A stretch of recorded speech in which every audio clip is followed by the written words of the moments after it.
Good morning, everybody. Good afternoon, wherever you are in the world. Good evening, probably for some folks. Welcome to LeadDev Live. We're really delighted to have so many of you joining us from all across the world, particularly given we were due to have been in New York today, running our usual conference there, but for obvious reasons have been unable to do so. I'm really excited to be joined by my co-hosts Anwan and Sarah. But I'm going to start off real quick before we get into chatting with each other with a brief introduction to what LeadDev is about. Um, we're a conference focused on engineering leadership for really senior individual contributors, tech leads, team leads, engineering managers, and I suppose other kind of senior managers, CTOs like myself, and eng directors, and so on. We have three key themes, which are team, tech, and tools. And typically, you'll find any LeadDev event has a combination of those topics.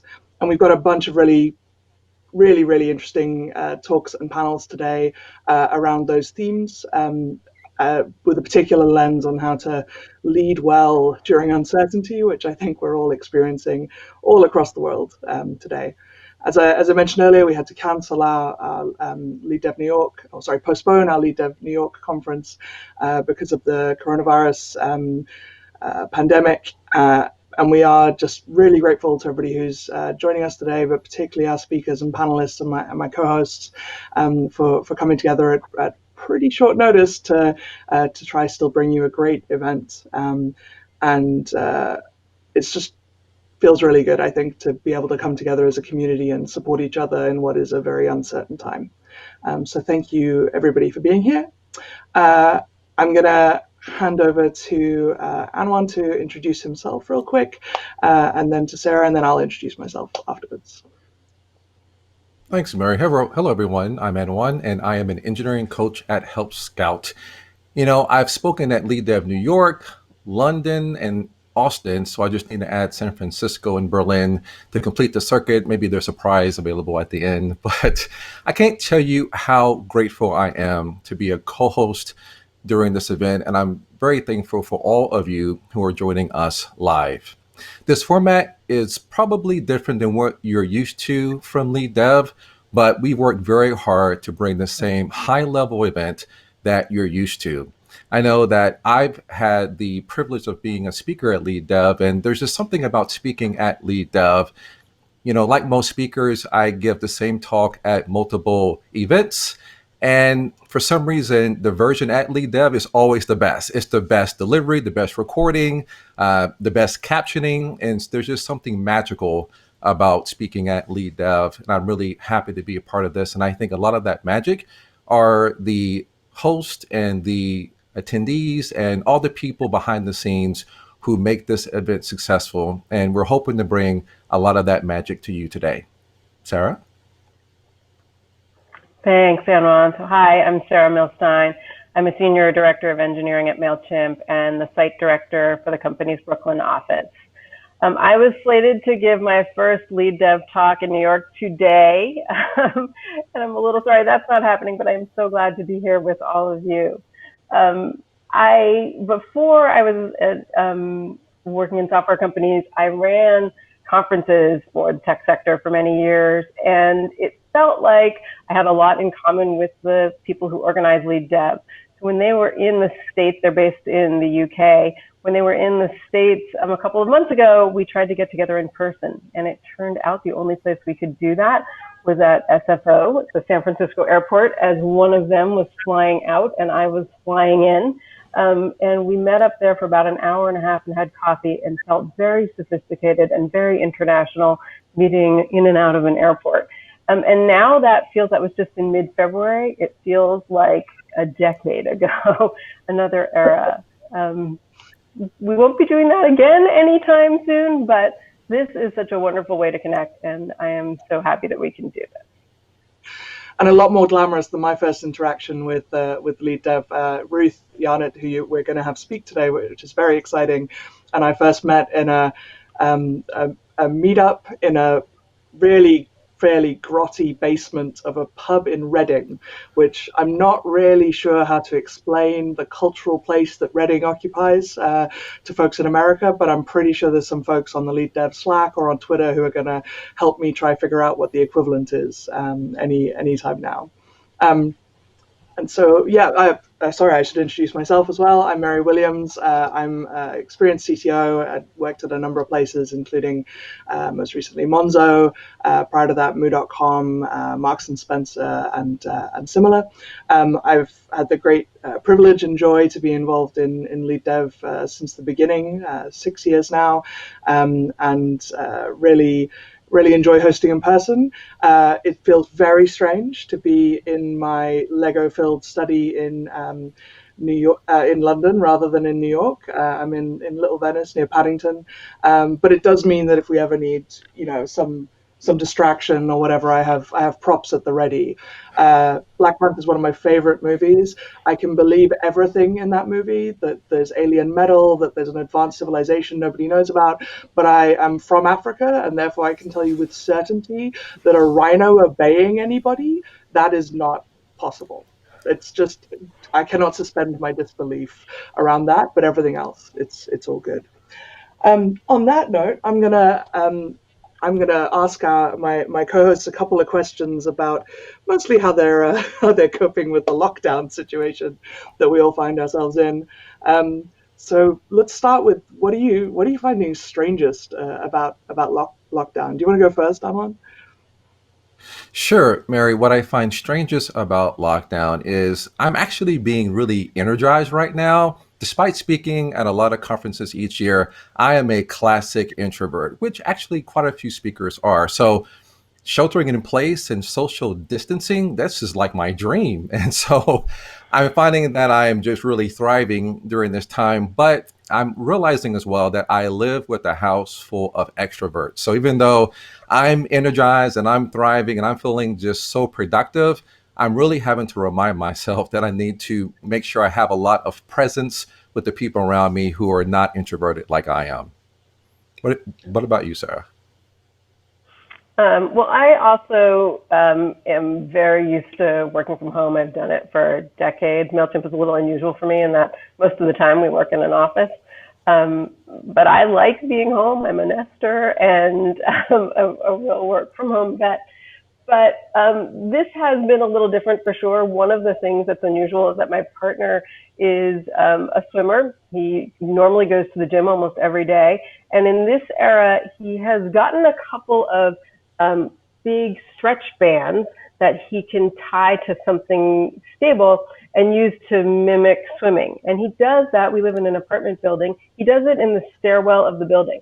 So pretty much every day he says to me at some point, I'm going out to swim. And I say, okay, bye, babe. And somehow now that's just seeming. Uh, I'm finding it really weird. I'm ambivert, right? So I'm fairly extroverted, but I do enjoy a recharging time. My wife is super introverted, like you, Anwan. But I realized that we've been locked at home for a really long time. When she like leaned over the other day, I just went, I'm really missing people, and this has never happened to me before. And I was like, wow, we've reached the stage of isolation where my super introverted wife is missing people. It's definitely a brave new frontier for us all. Um, my Yeah, that's probably the thing I'm finding weirdest. I know some folks are developing some weird new hobbies or habits. I'm finding myself a little obsessed with cleaning videos on YouTube. I bought a drill brush the other day, like a set of brushes you literally attach to a cordless drill to make, I don't know, a spring cleaning butcher or something. I'm not quite sure what the original intent was. It's pretty fun though. How about you, Sarah? Any weird new habits or hobbies or obsessions? Yeah, I'm also down a YouTube hole, but for me it's mask sewing videos. I have a sewing machine that I bought at a yard sale like 10 or 15 years ago. I never used. I had to find a YouTube video to figure out how to thread it. But now I'm spending like all of my time trying to figure out how can I make a mask, and I'm looking for the easiest ones, and I'm looking for the ones that are going to be most effective, and I'm watching them in languages other than English. I'm deep. I can go like a few hours and there are thousands of them naturally. And Ron, how about Amazing. you? You know, my wife and I are parents to three teenagers. And Mary, you mentioned your introverted partner actually missing people. Well, they are absolutely missing people. They're missing their friends. They're even missing their teachers. And so we've had to come up with ways to keep them entertained. And so we tried a lot of different things. Well, one is they are getting assignments from the school district. So do your homework. But as a family, since we're a family of five, we decided that we would all have a day of the week. So one person is Monday, Tuesday, all the way through Friday. And so that means that our three kids each get a day to determine what the family does together. And given that they have so little control over most parts of their lives right now, giving them that just little bit of control, I think is helping them just manage and navigate these times. That's a pretty good tip. My final kind of question for everybody is, do you have a fondest memory of LeadDev, a favorite talk you've given? Or I know, Sarah, you were due to give your first talk this time around, but I know you've been in the audience previously as well. What's something that you enjoy about this community, this conference? I think two things stand out for me. One, at LeadDev New York last year, my colleague Nassim Kama gave a great talk about remote work, which was relevant then and relevant now. But also, I was really blown away at the conference by the live captioning that LeadDev had. I had never seen captioning like that before on stage. There were a couple of things about it that were remarkable. First of all, it was so fast and accurate, and I thought it was some kind of like really sophisticated AI, and it turned out to be really sophisticated humans. They are just, the folks at White Coat are incredible at this. But I also love that it was on stage and that anyone could see it. It turned out to be so useful, just to be able to follow along, to be able to catch words that I didn't know, or to get the spelling of something I wasn't familiar with. And I thought it was just such a nice reflection of how thoughtful and inclusive the LeadDev organizers are, that it was just a part of the conference for everybody, and turned out to be a huge benefit for everybody. That's awesome. How about you, Emma? We do just, sorry to interrupt, just to quickly say for anybody who's, or everybody who's watching, you may need to turn the captioning on your screen in order to see it, but there is also a stream text that we can share out the link to. If you're not in the Slack yet, that's where all of this kind of information is going to be shared, so get yourself in there. Sorry to interrupt, Sarah. Go ahead, Anwar. The live Favorite memory captioning lead is there. amazing. Absolutely. I think that for me, I spoke at LeadDev New York first, and this was early in my career. This is now years ago. My second opportunity to speak was LeadDev London, and I had only been to London, once before, so it was my second time being in London, which is a city that I love. And I knew that I was speaking at LeadDev London. I don't think I knew how big the audience would be, and so I'm backstage getting ready, and then Mary's introducing me, and I walk out, and there's like 800 plus people there. I think it's much bigger even now, but back then I just walked out and it looked like the entire world was looking at me. And because I was so early in my speaking career, I immediately felt nervous and I began to try to remember my first lines. But Mary was so kind and just supportive, and everyone there had some friendly faces in the first row, that I was able to just lean into my talk and then knock it out of the park. And so that was really important to me, being so early as a speaker. And I've gone on to speak before bigger audiences and bigger stages, but I still draw on that LeadDev love that I got that day to tackle the stage, no matter how big it is. That's awesome to hear.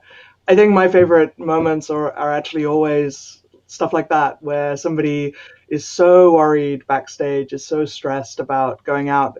Our London conference last year was 1,500 people at the Barbican, which is, it's where a major like world orchestra plays. It's mildly intimidating, to say the least. Although it does mean I get to have a dressing room with a piano in it, which is a life goal I did not realize I had until I got given a dressing room. It's pretty cool.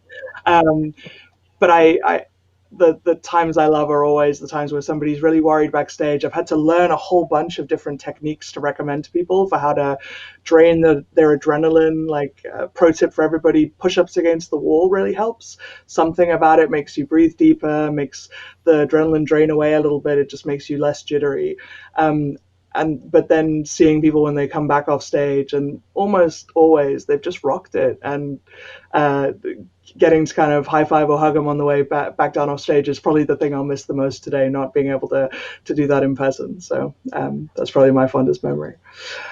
Cool. We're going to see a bunch more from both of you through the next 2 days. But thank you both so much for right now, and I'm going to head straight on in to do the general intro and housekeeping type stuff. Thanks very much. Bye for now. Cool. So just to say again, welcome to LeadDev Live, everybody. If you joined us a couple minutes late, all you've missed is some top bants, as they say here in the UK, between myself and my co-hosts. We are not going for cheeky Nando's later, but next time we're in the UK, I promise we will. Half the world and all the people on here now are just like, is this? I remember something. There was a meme. I don't really know what this is. It's fine. We'll get there. I'm sure somebody again will save me in the Slack and help. We are so excited to have so many of you here today. We have over 10,000 people signed up. So even though our London event is now multiple thousand people, it's pretty intimidating to have 10,098 of you that have signed up for now. I imagine, though, people are going to be unable to attend 100% of the time. People are going to have to duck in and out for, caring responsibilities or other meetings and similar. But we are delighted to have you with us for however much of the day or night you can attend. We have a bunch of content for you today. This is not 2 days of webinar, I promise you, because there's no way I would have signed up to that, and that is absolutely not what we have planned for the day. We have a series of talks from accomplished leaders in technology from all over the world, and we have a bunch of different panels as well. The discussion for those panels, feeding in questions or asking questions, is going to be in our LeadDev Slack. And if you have not already joined up to that, please go to bit.ly/ld-slack right now. Get yourself an invite so you can both chat with other attendees, see people responding to all of my requests to explain my what I think are jokes with relevant links and memes and things, to feed into the panels, take part in some group activities. And then I think almost all our speakers are sticking around after their sessions to do virtual office hours. So you can ask questions or follow-ups or ask for a little bit more detail on something if you need to. So please do make sure that you get in there. Please do share your experiences, get involved. We're going to pin tweets that are really essential, so have a look at those. There are a lot of channels in there. There's different groups, different cities. There's going to be ways to share projects or things you need volunteers for, connections for folks who might be job seeking or job offering at the moment in the disruption in the economy we're seeing right now. But please remember that our code of conduct applies in the Slack just as it would in an in-person event, and we do take that pretty seriously. Please do go and check it out. It's linked from the bottom of the LeadDev website. I'm sure it's going to show up in a link on Slack anytime now. And we really do just want everybody to be respectful towards other attendees, to organizers, to speakers, to staff. We don't have a code of conduct because anybody bullied us into it or because it's virtue signaling or anything like that. We have a code of conduct because we genuinely believe that people learn best when they're safe and when they feel safe. And so we have a pretty clear code of conduct. Please do have a read of it, and don't be a bystander. If you see something happening that's just not okay, please do report it. You can flag it in the LeadDev workspace in the Slack by direct messaging at LeadDev, or you could email megan@whiteoctoberevents.co.uk if you want to give a report over email instead. Again, though, please do just take a couple minutes, review the at conduct.theleaddev.com. There's a lot of us here today. It's important that we play nice. As ever, we're on Twitter.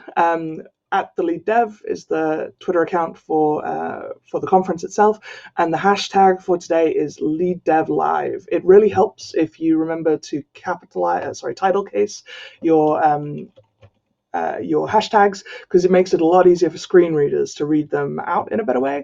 So from an accessibility point of view, it's just a nice inclusive touch to remember to use title case in your hashtags, all hashtags, not just ours. We have the wonderful white coat captioning folks. As you heard earlier, it's often a really, really popular feature and one of the favorite things that people talk to us and tell us about, unprompted actually, about the conferences that we always have live captioning. White coat captioning are the wonderful folks, and we have Andrew, who's, I believe, beaming in from the west of Scotland, rather than being down with us in person. I miss being able to give you a hug, Andrew, but I hope that you're having fun anyway. And big thanks to Salesforce for sponsoring the captioning. If anybody isn't watching along to the captioning, every now and again Andrew gets to talk with us directly, and it's pretty awesome.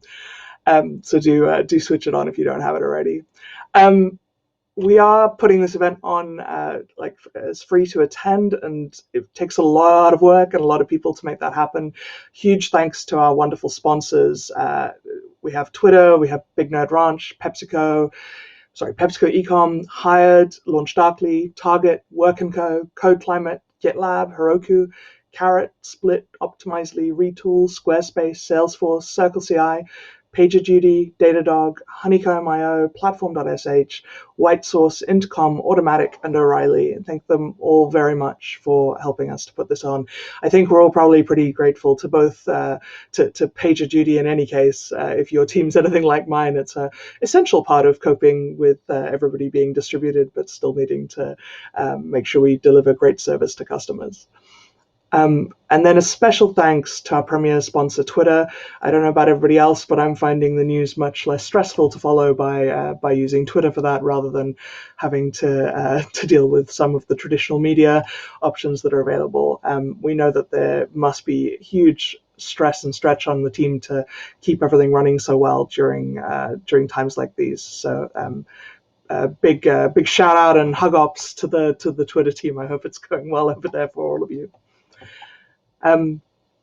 We have a sponsor swag bag, a digital one this time around. We have everything from free live remote technical interviews as a way of leveling up in your interviewing technique. You can win a Smart Light starter kit with Google Assistant. You can win 45 days of free access to Velocity. $150 donation to COVID-19 relief efforts. If you don't want something for yourself, but you'd like charity to benefit, you can get to help towards that. Virtual coffee with engineering leaders, and lots more. Please do visit the details of that at live.theleaddev.com/perks. Please don't share that out on Twitter or similar. It's intended just for those of you who are attending today. And on that note, I am absolutely delighted, genuinely so excited to get to introduce Ruth Yarnett, who's the CEO of White October Events, that owns the Lead Developer Conference and runs it. Ruth is absolutely the hands down best events person I have ever worked with in my entire life. It is a genuine joy to be chair of this conference and to get to work with her and the team on curating the lineup and hosting the actual events as well. Ruth is part of why our partnership works really well is that we really enjoy very different things. And so I am most at home on the stage, chatting with people, dealing with stuff going wrong in the moment. Ruth is the kind of person who prefers to be backstage at any cost, to the point of even she used to get on stage and introduce me every year, and we realized that was like her primary source of stress in the day. And I was like, you don't need to do this. It's all good. So I'm really, really excited that she's giving us a talk today about the process and I suppose the thinking that the team went through when deciding whether to postpone did that a little earlier than a lot of other organizations, which I was super grateful for. I have a disability and a rare disease, which makes me in the pretty vulnerable group for COVID, and so I really appreciated all the effort and thought that the team put into deciding really early on that we were going to need to postpone for everybody's kind of health and well-being. And on that note, I'm delighted to introduce Ruth to give her talk about the story of a postponed conference.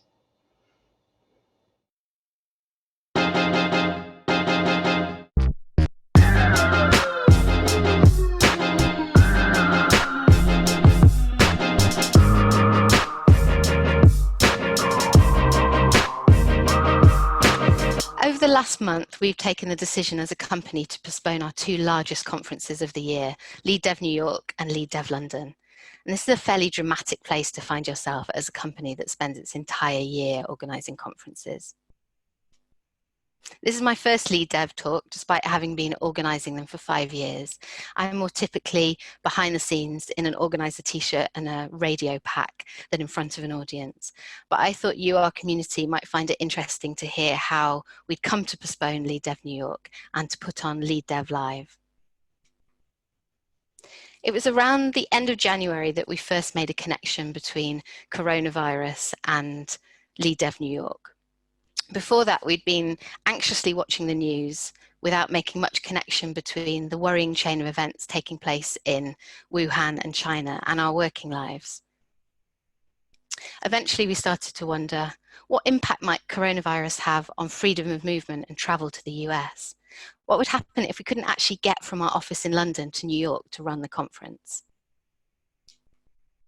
We started to think about what we would need to run a conference fully remotely. So Megan, our head of ops, and her team started to put in place a fully backup event.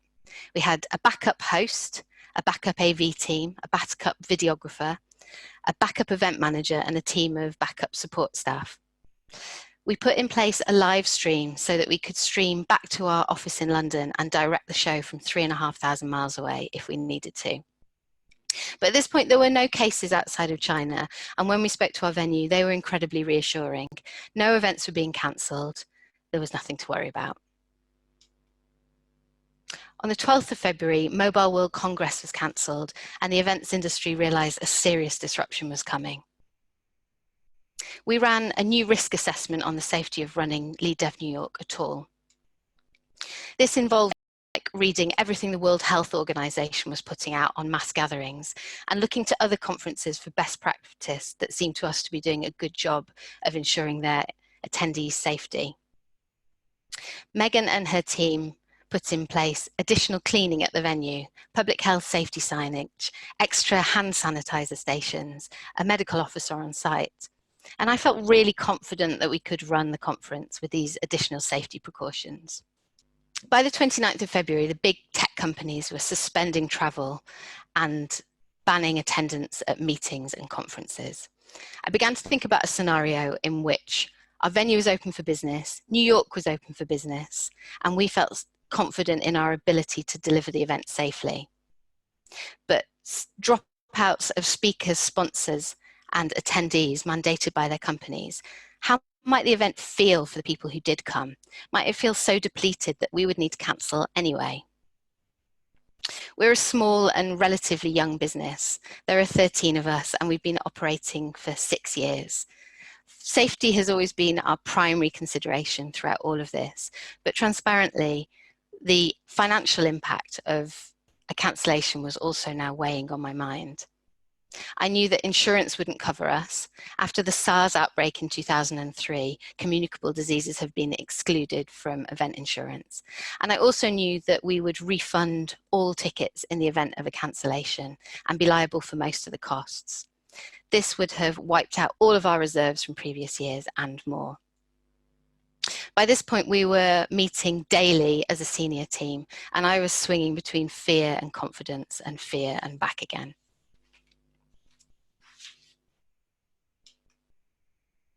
On the 2nd of March, the first case of COVID-19 was declared in New York, and we began to put in place a contingency for a postponement. However, we were still getting please don't cancel messages from attendees on Twitter. That week, 2 new sponsors signed up, and our venue was still reporting no cancellations of events. We continued to plan for 3 LeadDev New Yorks, the extra safe one run remotely from London, and the fully postponed one. On the 6th of March, New York State declared a state of emergency, and over that weekend it became blindingly obvious that we couldn't and shouldn't run LeadDev New York in April. We worked with our venue to postpone the conference to the end of the summer. There are a lot of people involved in the logistics of postponing a conference. Our host, our workshop hosts, all of our suppliers, AV suppliers, caterers, our venue, the people supplying furniture and printing, all of our sponsors and speakers and attendees. Companies smaller than us flexed our contracts to enable us to move the dates without too much financial penalty. Our sponsor partners reacted with warmth and understanding. Our speakers jumped on board the new dates. And when we put out our postponement message on Twitter, we got messages of support from ticket holders on Twitter and email. We were feeling pretty emotional and exhausted and overwhelmed with love for our community. This is the LeadDev team who throughout all of this had reacted with an incredible spirit, really undaunted and determined to do the right thing and totally uncomplaining about the undoing of months of their hard work. We sat down to think about what had prompted people to get involved in LeadDev New York in the first place, a need for contact with their community of peers, a need for content to meet the challenges and pressures people are facing at work. Could we provide all of this virtually? Could we do it for free and open it up to the wider LeadDev community who might not otherwise be able to attend one of our conferences? It's always been our intention to deliver more over the next year to our LeadDev community than just the physical conferences. We're rolling out global meetups. We've appointed a fantastic new community manager, Johnny. We're thinking about articles and other content to supplement the videos and the live events. Coronavirus has accelerated this process for us and made us braver and less perfectionist. We decided to think really big, not a series of webinars strung out over weeks, but one big 2-day conference fully online. We reached out to 40 of the most inspiring and stellar people we knew to speak at the event, and they said yes. And we started to think through the tech solutions that we would need to support this. It has been a steep learning curve, but you can expect more digital content from us over the coming months. And we will definitely be reaching out to talk to you about what your needs are at the moment and how we can meet that virtually. Meanwhile, we, like thousands of other teams in London and around the world, moved to remote working for the first time and came to terms with lockdown in London and all that means for friends and family and individual personal circumstances. Throughout all of this, our team worked late and hard and really inspiringly in 3 weeks to put together 2 days of what I think is really fantastic content. I would really like to thank the LeadDev team, who I'm so proud of. I'd also really like to thank our amazing speakers who you're going to hear from over the next couple of days, and our hosts, Mary, Amwan and Sarah, who've all given up their time to support this conference. So all of our worlds are looking a bit different these days. This is my new view up the garden towards our apartment past the sandpit. And I hope that whatever view you're looking at today, you are safe and your families are healthy and your businesses weather this storm. I hope we get to meet in person later in the year. And I just really want to thank you for making me and my team feel like part of the warmest, smartest online community during what's been an isolating and strange couple of months. I really hope you get value and enjoyment over the next couple of days. Thank you.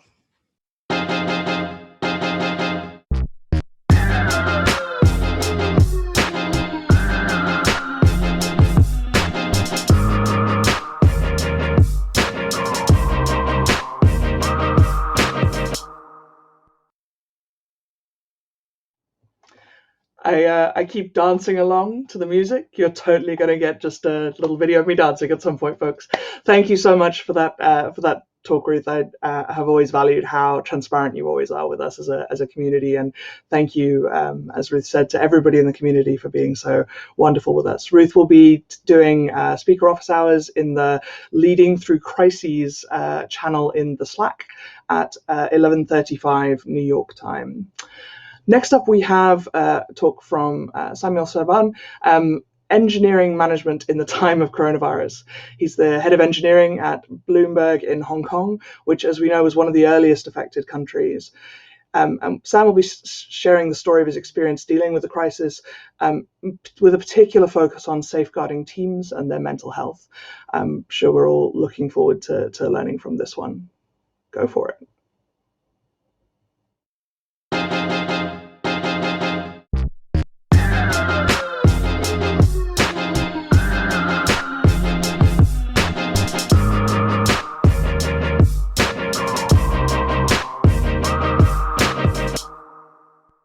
I want you to take a moment to reflect on what you were doing this time last year.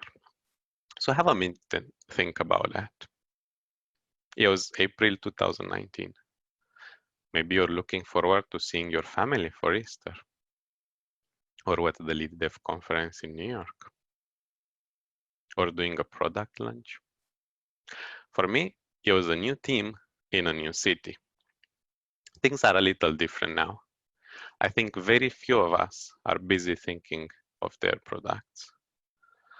So maybe a more fitting question would be by starting with, how okay are you today? Somewhere on a spectrum? I hope I'm wrong, but maybe more of us are on the not okay side this year. My name is Samuel Sherban, and I'm leading Bloomberg's engineering team in Hong Kong. In the last 10 months, Hong Kong has been rocked by anti-government protests. Then, because of its proximity to mainland China, it was one of the first cities affected by the coronavirus pandemic. In the next 20 minutes or so, I'll share how I've learned to prepare for disruption, adapt, and support our people through what proved to be one of the most challenging events in their life, as well as mine. We'll cover 5 broad areas: readiness, safety, mental health, productivity, and effective communications. The protests have been the trigger for us to think very seriously about disaster planning. This is where I'll first focus my talk, getting ready. Don't kid yourself, you're never ready enough, but you can prepare enough to survive the storm. At Bloomberg, we put together a crisis task force to plan for everything, from staff safety to supply chains to handling software outages. It's important to define your scenarios and let that lead your planning. What if transportation is disrupted? What if there is an internet blackout? What if key personnel becomes incapacitated? And foremost, take care of employee safety. When it comes to safety, a fundamental part is being able to contact everyone. So have a redundant channel, like WhatsApp maybe. It doesn't hurt to have a broadcasting system as well, because not everyone reads their emails through the night. Once you've done that, put it to test. Murphy's laws tell us that that person missing from your list will need you the most. And this is a point I'll make throughout my presentation. Do not leave anyone behind. Now that you've prepared, disaster will strike. For us, it was during the Chinese New Year, when many employees were traveling abroad to spend time with their families. We decided to close the office and work remotely because of the growing infection risk. And one of their first questions was, can I stay where I am? I feel safer in my home country. Allowing that flexibility was the right thing to do. We did not want people to feel they had to choose between work and their personal safety. But it was not an easy decision to make. An engineer asked me if he could leave Hong Kong, but he was not sure he'd have internet access in his hometown. And I could not contact in time anyone in my management chain to consult with them. But this is the time when safety trumps all other considerations. So I let him do it. The lesson from here: peacetime guidelines need to be adapted. And our role as leaders is either to empower people to do that or take the courage to break some glass ourselves. Another staff member was in China for a longer holiday. And as news about city lockdowns and flight cancellations were piling up, I so much wanted him back. But we felt we should not interfere with their personal decision. They chose to complete the trip and were able to come back just before the border crossing was restricted. It was a great reminder for me to support our employees' choices and not to overreact to the news. As we passed our initial phase, where safety was the primary concern, the next monster was lurking around the corner. As you all know by now, this is not normal remote work. It's not your choice. You're not on the beach with your laptop. And the sudden change in working patterns add to the mad reality of what's going on outside. There is a pandemic raging out there and the shelves are empty. My first thoughts were for those at risk of isolation, living alone or without any relatives in the city. And we put in place a system where they'd be contacted at least twice daily by 2 different people. However, I soon learned that everyone had a different story. One of them was completely exhausted after a week of careful showering and washing their clothes after every trip outside. And they couldn't bear it anymore. Someone else mentioned in passing how they haven't stepped outside of their house in weeks. And a parent wished they could leave Hong Kong, but the idea of keeping their child entertained without the books and toys from home made them change their mind. This is how I learned not to assume. Everyone needs help, and they all need a different kind of support. But it's not easy to break the ice. Some are reluctant to open up because everyone struggles. Why should I share my own burdens with you? With others, it was difficult to understand their emotions because the distance masked the body language. And this is a time when all of the advice books out there tell you about the value of face-to-face communication. But you don't have this tool in your toolset anymore. This is how I've learned how important it is to make myself vulnerable. Talking about my own struggles, my own stress, my own lack of toilet paper, or how I struggle to work with the kids around. Oh yes, you've got the kids. Initially, I was incredibly anxious about my kids showing up on screen during an important meeting. And that only added to the growing stress. But then I realized that they don't have anywhere else to go. This is their house, not only mine. And accepting that reality was a huge relief. I'm not here to deny my kids the right of being kids or banish them to some other part of the house. There is a lot of recycled advice out there telling you to keep the kids away when you work. At a time like this, such advice is straight out toxic. So to rub some salt into it, here's how I do it at Bloomberg.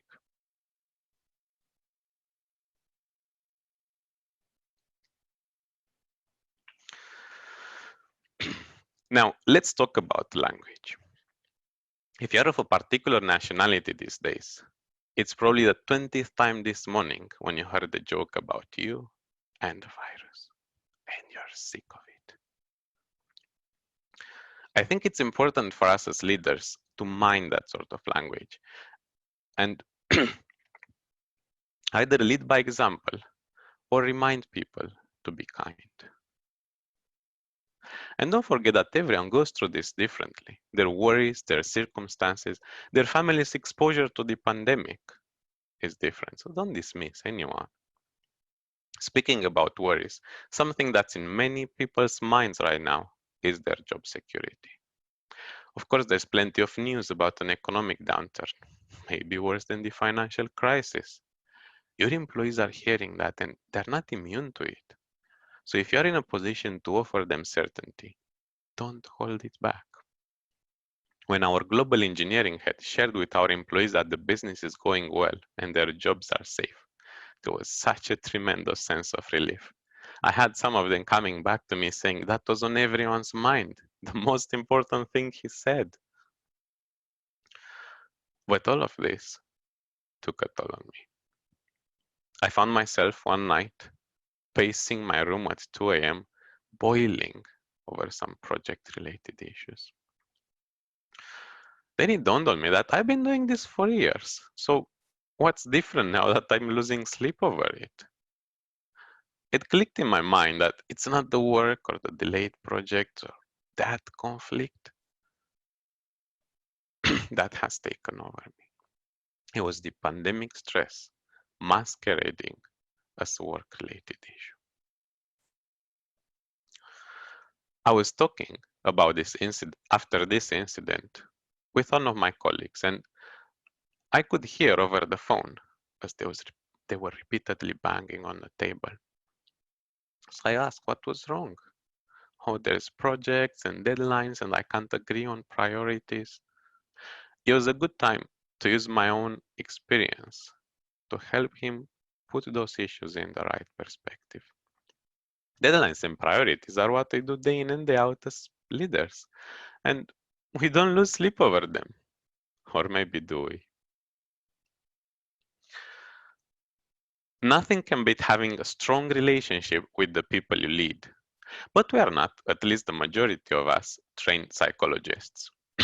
And this is why we have invited a professional to speak to us about these challenges. We initially focused on building resilience in the midst of Hong Kong's protests. How do you avoid losing your mind when the world around you is seemingly falling apart? And the key is as simple as it is powerful. Accept that there are things in your life you cannot control. It proved to be a fitting piece of advice for when the coronavirus crisis came along. Now, with a broader plan to support our employees' mental health, it was time to introduce some fun. There is a ton of advice about what to do in a time like this with your team. Online games, virtual drinks, story nights. What we learned though was to go and ask our teams about what they like. And somehow unsurprisingly, their own ideas stuck a lot better than those amazing ideas we read about in blogs. My favorite is a tic-tac-toe game played on a colleague's wallboard. And remember, while you as a leader want to help others, you can't do that without taking care of yourself. So make sure you drink enough water, take regular breaks, and if possible, without breaking the law, have a daily walk outside. At the risk of repeating often shared advice, I will mention how important it is to have a daily routine and separate work from the rest of your life at home. It's a difficult exercise, but all the more valuable. However, we've also got a business to run. I put together, based on my team's feedback, some of the top factors for good productivity. Ergonomics, having a good chair, and a large screen are top of the list when it comes to personal comfort. To keep the team happy, responsiveness from other team members is key. Good audio is an often overlooked aspect. You can ruin all your meetings if you have to keep saying, "Excuse me, I couldn't hear that." So make sure everyone in your team has quality headphones. But a good home setup costs money. Some in my team are passionate gamers and they have better systems at home than the company laptop. But we do not want others to feel a financial burden on top of the health crisis. So Bloomberg is offering everyone $500 US to offset the expenses with their home setup. I think That's money really well spent. A few days after we started working from home, I went to my team and asked them what we could change to make it work better. What they missed the most was the ability to turn around and ask a question or share a piece of code.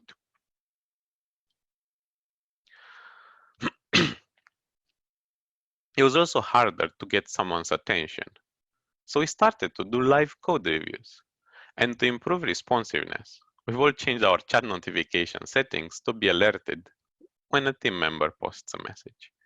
A very simple change made a big difference.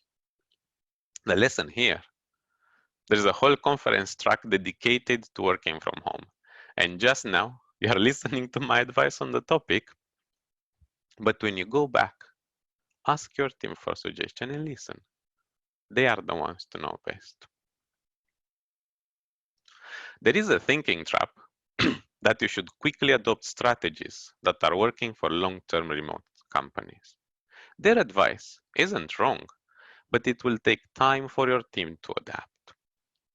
So let them drive the process and discover step by step what works for them.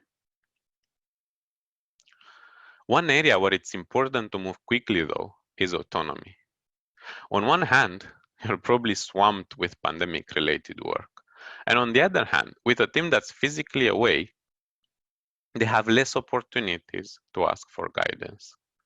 So consider delegating some of your decision-making in order to unblock them.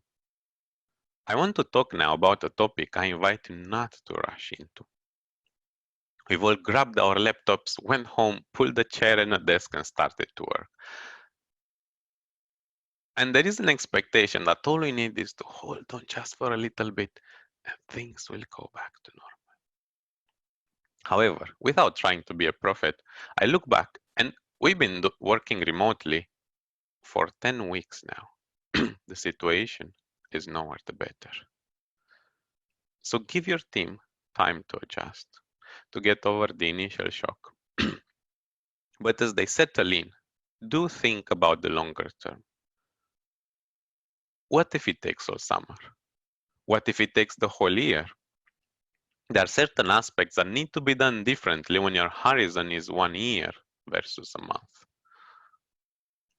How will you evaluate your employees' performance after a full year of remote work? How do you keep them engaged? Are you ready to onboard new employees fully remotely? Another crucial aspect in managing a crisis is communication. Your team will look up to you for reliable information. In the absence of it, people will start believing rumors. So make an effort to over-communicate. Let your staff know there is a plan and be transparent about how it is executed.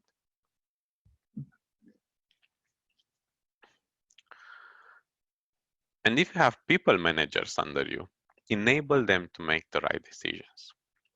In a time like this, you might be tempted to keep your cards close to your chest. Events change by the day and you don't want to appear like you change your mind. But those people will make decisions in a spur of a moment. And if you keep them well informed, they'll be able to make better decisions for you.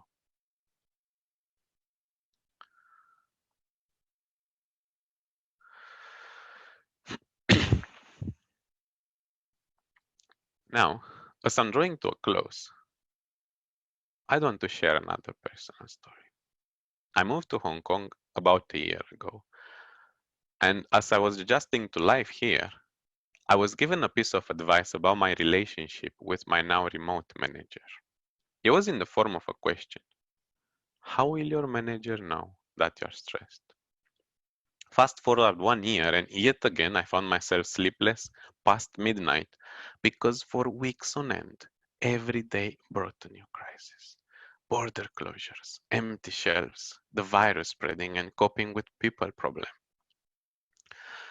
And that's when that question rang in my mind again. My boss had no idea what I was going through. So I sent a short email. I am stressed. There's talk about food shortages and people are thinking about leaving Hong Kong.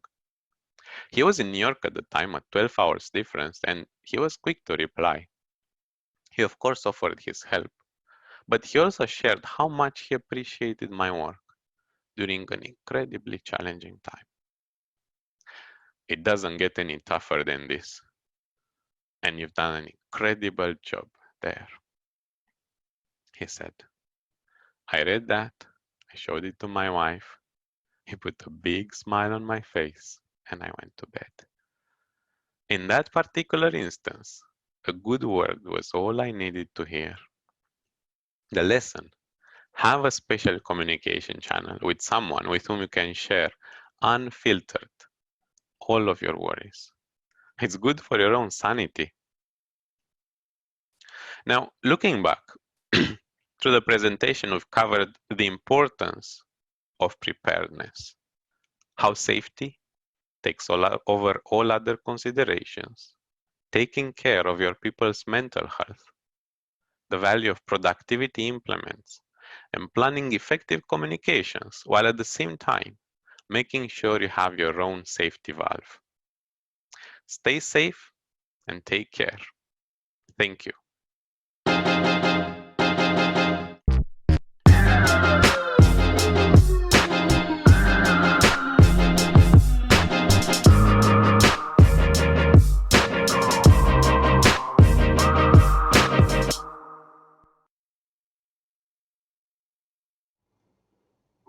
Thanks very much for that, Sam.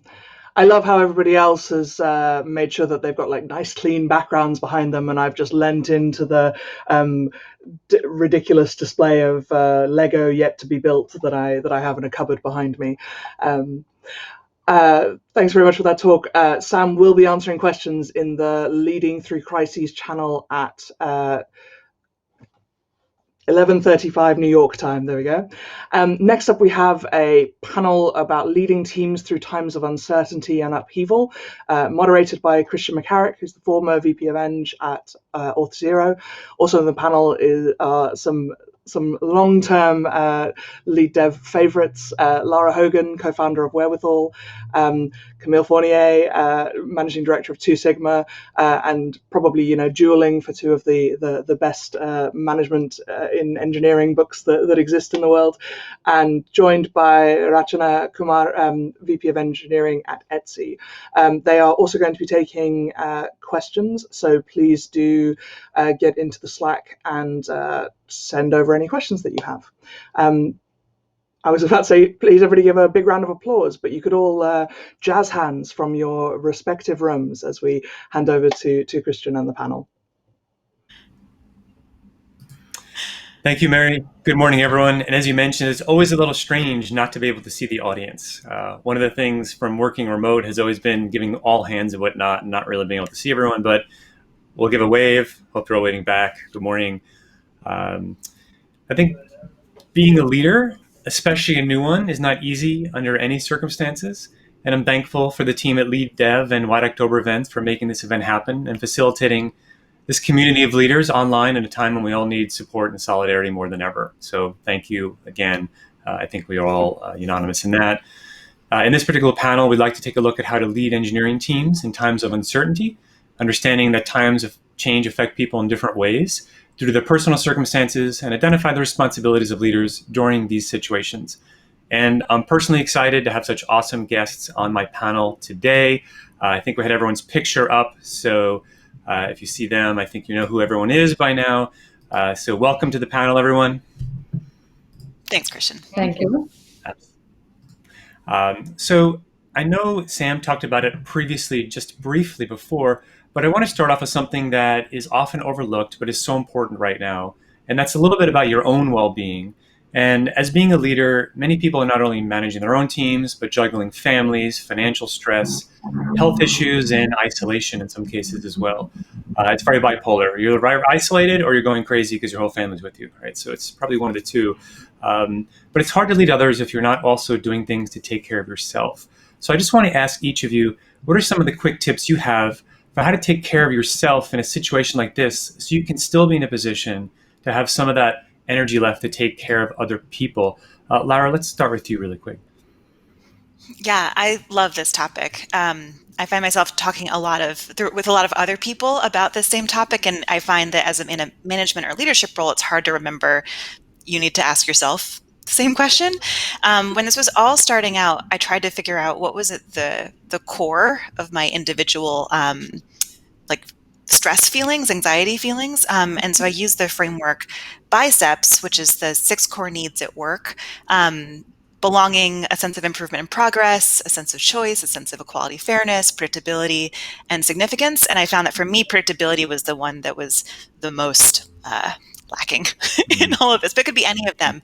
And having that North Star, realizing that what I was really, there were lots of feelings, but the one that was most significant was predictability for me, helped me figure out what I need to focus on is create as much predictability as I humanly can. So for me, finding that North Star, picking one of the 6 core needs, and trying to like put a little Post-it note on my laptop and remind myself to create some of that for myself each day. Great. Camille?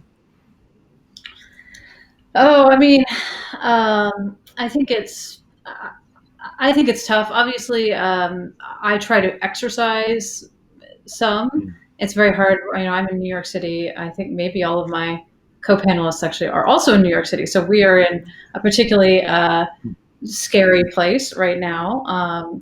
And so, leaving the apartment, I live on the 8th floor, so it would mean taking a long elevator ride up and down, and not sure how much I want to do that right now. So getting out of the house, I'm used to walking a lot and I don't get that much exercise. So forcing myself to find new ways of exercise, maintaining time that's like, all right, I'm going to try to do something. I'll do a yoga video on YouTube. I actually bought a rowing machine that I was going to do anyway.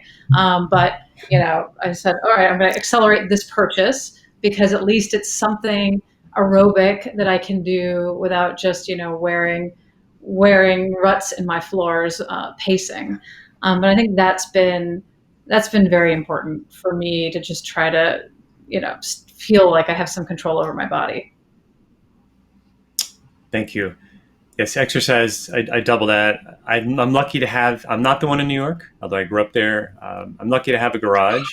And I feel like I'm back in high school because I have this, I bought on Craigslist, this like ratty sort of home gym that I'm in there. Like it's kind of interesting. Rachna, yourself? Yeah, I think Kamal kind of covered the exercise part. But I think for me, just realizing that I've gone from having 1.5 jobs, like the job that I have at Etsy, but also being a parent, to now, I don't know, 3, 4 jobs of like being a part-time teacher, being a cleaner, and many other things that the support system I had to work efficiently in office, and not having that right now, and just realizing the productivity won't be the same, was a lot of mental stress the first couple of weeks. Just accepting that if you're used to working these many hours and doing these many things, that's not what you can do anymore. And like making time for things to keep you healthy given the circumstances. So like I try to log off every day at 5:30, 6 o'clock. If there was an urgent meeting someone wanted to have at 6, unless until it's truly urgent that you can't talk to me tomorrow, I now say no, so that I can just go. We have a small backyard, or just take a walk around the block with my son and exercise in some form if possible. Like just realizing the productivity in the day doesn't look the same anymore, and learning to say no, I think was important.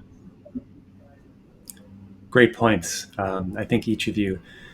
Another thing that, as a leader myself, I often struggle with, and that's about transparency, and especially in times of uncertainty.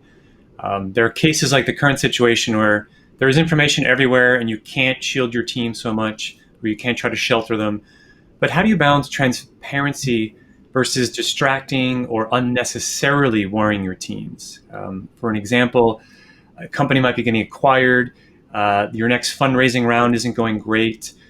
How do you decide when and how much information to share, especially in an organization that prides itself, I think like most do today, on transparency? Rachna, let's maybe start with you on this one, kind of being at Etsy right now. Yeah, sure. I feel like right now I only manage managers. Like in the whole group, there are about 17 managers, including a couple of directors. Yeah. So my philosophy is like be as transparent as possible, especially if you're managing leaders, and leaders should be prepared to take as much information as possible, and they know what is appropriate to then filter it down. And we discuss how much to filter versus not. But Yeah.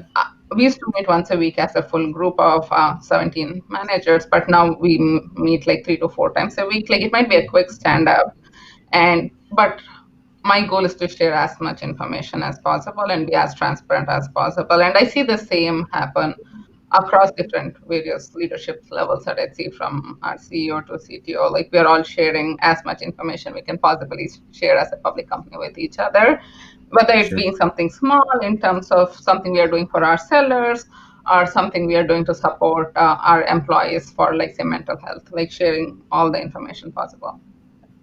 Mm-hmm.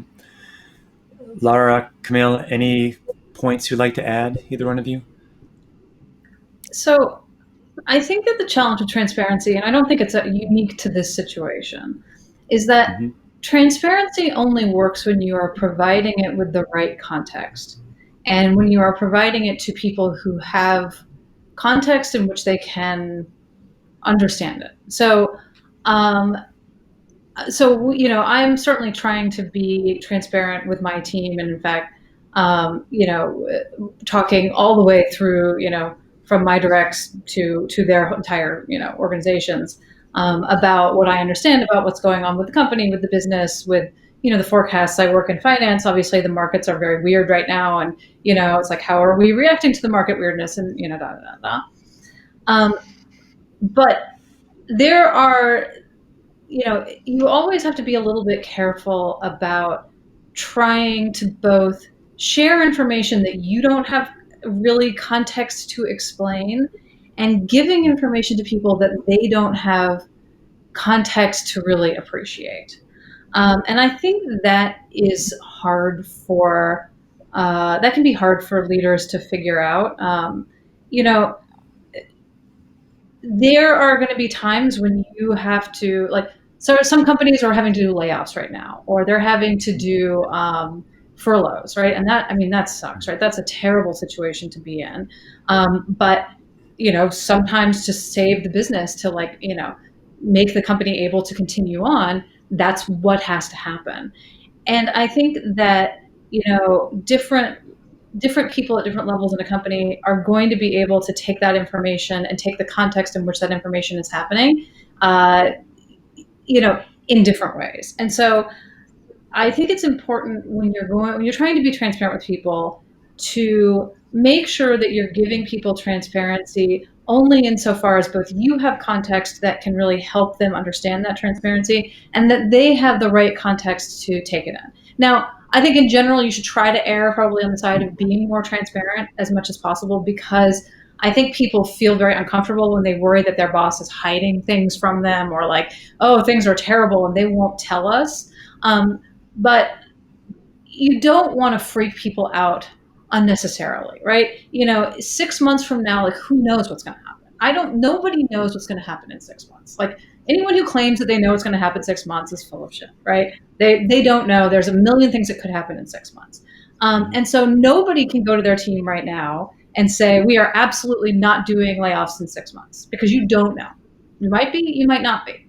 At the same time, you probably can't go to your team and say, we absolutely are doing layoffs in 6 months. Hopefully, unless you're just decided that you're going to plan for that. That would be terrible. So you want to be, I think, a little bit careful about what you commit to and what you don't commit to in the act of transparency, and just acknowledge as well that we are in extremely uncertain times right now. And even as leaders, we don't have a perfect view into the future. And so, we can't provide all of the answers. Yeah. Just adding to what Camille. Please, Rachna. Yeah, I think, like, context is so important, and like the last point she made, like, a lot of times my answer is like, I still don't know. Like, we don't know. We are still figuring it out, and just being transparent about that you don't know a lot of things, I think, is also helpful, rather than people assuming, oh, maybe she knows but she's not sharing with us. Like, I absolutely don't have answers to many questions right now. Yeah. So to be honest when someone, that was one of the questions I was actually going to ask you, is to be honest. If someone asks you as a leader, is my job okay? Are we going to take a pay cut? If you don't know, kind of what I'm hearing is just be honest about that. right? If you have some context, give it, but be honest. And then tell them when they can next expect to hear from you. So it's like, I don't know. Here's what I'm going to do to find out the information, or here's when I'm expecting to hear next, and here's the medium, or here's the time when you can expect to hear next to me. Like, create that clarity when you can't create the other kind of clarity. Yeah.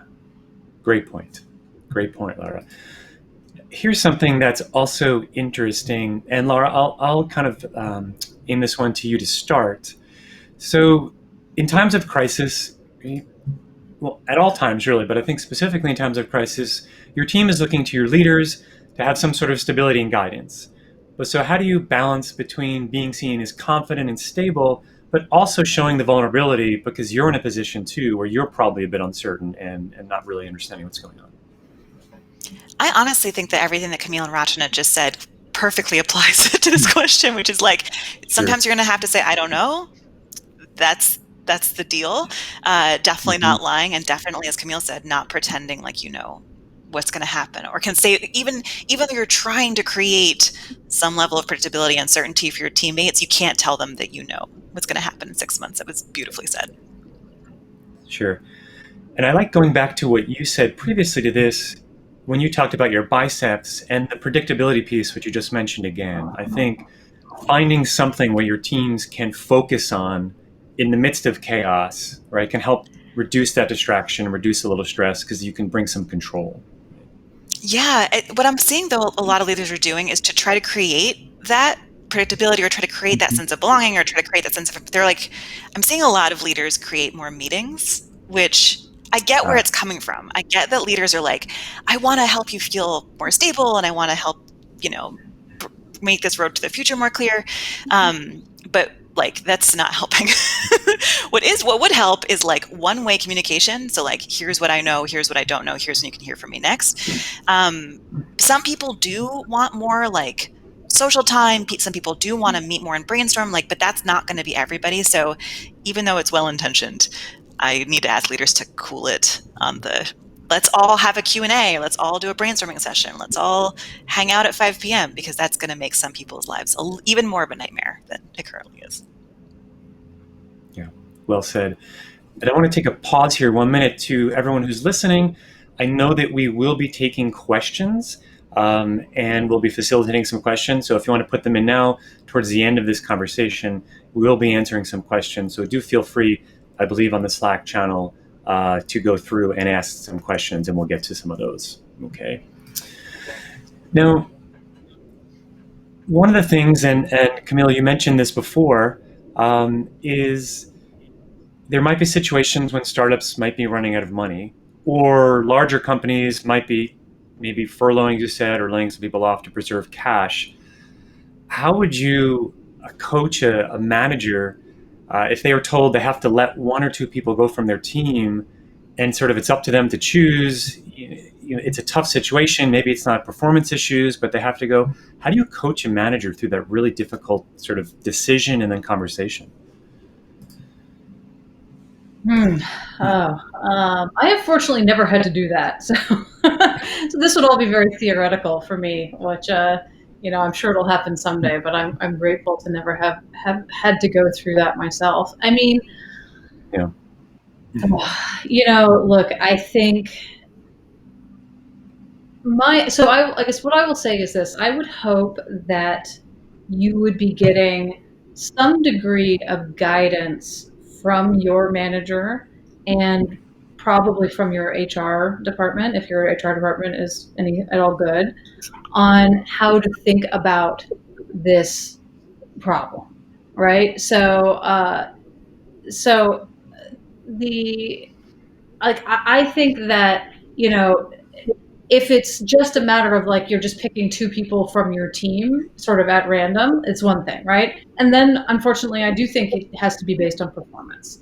I think it would be there may be other criteria, but I do think at some point, unfortunately, if you've got to pick people from your team, all other things being equal, it should be a performance-based choice. That would be my personal coaching to any leader in that position.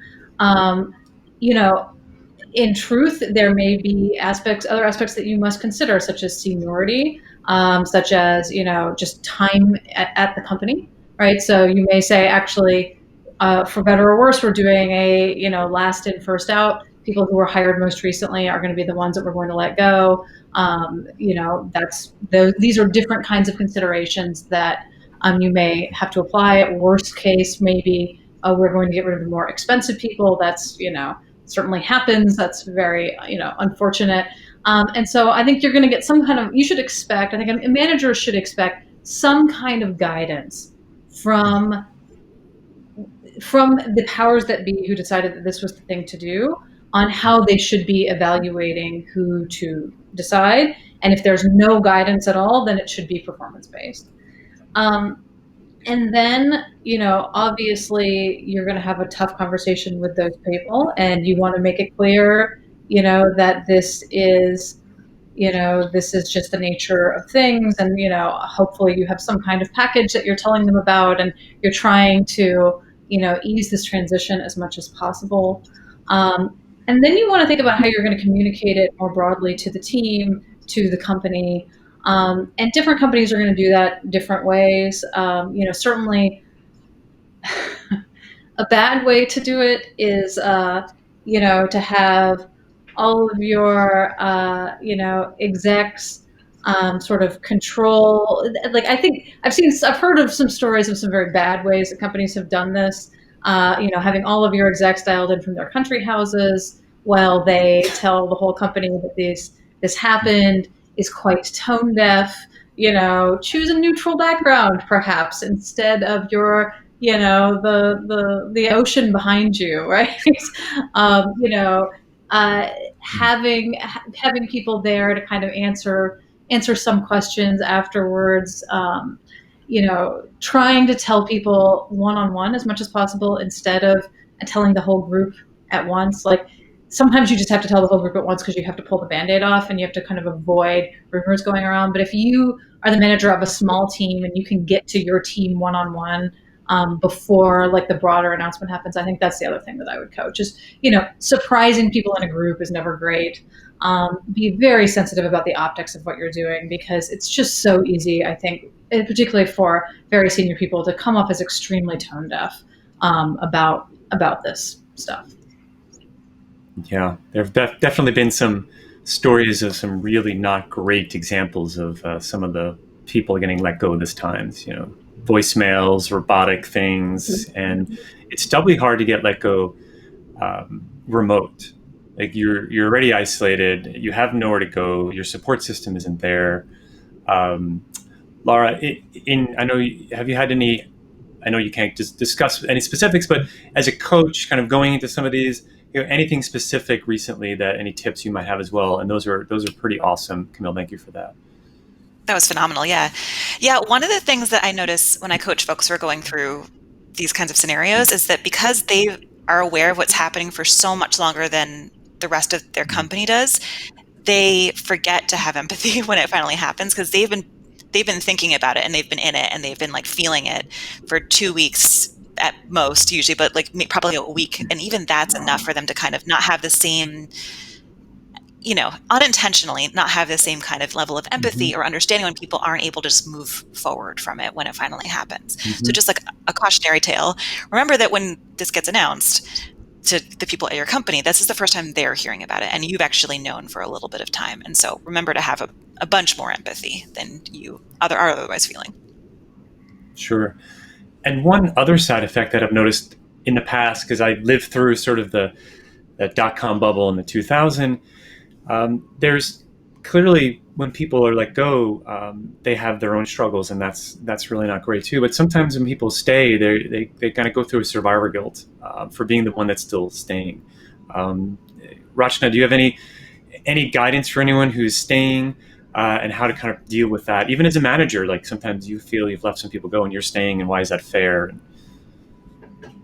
Yeah, absolutely. And it is real, right? Like, of course, currently we are fortunately in a good position where I know a lot of other companies are going through that, and it's been good so far. But from my past experience, it's survival guilt is real. And again, going back to all the context, and making sense of the situation of why this is happening as much as possible. And I think now it's a global one, right? And it's so out of control. Like making sense might not be the easiest. From my past experience, there were either like clear financials and like few other business reasons why few things like that had to happen. And one, even if it was not clearly explained to you as a leader, like you were trying to bring in as much context as possible for you to be comfortable first of all, and then providing the context to other people. And I think working, say, at a company like Etsy, the mission is so strong, even if you have the survival guilt. Like we have, like, at least for me, the mission to help 2.2 million small business owners, entrepreneurs across the globe, and making things better for them is like a big driving factor. Like finding things that will help people get over that survival guilt, and like coaching them one-on-one is like few mechanisms I've used in the past. Yeah. Great. This next one kind of came through, and maybe this is a quick kind of thumbs up or thumbs down. Is now the time to worry about performance reviews and really kind of working on performance right now? How does everyone think about that? I wish I could give a thumbs up or a thumbs down to this. Yeah. So Yeah. like, some people, all they want is to know how they're doing, right? Like they need that kind of clarity. Some people, there's just no space in their brains for it right now. Some managers are trying to have performance conversations as career conversations to think about the future. Some people really crave that, and other people are like, "What are you doing?" So it's actually not a one. I wish I had an easy thumbs up or thumbs down on this one. Sure. Great. Okay. Yeah. No, I get it. Right. It's as case by case. Right. I think also, as Camille said, like if this is performance-based decisions, you're going to have some, I'm right now, I've had a series of coaching conversations with managers who actually need to give really hard feedback right now. And even though this doesn't at all feel like the right time to give feedback, it's critical. I feel for them, and I'm trying to coach them through it, because feedback, unfortunately, sometimes still has to happen. Sure. I think one thing that, especially in a lot of technical teams, we're generally very good at handling short-term crises, like a site outage, some performance issue. We have incident management process. However, the situation we're in now is sort of more of a marathon and not quite this dive in, everyone jump in, it's a sprint. What tips do you have for managers and for ICs here, for everyone, to avoid burnout and fatigue sort of during this longer crisis? Because it's like the emotion of an incident spread out over, now it's been weeks and it could go into months. Rachna, for you, kind of how are you helping some of your teams, especially Etsy? I'm sure there's a lot with your vendors and your selling, and they're having issues and stress. So how are you kind of guiding your teams through this? Yeah, I think it's a great question and certainly timely. One of the things we are trying to do as much as we can is like a lot of flexibilities as much as possible, both for our internal employees and for our sellers, right? Our few segment of our sellers are, for example, this was public. So like over the last week, like face masks have been so much more in demand with the CDC guidelines, and our sellers are trying to make sure they can meet up the demand, and whereas we are also internally trying to make sure like we're as transparent as in our communication to buyers about it, but also supporting our sellers, but most importantly supporting our own employees. So we are continuing to be extremely flexible with schedule of employees, like as they can block as much time as they want. We are also encouraging people to take calm days and days off whenever they want to, if they're feeling burnt out. Like I had a conversation with one of my directs who is at a senior level about taking a couple of days off because they were feeling burnt out. And we're also trying to coach managers.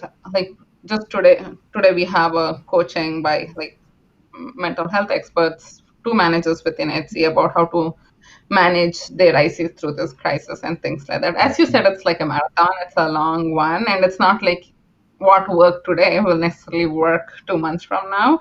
Just keeping an eye out for it and continuing to evolve our plan is what we are hoping to do.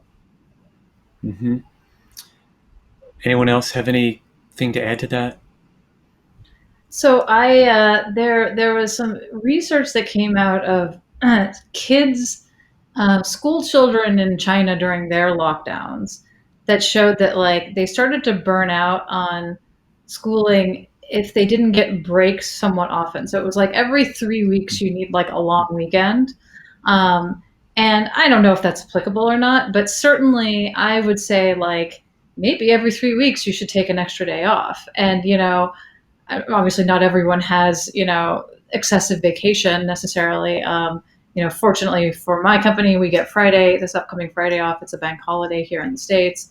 Um, and so even, frankly, there's a lot of religious holidays happening right now, right? Passover, Easter, are happening. Bunny Day for those of us celebrating Animal Crossing.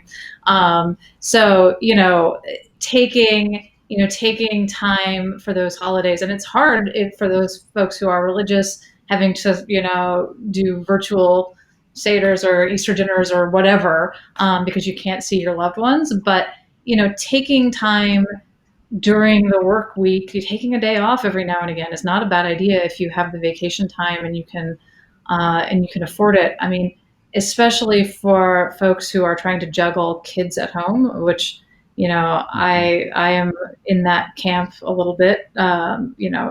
Sharing, we have some help, but then only intermittently, and it's very difficult to juggle kids at home with work. And sometimes it's just like, just take a day off and don't try to be doing three things at once all the time. I think that's important. And then I would say, look, for it's interesting because I think for ICs, what at least I've been seeing is that some folks are really actually just working very hard because they don't have to commute. There's nothing that tells them to stop. It might be a good distraction. Frankly, it's a good distraction from the news. If you've got, work that you can just kind of dive into and not worry about the crazy world outside, I think it can be a little bit of a coping mechanism, but it can burn you out if you don't take breaks at all. So, keeping an eye on your team and encouraging them to balance their time and not feel obligated to be, working extra hard just because you aren't commuting. Like there's really no need for that. I think as leaders, we can certainly set expectations for folks that like, we don't expect, you to be working even harder for no reason. Frankly, we probably don't expect you to be as productive as you would otherwise normally be because we're in this just very weird situation. And if you are, that's great. But like, when you need a break, take a break. Sure. And that segues into some of the else. There's a theme on some of the questions coming in around sort of mental health. And as a manager, made even more difficult by being remote, what are some of the signs of someone who might be maybe kind of deteriorating a little bit? Maybe having some burnout, maybe having some of that fatigue. Laura, anything that you can help managers look for in this time where they should maybe, dive in or encouraged to get extra help? Yeah, I'm not a mental health expert. I need to say, I don't have a professional expertise on this. Just read a couple of studies on burnout. No, but I think that what's weird about all of these, the changes that we're seeing is that everyone's going to respond so differently that there's not going to be one set of things to look for. As Camille said, some folks are diving into work. Some folks need to take time away from work. Like burnout isn't just about overload. It's about having lots of work and not enough resources. And resources might be sleep, resources might be focus, resources might be energy, resources might be like actual dollars. Talking to other humans, it could be so many different things. So what I look for with my coaching clients is, are they acting differently to normal?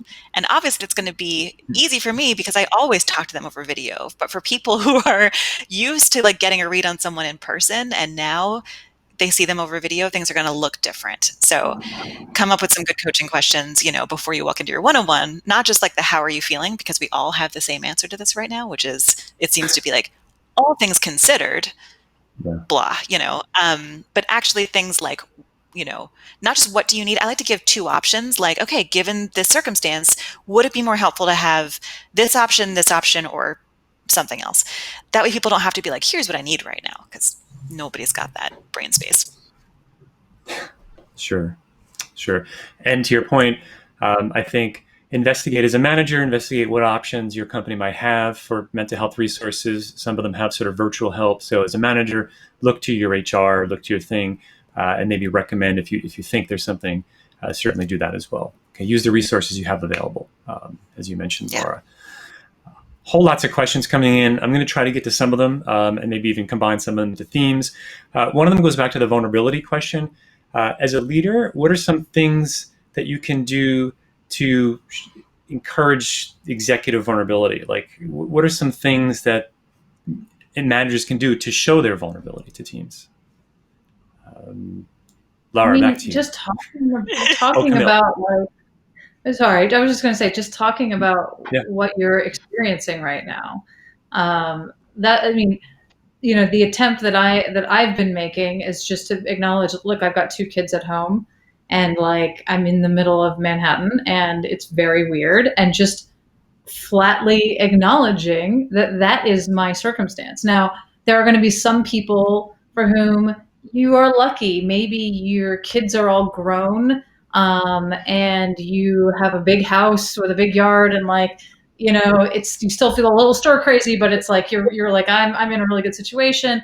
And maybe, you find a different way that this is impacting you, a thing you miss, or, something that like you used to love to do that you can't do anymore.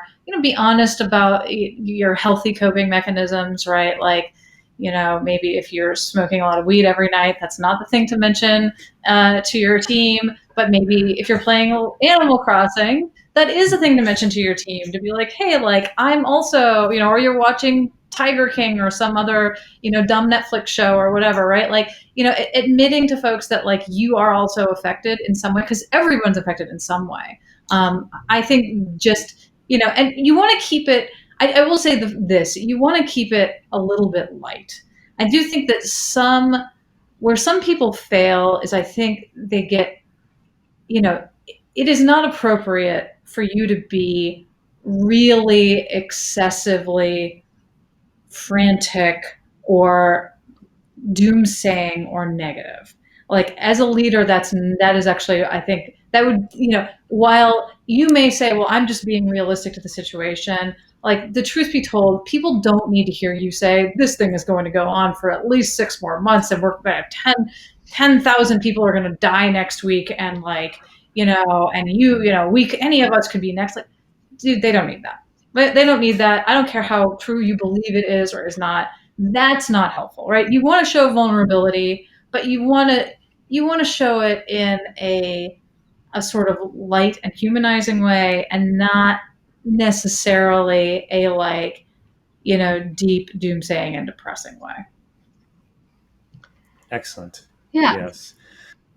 I agree with Camille. Like just balance, being like open. Like I have a meeting where they can bring their pets, kids, anything, and so that like people don't feel like it's always like serious, and they are working from home, and like if how we work, how we live is changed, so how we do meetings is also changed.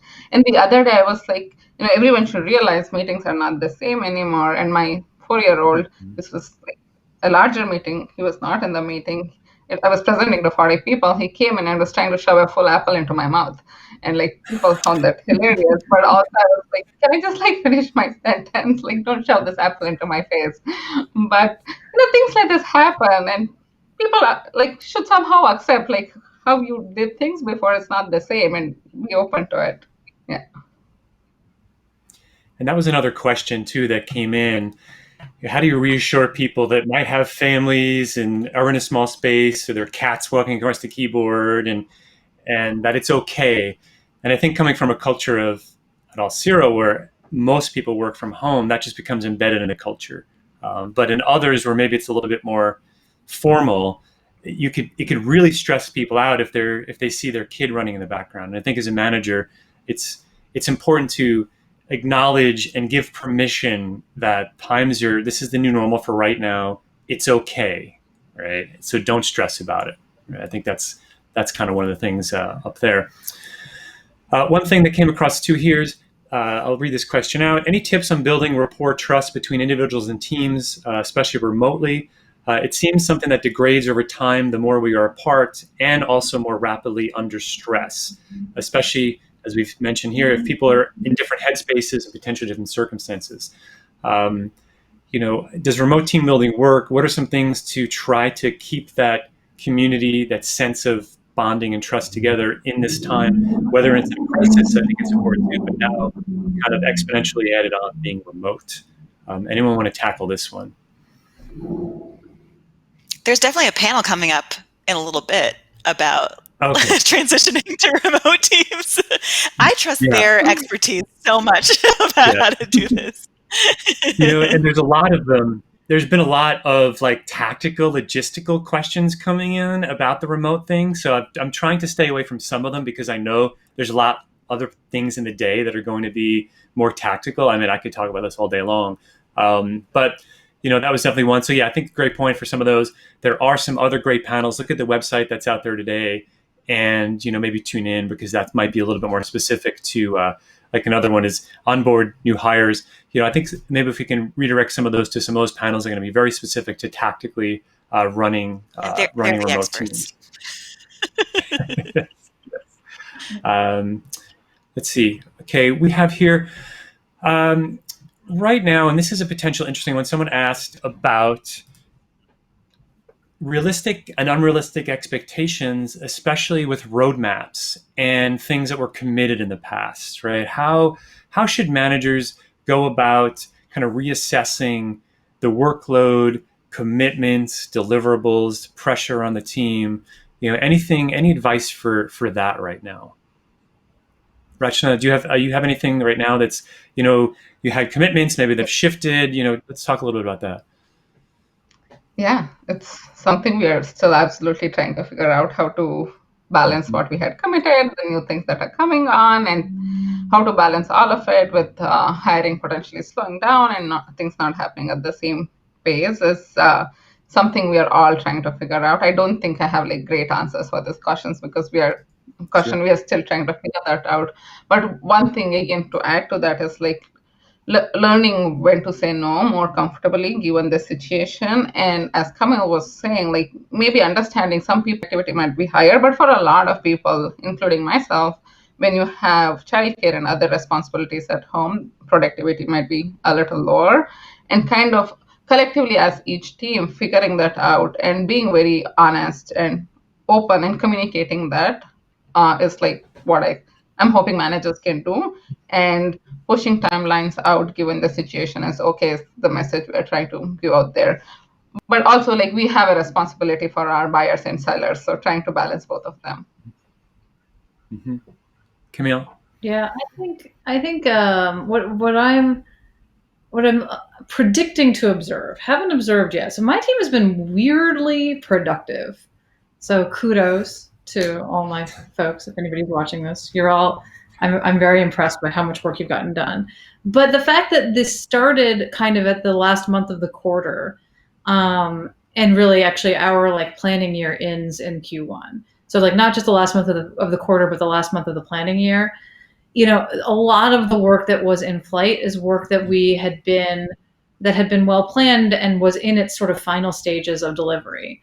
And so what I'm wondering will happen is when we start to get to projects that are less clear, that are less, sort of in execution mode and more in, okay, we know we want to do something here. We don't know exactly what we want to do. We need to be collaborating with, product, with our customers, with, other people on our team more to figure out the right path forward. Is that going to slow down? My guess would be that the more collaborative phases will be harder for people to figure out how to do and how to do well. Maybe not. I mean, it would be great if, in fact, it all just continued to go fine. Although I'm sure that people will be starting to be very worn down by this lockdown experience pretty soon. I mean, I certainly feel worn down myself by it. So like, whether your productivity was higher or lower in the beginning, maybe you've gotten into a groove, but you're still getting worn down by the duration of this. But I do think that, where you've got projects that are a little bit more just like we kind of know what we need to do, we just need to execute. I think those projects are probably going to be okay. the creative work where you have a general vague idea, but you don't know really what you want to do, and you need to do a lot of creative brainstorming with people, my guess is that stuff is going to be a little harder for people to figure out how to do, particularly if they've never worked in remote teams before. Sure. So I think we are kind of coming to the end of our session right now. I want to make sure that we keep to the schedule that we have, the very tight, packed, awesome schedule here today for this conference. I do want to thank everyone on this panel. I've sort of chatted with most of you before. It was great to chat with you again to kind of get some of that community. So good luck with everyone. I hope listeners, the watchers out there, I usually run my podcast, so actually people are watching this instead of listening, that you got some great tips from this. Good luck to everyone. And I'm going to pass this back to Mary right now, and I hope everyone enjoys the rest of the day's schedule. Thank you.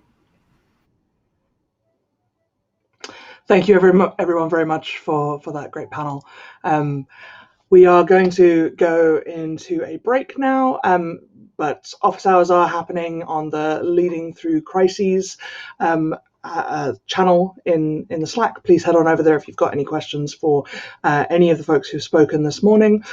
We are back on the hour, so midday New York time, 5 p.m. London time, and that's the extent of time zones that I can safely do without messing it up, so that's where we're going to stop. Please go have a walk around your house, observe the relevant lockdown or quarantine or shelter-in-place directives in your particular country, but make sure that you're back ready to watch the next session on the hour. There is information in Slack about joining networking groups. Go to the Lunch and Learn channel if you want to get into a group for lunch later on today. Enjoy your break. See you on the hour.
So the speakers are super experienced. Hear a session, have a talk, and afterwards dig deeper in. So go to the speakers, talk with them, sharing ideas, sharing experiences. Intense and welcoming in the best way. It's probably the best speaker experience that I've ever had. Leadership can be lonely at times, and it's one of the places in my year where I'm guaranteed to be around people that understand the challenges that I face on a day-to-day basis at work. It's wild, and I'm gonna do it again. Like, I'm gonna submit a CFP again.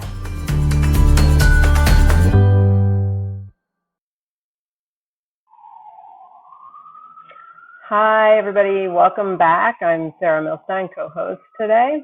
A couple of housekeeping things as we get started again. So first of all, if you are not yet in our Slack, come on down. Use the link on the screen right here to join us. Slack is where we have participants interacting with each other, where you can talk with speakers, ask questions, get hooked up with the tech if you have any problems. It's where all the action is today, so please join us in Slack. Also, if you're not on the LeadDev mailing list, join that. We will not spam you. We will not send you tons of mail, but we will keep you apprised of good events coming up online, in person, and other resources for managers and senior ICs in tech orgs. So please sign up. We have some other resources for you here today. So Lara Hogan, who was just on the panel before this, also hosts workshops on mentoring, coaching, and sponsoring and delivering feedback. She's got one coming up in April. Head to the link on the screen, and that's just been posted in the LeadDev Live Slack channel for tickets. All right, so let's talk about our next panel. This is on strategies for pivoting to remote work, which is relevant to nearly everybody's interests right now. These panelists have all participated in or led remote teams for a really long time. So they're here to bring us some good perspective on this. This panel will be moderated by Lena Reinhardt. She's the VP of Product Engineering at Circle CI. And the panel will be taking questions live. So again, join us in Slack. And if you have questions, post them in the LeadDev Live channel. There's a thread for questions for this panel. Also note that when this panel comes up, you should see their names and Twitter handles underneath their pictures, and that was based on feedback that you all gave us live. So if you have other feedback and things we can try to adjust on the fly, let us know. All right, I'm going to turn it over to Lena. Thank you, Sarah, and hello, everyone, and especially warm welcome to all the panelists here today. Let's start with a short round of introductions. Alice, how about you? You go first. Hi, everyone. Hi, LeadDev. I'm Alice Goldfuss. I'm an SRE infrastructure systems type, currently on the job market, not working anywhere. And yeah, I'm really excited to be here. I've been remote on multiple team setups, and I can't wait to discuss that with all of you.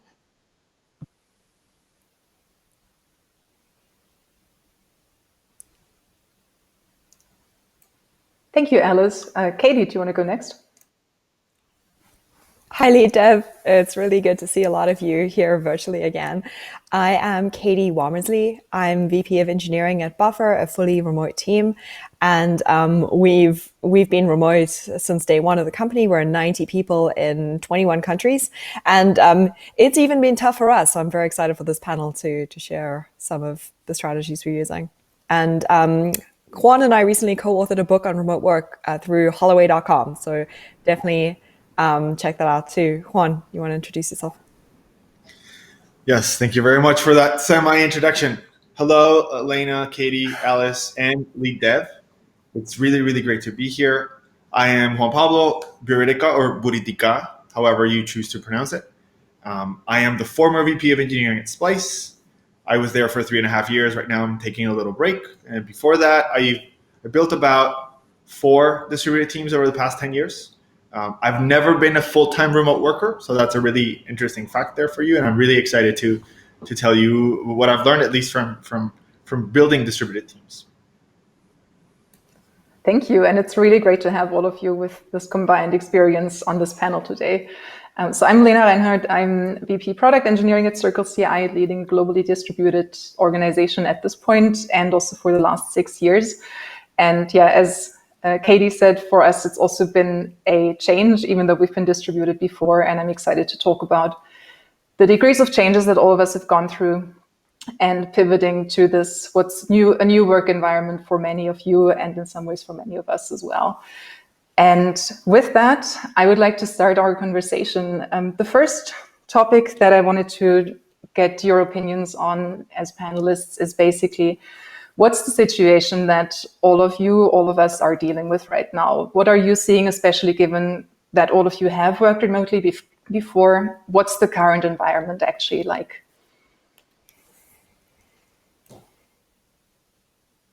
Just get started, Alice. No. That's great. Thank you. Sorry.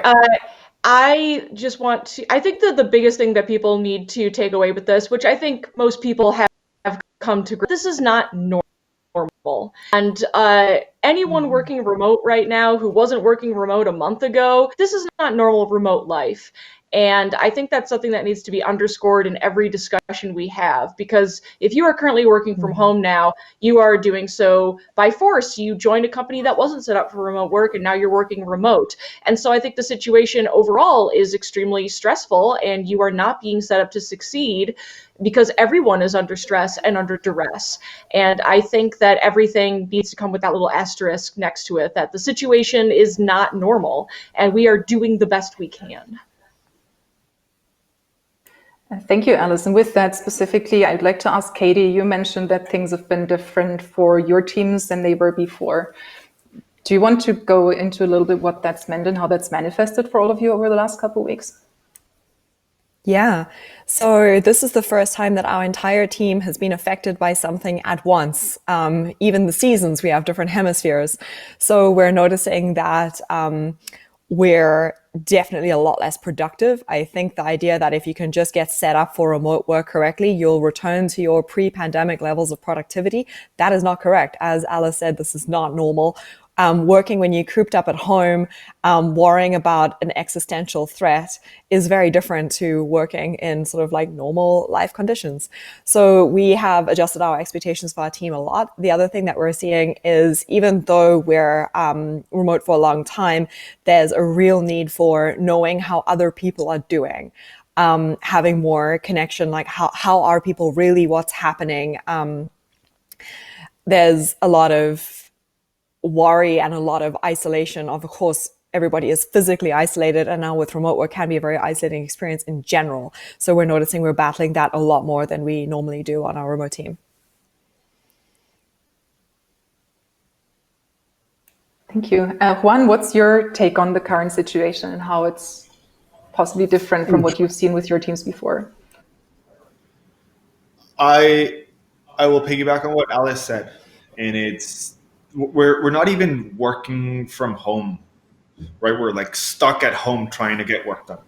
I think I'm not going to take credit for that. Someone else. It was a tweet I saw yesterday. I think it was Brian Lyles, if I saw it from. But I cannot. It resonates a lot with me. I am not working right now. I am at home, but I can feel the stress of the world. So recognizing and accepting that this is the state that we're in, that we're going to try to keep our companies moving forward, our work moving forward, our peers being unblocked. But we have kids at home. We are worrying about our parents. We're worrying about many things that we don't have to normally. So with that, on top of trying to figure out how video works and maybe interrupting each other over calls and who's going to pop into this meeting, it's just a lot. It's a lot. So we're all work in progress and we're all figuring out. So take it easy. This is what I can say. Thanks, y'all. Yeah, I think we're all figuring this out, and this is not normal remote work, but this is working remotely during a global pandemic, is I think a good framing for the rest of our conversation. So over the next couple of minutes, the main topics the panel and I want to go over with all of you is basically, first of all, how to start out. So what are the most important things to think through now? Then once hopefully the dust is starting to settle a little bit, how to settle into the new normal, because that's what things are becoming right now, the new normal, and how to navigate that. And then also, what does it mean to be a leader, a manager in a time like this? And talking a little bit about values and other principles that we're using to guide our thinking and our work right now. So let's start with, how to start out. So both for individuals, so engineers and tech leads and folks who don't have management responsibilities, as well as for leads, can all of you please just give me 2 things that you think are the most important things for people to think about right now, to do right now, or to keep top of mind in their work over the next couple of days especially? From an IC perspective, I think the 2 things ICs need to be taken care of is sort of like put your eye on first. So take care of make sure you're eating breaks, having good posture, ergonomics. Like you're in a new scenario, you have to make sure you're taking care of your health.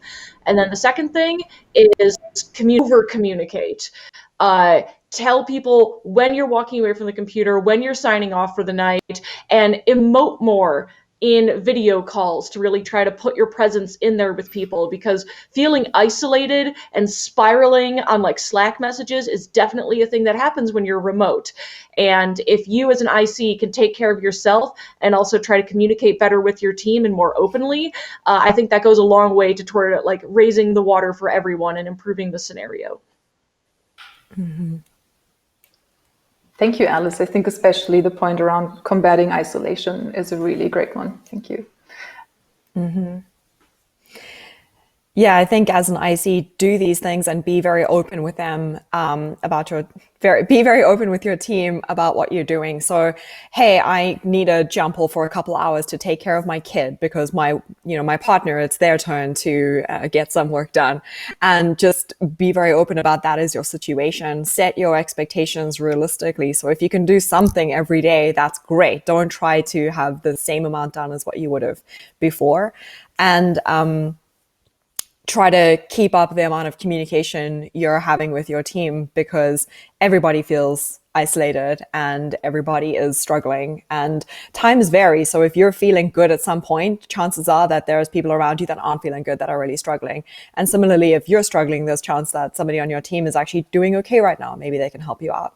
So being very open about how you're doing, what you're doing, when you're doing it, and then, chunking up your day and being really clear about when you're going to step away and explain where you are with your life. Those are great points that both Alice and Katie make. I think what I can add is, as a manager, you're probably used to not having control of your time.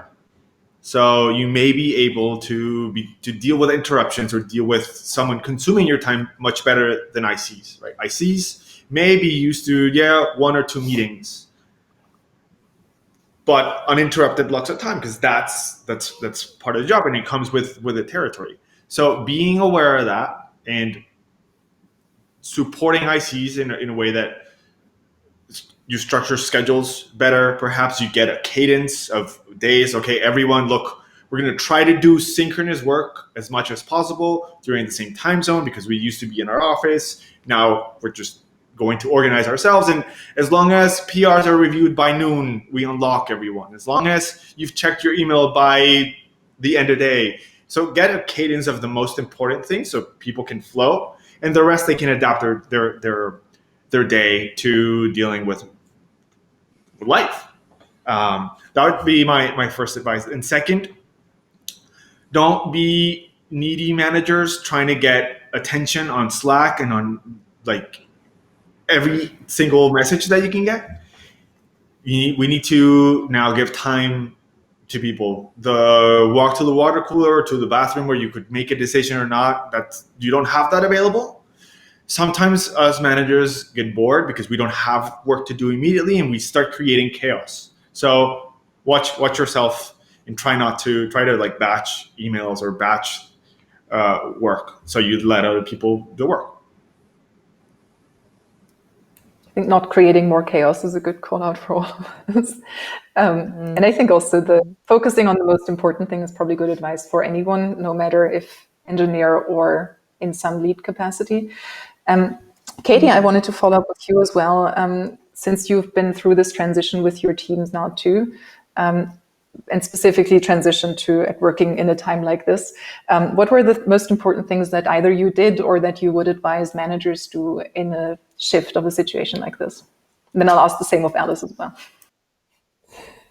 So two things, do what Juan did, and then two specific things here that are very helpful. The first is a sense of purpose.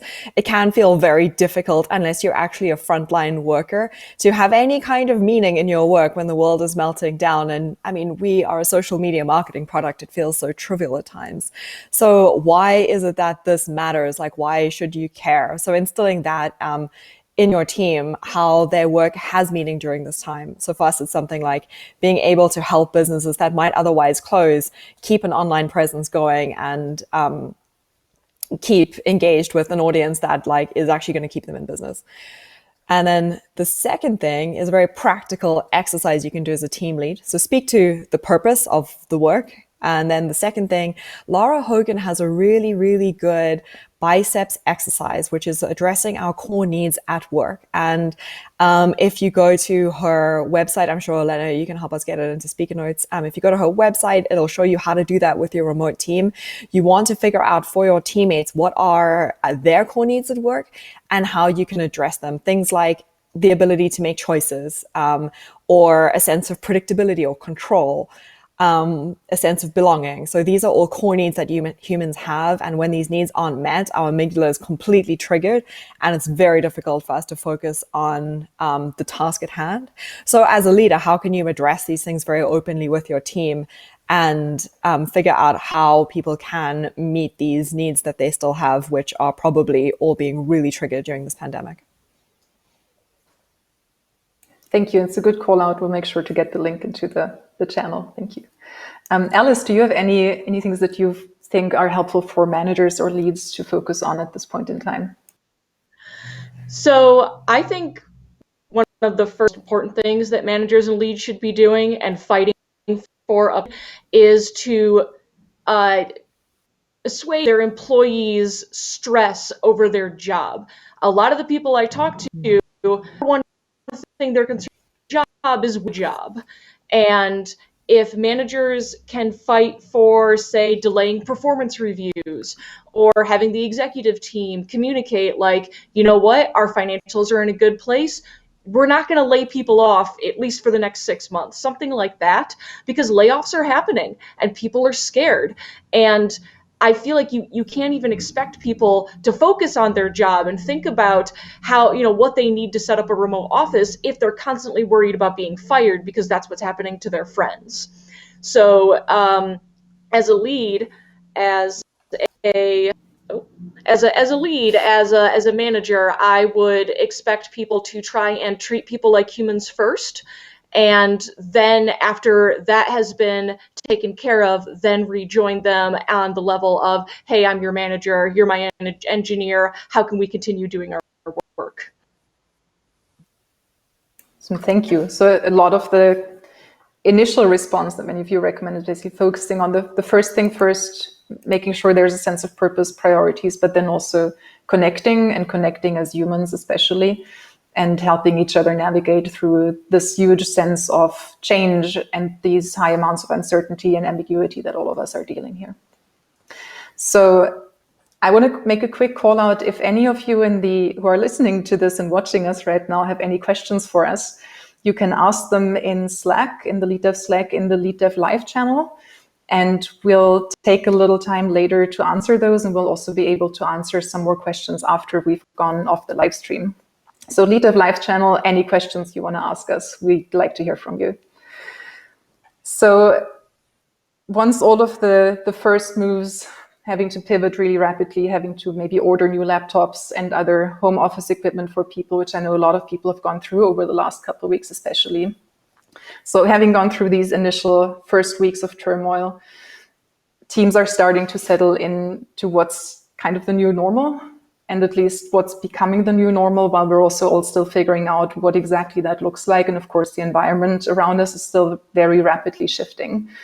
So what I'd like to talk about with all of you next and hear from you about is how to get through this, and specifically how to start developing good habits. There are a lot of things where I think the experience that all of you have with working remotely come in now, where you know what matters, what helps teams be effective, even when things are really hard like they are right now. And I'd like to hear a bit more on that from you. So what do you think are good habits, good practices for teams to look into developing over time, regardless of difficult circumstances that we're dealing with now? What have you seen work? What have you found useful over time with your teams?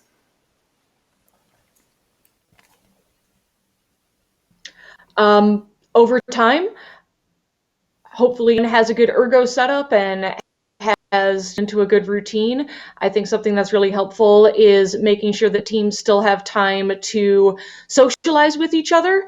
I think that's something that is really missing out between going from on-site to going to a remote, is you no longer bump into people at the water cooler, you no longer just chat with people at lunch. And when we're no longer in a shelter in area, one of the things that I think works excellently is organizing mini summits for the team. This is assuming you don't go back to an on-site or people can leave their homes in some way. Having teams congregate in person is great. If you can't do that, having some sort of lunch together where you buy your team lunch, like you DoorDash credit or something, and you say, hey, order in lunch, we're all going to eat together. Something like that, I think it goes a long way to kind of maintain ties, and it also frees up conversation that people wouldn't usually have. Have unstructured time is what I'm saying. Mm-hmm. Yeah, big +1 to unstructured time. Buffer has 3 time zones, so twice a week. Every 3 times, I'm saying this so badly, we do unstructured time. We do it twice a week, and we offer 3 time zone options. So we have an APAC time, a Europe time, and a America's time that you can just hang out with whoever happens to be on Zoom. And there'll always be one person there to kind of make chit chat, or there'll be someone in the Zoom. We organize that, but otherwise it's just unstructured hangout time. And then a really good thing to figure out as your team is your communication protocols. What is synchronous? What is asynchronous? And then what are your expectations for communication? So are Slacks replied to instantly, or is Slack treated as a semi-async, I'll get back to you at my next break or by the end of the day? Similarly with email, is it that you expect an email to be replied to within an hour or within a day? What are your team expectations around that? And Juan Pablo has a lot more on that. So do you want to add anything there? It's a perfect lead. Perfect segue. So in this time, I'm going to advise most people to do the opposite of what we wrote in our book. So Katie and I, as you mentioned, we just published a guide. And there's something that is really, really useful eventually when we want to consciously build a distributed team, but we're not doing that right now. Right now, we're reacting. So what Katie says is extremely important, being explicit about how we communicated a team, where we communicated a team, how we read or how we don't read, or how we communicate status or the work that's being done, all these things. Where it's happening, it's really, really important. But the advice that I'm going to contradict myself from the guide to today is, in the guide, we tell you, try to strive towards asynchronicity as much as possible. Today, and in the next few weeks, as you build habits, don't rush to using asynchronous means, because you'll probably drift apart, and that'll be a space for miscommunication. I think Katie says it really well.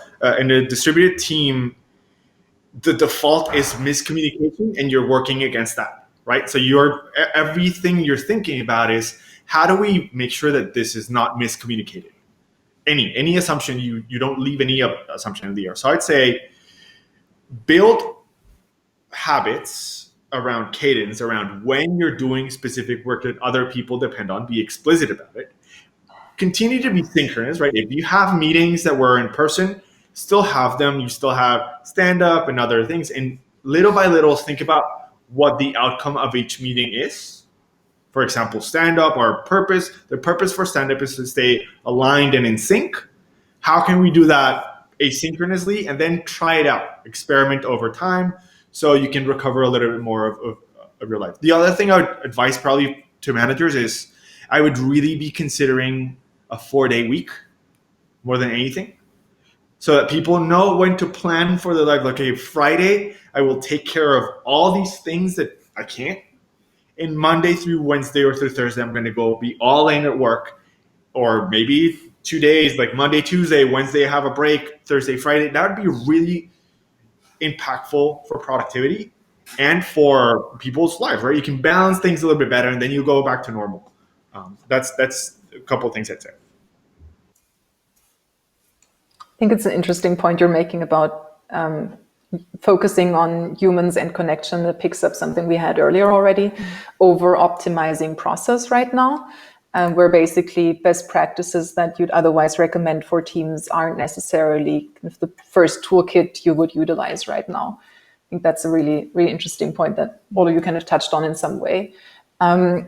What have you seen teams do about decision making, especially? I want to ask about decision making because this is a time where a lot of people are in distress for lots of reasons. Maybe that toddlers are running around at home, they need to reorganize how they care for elderly or for children, or just are or dealing with physical or mental health issues or others, which also can exacerbate issues around who owns things on teams, who gets a say in which things.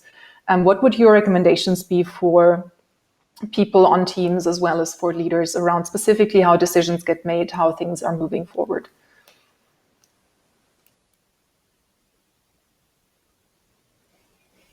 Well, I would suggest you really lean into a philosophy of done is better than perfect. If you can make any kind of forward process that is better than the ultimate decision or like the perfect solution.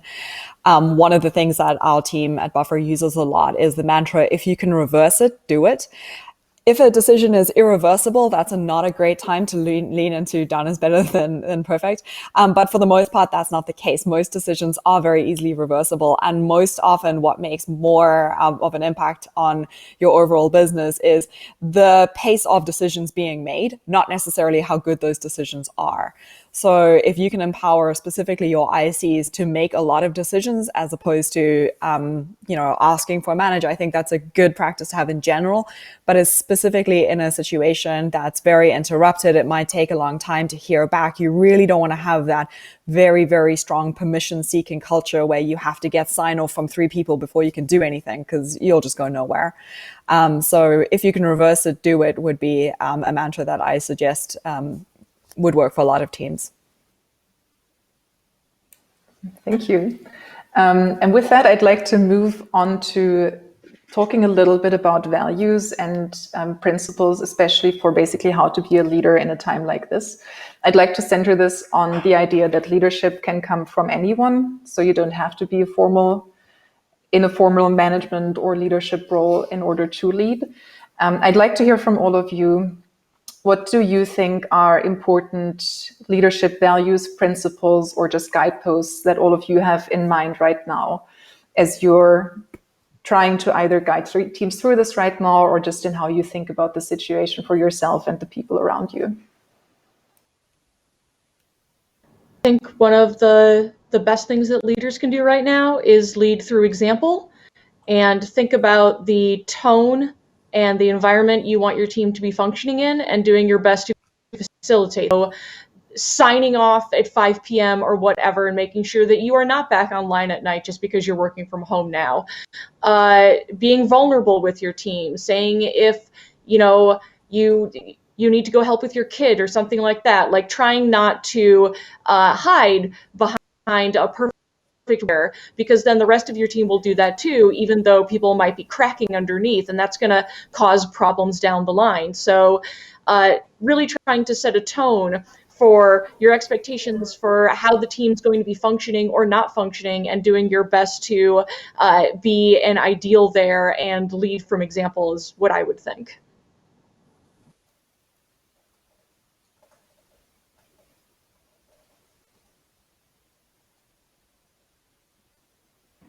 Ron, do you want to go next?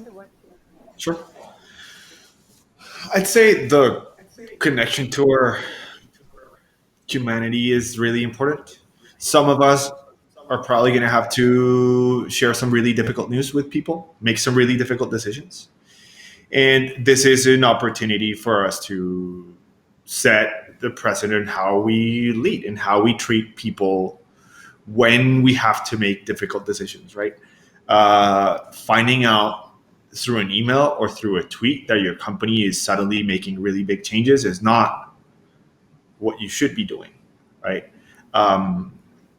Even though you may be in a position where you need to make fast decisions to salvage a portion of the company, stay in business, some of these things. Being very aware of the impact that this will have in the people that you will be making decisions on behalf of is extremely important. And I think the number one and only rule in leadership for me is we never improvise. We practice difficult conversations.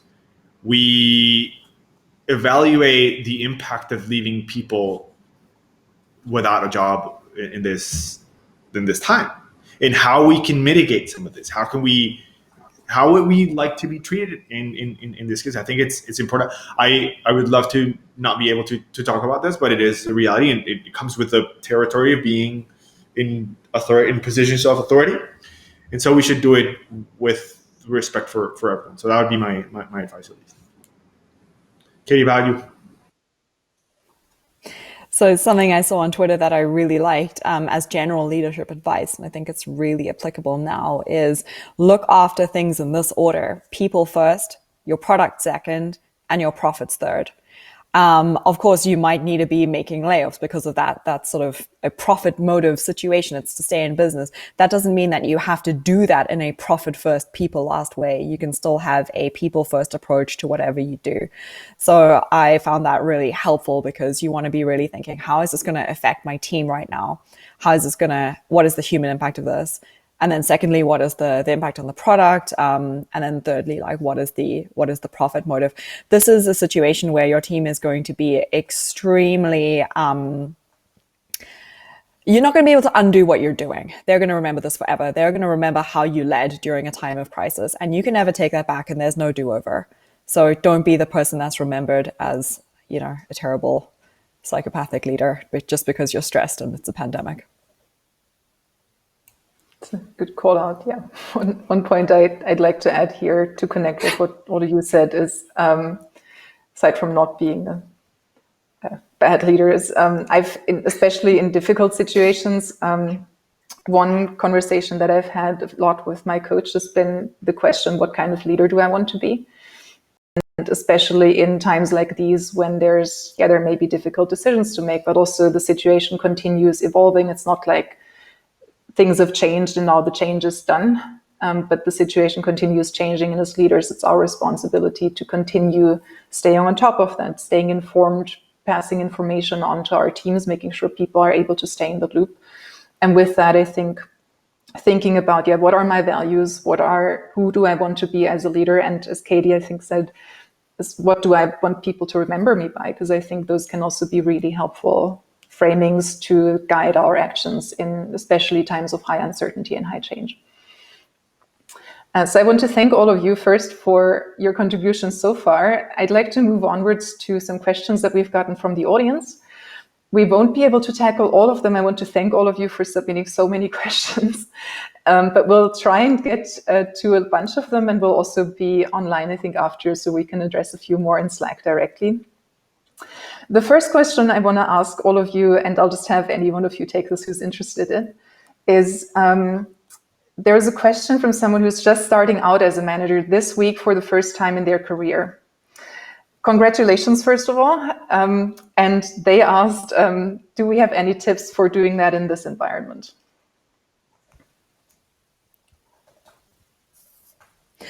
I would be vulnerable with your team, with whoever you're doing one-to-ones with, and say, look, I've never done this. This is my first week. What do you think I should do? What are you most worried about? Like, your team generally has a strong sense of what they want to see from you. They know. So you could ask them, and then they'll tell you. So that would be my number one tip. Don't act like you know, because they know you don't know. They'll find out. Yeah. I'd say that by being here, you've already taken a really good step, because you came here to learn and you're asking questions. The difficult part about becoming a manager right now, this time, is not going to be the remote aspect, but rather the stress. So the advice I give new managers all the time is you're a junior manager and assume that you need to learn absolutely everything from scratch. You may have been a very senior engineer or a very experienced engineer, but now we're kind of back in square one and follow awesome people like Lena and Katie and Alice who have a lot of leadership advice. And it takes time to become a great manager. So take it day by day. You'll learn. You'll sometimes be someone's worst boss, but you'll eventually become someone's best boss, and it'll be worth it. So one step at a time.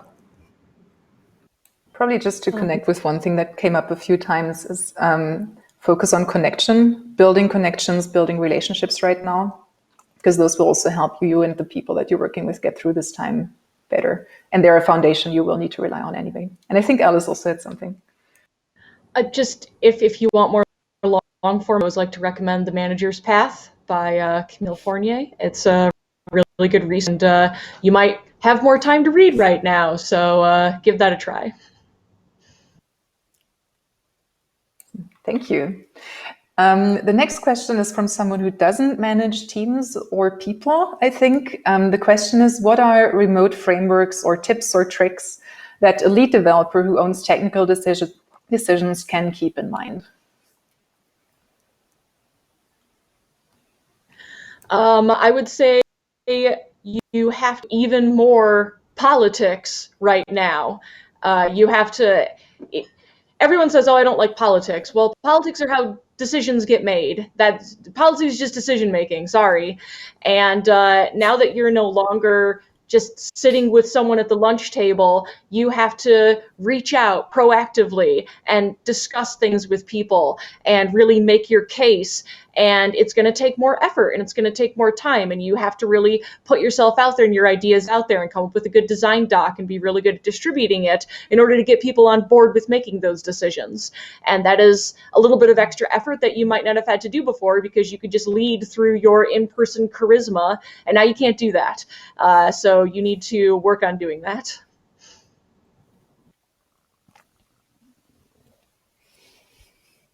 Yeah, I would also just add, ceteris paribus, everybody is going to look like a lone wolf right now. So even if you've never thought that was you, like it's probably going to be you right now. So don't do that. I have nothing to add. This is already great advice. Then let's move on. Thank you for that. I would like to add another 3 questions because we only have 8 minutes left, unfortunately. The first one was about managing expectations upwards. The question is, how are you managing expectations upwards, in particularly with getting the greater organization to understand that productivity will be down?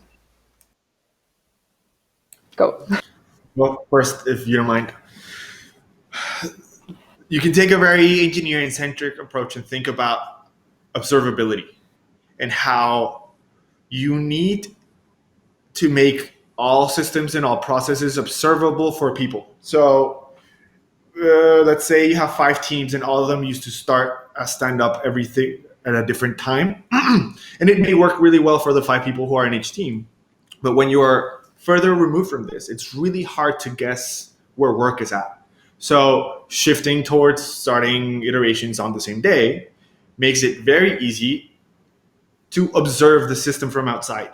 I don't have to question and to go debug the teams and ask, hey, where are you at in your iteration?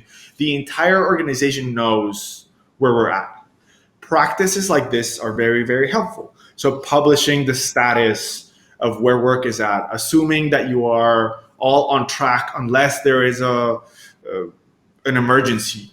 Just creating these little habits and little processes that help the organization as a whole observe itself is really, really useful. So you can use Slack as a log for things, but don't use it as a place to make decisions, for example. Choose another place where everyone knows where decisions are going to be made, maybe a thread app, maybe an email, maybe a shared document. Those little very explicit communication channels can help your organization function like a system. It is a system. And it'll make it very easy for everyone to be informed, to stay informed, and to move forward.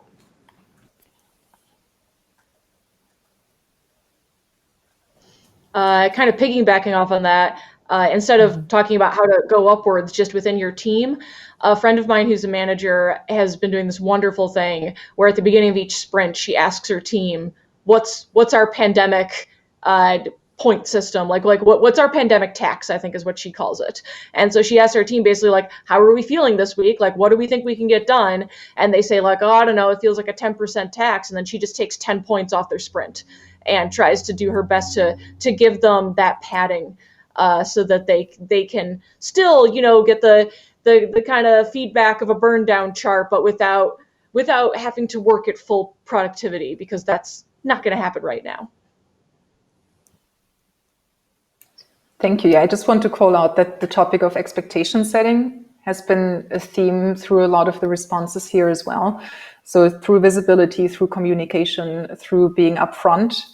And that's probably something for anyone who's currently going through this to specifically think through as a larger theme and how you're approaching your work right now.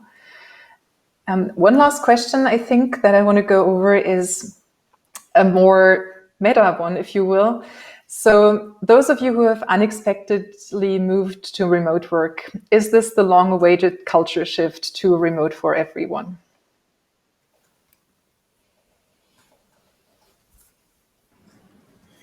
I see facial expressions, but someone has to say something. This is so weird. I feel like everyone's going to be so heavily put off. Yeah. Alice, sorry. It's fine. People are going to be put off. People, like companies are going to go, oh, well, clearly remote's terrible because, during a plague while your children were home, you ship on time. So the thing that I think is important to take away from this experience is possible. And for years and years and decades now, companies have been telling people with disabilities who can't leave the house or who need special accommodations or who don't work in San Francisco, they've been told, well, you can't work for us. We just can't make it work and make it work. And I think that's the big takeaway. Not that everyone should be working from home, but that everyone could work from home, at least in tech, and that we can accommodate that. That is the takeaway that I want people to have from this experience. I absolutely agree with what Katie and Alice say. I'd say, or at least my concern is people taking this experience as the default for remote work, and then there will be some trauma at the end, right? Whenever we get over this, working at from whatever the same space that you were living this experience may bring some trauma, and you may relate that to remote work, and that's going to be. I see this as many sort of influencers of remote work consider this being great. I think we're probably going to be set back a little by having this experience, this collective experience of really bad working from home during a pandemic. So let's take it day by day and see how we end up on the other end. But let's stop pushing this remote work is more productive and all the best. And let's get through this first. Katie, what do you think? Yeah, I don't have too much to add to that. That's fair. Yeah, so this probably connects. Oh, sorry, did you want to add something? No, remote work is hard. The lags are real, people. So this probably also connects with what we started this conversation out with basically, is this actually normal? So this isn't companies pivoting to remote work. This is companies and all of us adjusting to very difficult and challenging circumstances and trying to do the best and trying to, be as productive as we can. I'll be honest, I'm not the most productive person I've ever been in my work life right now. That's just what I'm dealing with here as well. And I think it's the same for many of us.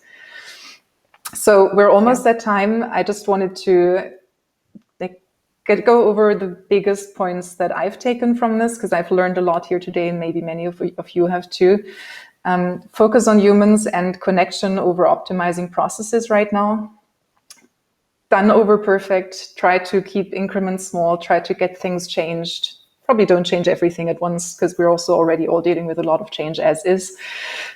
But yeah, done over perfect and not trying to get everything to 100%, especially if it's reversible, as we've heard. Consider using things like a pandemic tax or other ways to manage expectations for your teams, but also for the people around you, maybe the people that you're managing upwards with. Don't improvise as a manager. If there are things that are difficult right now, difficult conversations you need to have, practice those, get advice from people, get guidance from others. And yeah, look into observability. I think the term resonates with a lot of us for all systems, but also for processes as well, and make sure to keep work visible. And empower the people who are closest to the problems, help people make decisions themselves, and drive things forward for the business. So yeah, thanks all of you. Thanks to Katie, Juan Pablo, and Alice. It's been great having you here. Thank you for your time today and for sharing your lessons learned with us. And with that, and thanks to all of you for being here, of course, as well. It's been such a small space, but I know you all are out there. Thank you. Have a good rest of your day. And with that, back to Sarah. All right, thank you all so much. That panel was terrific and so relevant. The panelists will be holding office hours in the remote working channel in our Slack, so please jump in there. And also a reminder, if you are posting about us on social media, if you're on Twitter, you're on Instagram, you're on TikTok, use the hashtag LeadDevLive and let folks know what's going on. This morning has been so great and we want to bring more people in for the afternoon. So we're going to take a quick break, 15 minutes. We'll be back with a panel of folks who are newly remote and experiencing this stuff for the first time. We'll see you at 1 o'clock.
Welcome back. I'm Sarah Milstein, co-host for today.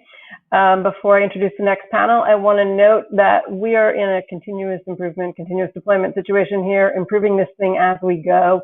Earlier, people had asked if we could get the panelist name and Twitter handles up on the screen, and we did that. And then somebody asked if we could get the panel title up on the screen, and now we're doing that for the next one. So if you have more suggestions, let us know in Slack. All right, so our next panel is I'm newly remote under coronavirus, AMA. This is folks who are indeed just going through this themselves for the first time and are going to talk about what they're learning and what they're experiencing.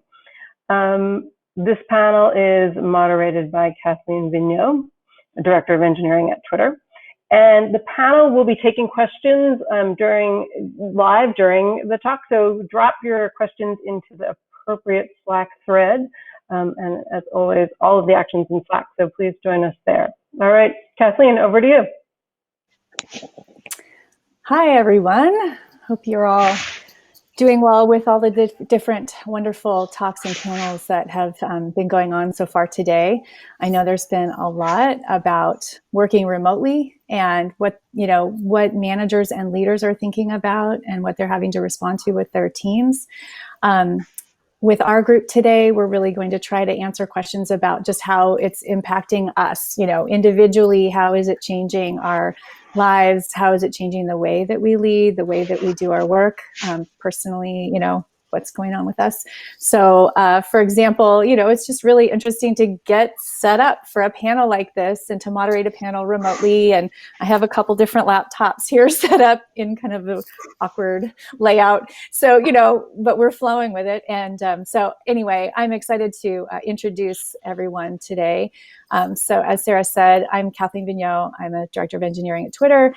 I lead our public and private cloud infrastructure automation teams. We're very busy right now. Twitter's very busy right now. And I also lead our internal engineering manager program at Twitter. Recently, I helped coordinate a very rapid release of virtual interviewing across the company when we started having to do 100% virtual candidate interviews. And yeah, there's just a lot we're all kind of reacting to. So I'm thrilled to be your moderator today, and I'm super excited to introduce our panelists.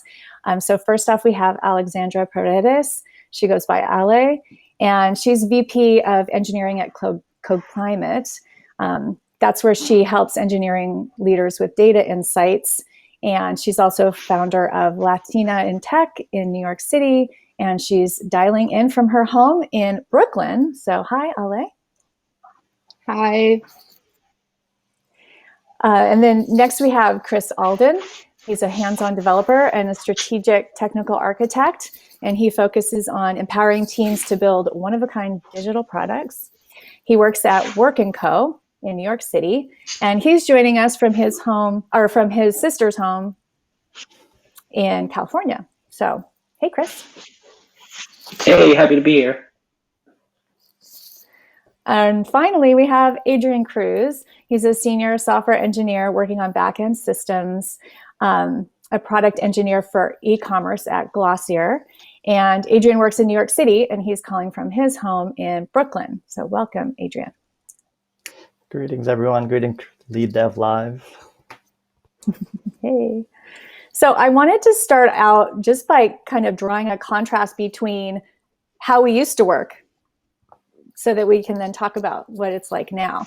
So if, each of us will just spend a minute talking about what normal work environment used to be like, whether we worked on a team which was all physically together in one room, or an open workspace, or offices, or national, global, distributed team, or how big the team was. So for example, I was working at our Twitter offices in downtown San Francisco. I was commuting either by car or by public transportation, about 25 minutes each way, and working in the company headquarters. But I have a team of about 45 people, and they're 50% distributed. So there's certain things that we were already doing, like Hangouts and having remote people participating in lots of different meetings and things like that. So that's kind of the start point for me. Ale, would you tell us a little bit about what life was like before coronavirus? Yeah. So Code Climate's offices are in Manhattan, in Chelsea. So my commute was in the subway, 25 minutes each way. I would try to use that time to listen to a podcast. So that was a little bit of like me time before, getting started with the day. Half of our engineering team is on Brazil, so a lot of our processes are remote friendly, or well, I thought they were remote friendly. So yeah, that was what life looked like before. Okay, great. How about you, Chris? Yeah, for me, I was based out of Working Co's Brooklyn office, which is in Dumbo. So my commute looked like taking the subway, or on nicer days, walking across the Manhattan Bridge, which is a nice little start to the day. And Brooklyn is our largest office with about 150 people, but we have a globally distributed team with offices in the US, South America, as well as Europe. And also as a digital product company that serves a wide variety of clients globally, we all have always tried to strike the balance between making the most out of in-person, face-to-face time, both with our internal teams and with our clients, with being able to work remotely and with distributed teams where appropriate. Okay, all right, sounds good. And then what about you, Adrian? Yeah, for me, I was located in Glossier's headquarters in New York City. So commuting just like everyone else into Manhattan from Brooklyn. It was like a 40-minute commute. I was able to read a lot, listen to some podcasts, and that's not this situation now. And my team right now, we're pretty remote friendly. Most of us are in New York, but the time zones, they span across Europe all the way to the west coast of the United States. So it's a struggle, but we're getting through. So it sounds like most of us kind of had a head start, right? We had some folks that are already remote. We were probably already holding meetings with many people on the line that weren't in the same room. I know one thing that I've definitely noticed is that the balance of having big meetings with 10 people in the room and then 3 people on the call isn't like that anymore. And it's actually, I think, great, because those 3 people had a hard time breaking into conversations, had a hard time contributing. And now you can see everyone's face the same size. You can see everyone who's speaking. And so I know for me, that's definitely been much better for our remote employees. So anyway, let's talk a little bit more about, what has changed for each of us personally, with each of us as leading technical teams, leading engineers, people manager, or technical leader. So for me, I would say, working 100% remote at home with my husband and my 2 older teens in the house means, last night we had the conversation, okay, mom needs to moderate a panel at 10 o'clock in the morning. Who's going to be streaming? Like, I need you not, can anybody be like shifting their day to accommodate? So that's really new and interesting. We all have to have our designated workspaces. My husband's on many calls during the day, and so am I. So we have to have that audio separation. Everyone's in the kitchen making food. That's so weird and new in the middle of the day. And, I feel lucky because my kids are older. My kids are 16 and 18. They're pretty self-sufficient. But I've seen lots of folks in meetings with toddlers climbing on their necks and, pets, and, everyone's sort of having to adjust to how to stay productive with a lot of distraction. And anyway, I think the other thing I would say is just sitting. There's a lot of sitting all day in one place and kind of going from meeting to meeting. And I know I am having to get up, stand up. Sometimes in the middle of a meeting, I'll just take my laptop and go set it on top of some books so that I can stand, next to the bookshelf and just move around.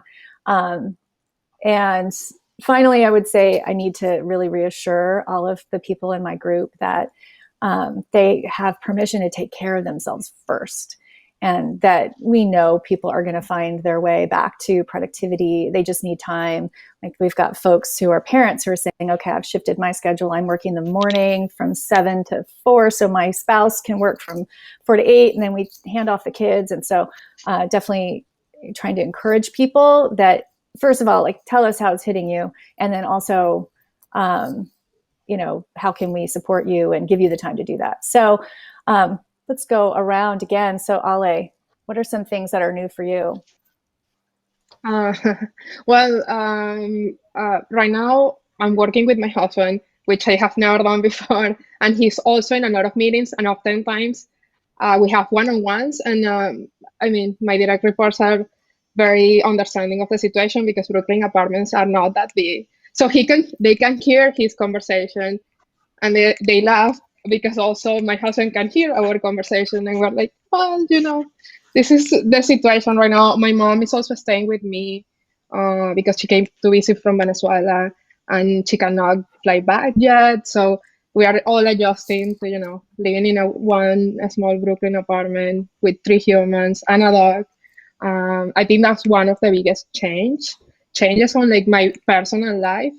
I will say I feel the same as you, Kathleen. Not being able to move actually impact me more than I thought it was going to, because I like to take a lot of walks during the day. Like sometimes some of my one-on-ones are walking one-on-ones, which are great. And now there is no such a thing as a walking one-on-one anymore. So I'm trying to be able to stand, maybe fit in a workout during lunch or stuff like that. Yeah, that's great. I mean, I think a lot of people can identify with the things you're sharing, and that's what we're hoping to do here too, is for helping people understand like all the stuff that you're dealing with. You're not alone. We're all figuring it out. Chris, how is it for you? Yeah, the transition has felt pretty total from my end, both from not only working from a home. In this case, I'm working from my sister's home. We were living with parents in New York who were actually in a pretty high risk group for this particular virus. So we made the decision in early March to come out and be with some family here in California. So adjusting to the new time zone, the new place, has been a pretty radical shift for me, and has given me a lot of perspective in terms of how we work across time zones. When we are working with a distributed team internally and working across a few of our offices. And also, the human connection that we get out of work is something that I'm learning more and more is something that really motivates me personally. So trying to find ways to maintain that human connection, even with people who may not be directly on my project teams or my mentees, is really important. So finding ways to reach out to other people at the company who I would have had the opportunity to talk to over coffee in the office and find ways to still connect with those people has been really, really important for me. That's great to maintain that connection. It's so important. Adrian, how are things for you? Yeah, for me, so I'm here in my tiny Brooklyn apartment. I've got 2 kids and my wife. We are part of that group that are juggling the toddlers. So I have a 7-year-old and a 3-year-old, and it's tough. So New York City education started remote learning. So I am now a teacher as well as a coordinator of time scheduling, because I share my schedule with my wife, make sure that my meetings align with what they're doing, and just making sure that the school, they have all the support that they need, because sometimes I'm troubleshooting this new software that they're using. It's extremely tough. So there's a lot of juggling on my end with work, parenting, and just finding a nice balance of when's the correct time to disconnect from work and just be a dad at home. Yeah, that was brought up on some other panels, one of the other panels, about just how do you kind of make that clean break. And a lot of people like take a walk or just do something as part of their routine to signify the end of the day. And how do you compartmentalize your family time, your work time? That's a lot, Adrian. That's a lot, managing all of the online learning too. I'm, like I said, my kids are older, so my daughter's doing her college. She had to come home early from freshman year of college, and she's doing her online college classes. But she knows how to do those things. And my son is doing high school online. But yeah, there's a lot. So I want to make sure we do get into some of the specific questions that folks had asked ahead of time. So the first one, one of the questions was that someone asked, I'm trying to lead my team, but I'm feeling totally lost and a bit fragile, honestly. What should I do? So Chris, do you have some thoughts about what to tell this person? Yeah, I mean, I think personally, this question really resonated with me. I think that idea of fragility is something that I've experienced. You know, sort of as I mentioned, this worry about my parents and about other people in my life who are sort of at risk at this time, as well as just being exposed to everything that's in the news and that sense of ongoing anxiety and worry. So for me, it's really been about being really honest and candid with my teams about those moments when I just don't feel equipped to be productive, and saying, hey, I need to take a few hours away from the computer to either deal with this situation or just take some time to breathe. And then also, I think sometimes leaders and managers find it hard to be mentored and be coached, and are a little bit hesitant to reach out for help. So something that I've been mindful about is being really proactive about getting support from other people on the team. The other managers and leaders, and reaching out to them and saying, hey, I'm finding this particularly difficult in this moment. Do you have any thoughts? Do you have any time to talk about it? And really not being afraid to get that support that you would expect to give to your team, to ask that of others. Yeah, modeling that, asking for help. We tell all our people, you should ask for help, but we don't always model it. We want to be self-sufficient, and we want to be leaders, and we want to do it all well. So it's so great that you're mentioning that, we do need to also be modeling that behavior and talk about when it's hard. Obviously we can't, I think Camille earlier in the panel said, you shouldn't fill your people's ideas and thoughts with fear, so you have to kind of manage that. But it is important to just at least touch on the reality of, yeah, I'm human too, and I need help too. So that's great. Thank you, Chris. I'm going to put a question to Adrienne about how have you tried to create an office feel for your newly remote team members, for folks who are not accustomed to being remote, who might default to the ease of talking in the hallway or reaching over to the person sitting next to them. How are you creating a sense of camaraderie during this time? Yeah, that's a wonderful question. When I saw this come in, I love this because as a person like myself, I've always been an introvert. I've loved quiet time. I schedule quiet lunches just so I could just relax. But now this work from home thing is the new normal. I found that I've missed small things like coffee chats with my teammates, or just water cooler bumping into people. What we've done that's been working okay is, setting up this scheduled time for virtual coffee. It's just like a scheduled time. Anyone can join. You pop in, pop out, and then you could be a fly on the wall and just listen. And that's your time to not talk about work. Or if you want to talk about work, that's fine. But, sometimes I'm just sitting, listening to people's stories, and I'm making coffee. Or when I'm having one-on-ones now, you can't do those coffee chats and walk to Starbucks or wherever. So now you just have to have some sort of coffee chats where, okay, let me use that Zoom feature and make believe that we're in some sort of cafe as my virtual background. It makes things a little bit more fun. People kind of like it, and it's, making it a little bit more personal. So it's working all right. That's great. Yeah. Can I add that? Yeah, please. Sorry, I just wanted to add something really small. Agree with everything that Adrian said. I think something that we have done also on our meetings is maybe the first 5 minutes of every meeting are more informal chat. So stand up instead of getting right into work. There is 5 minutes of how are you doing? How's your morning? And I think that makes it a lot more human, our conversations. Yeah, I feel like we're really learning how much we need in full connection with each other, even though we work in a professional environment.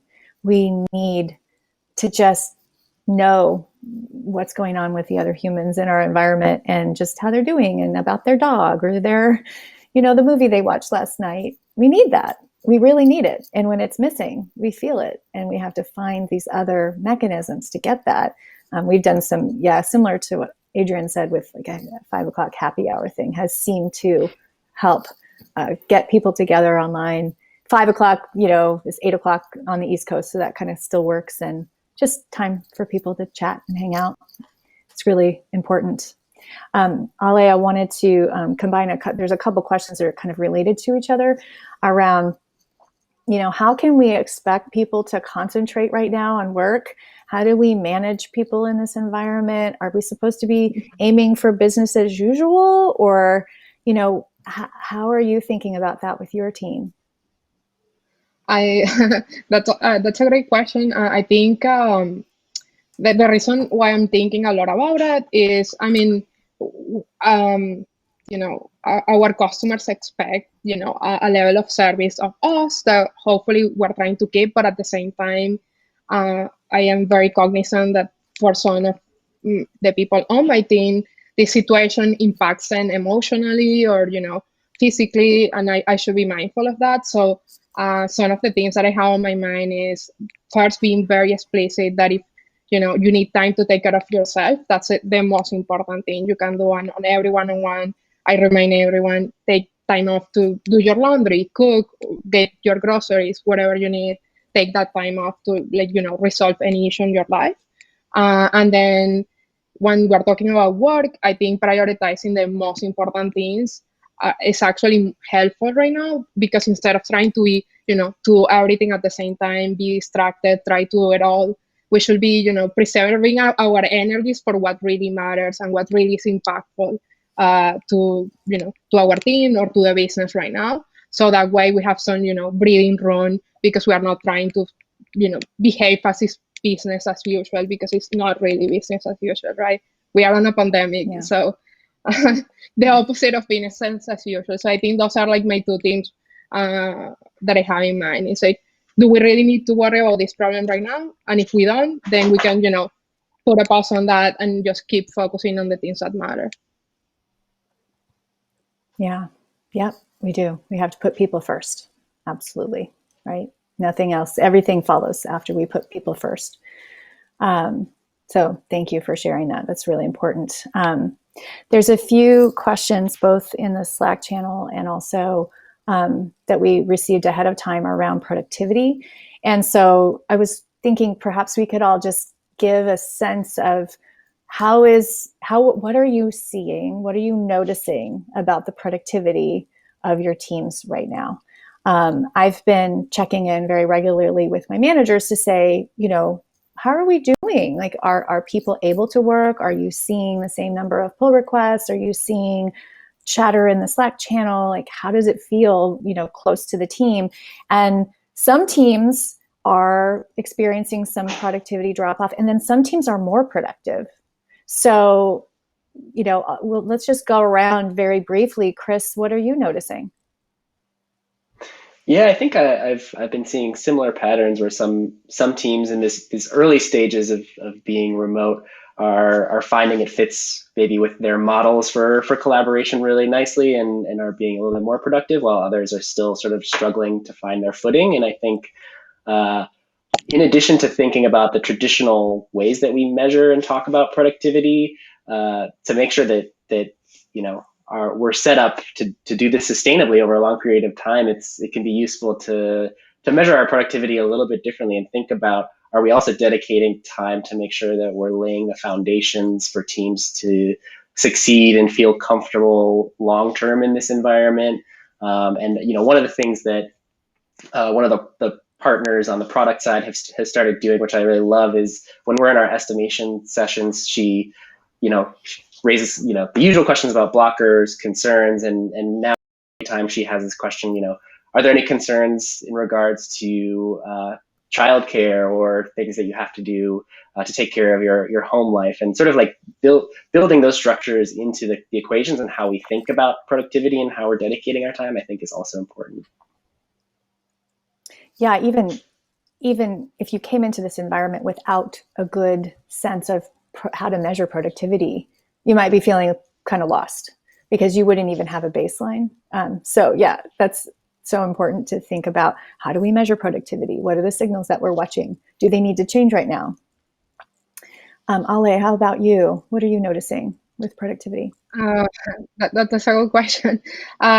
So, I mean, the product we build at CoClimate is related to engineering data and analytics. So, we were already measuring our own KPIs internally, although since we moved into the, this pandemic mode, and we had new engineers on board while we're like doing this, I did change a little bit our KPI. So for example, I don't care as much maybe about like having a super high pull request throughput, but I do want to know if new engineers are being involved in our code review process. So are they actually getting on board? Are they participating in team processes?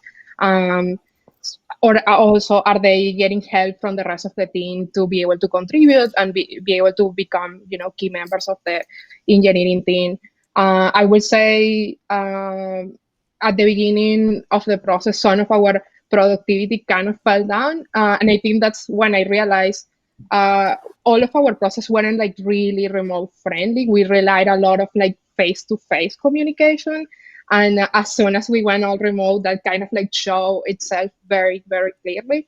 So we had like a couple of weeks where we needed to start changing the way we work to be more grid, asynchronous, being able to, write down your plan and then being able to share it with others and wait for comments.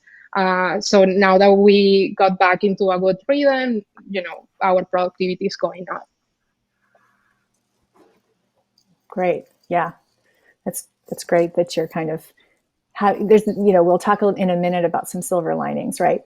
But one might be that we're all having to refine our processes, and we're finding the places where we have gaps. We're finding places where, oh, wow, I thought that was remote friendly and it is not. Or, oh, wow, we need to define asynchronous versus synchronous and set expectations. So we'll come back to silver linings to close out the idea around productivity. I'd love to hear, Adrian, how that's been for you.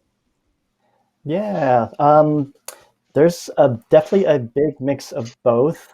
For the folks that just really enjoy heads down time and they have less meetings, they're really enjoying this. They're really productive. They're like, I'm getting some coding time. This is my maker time.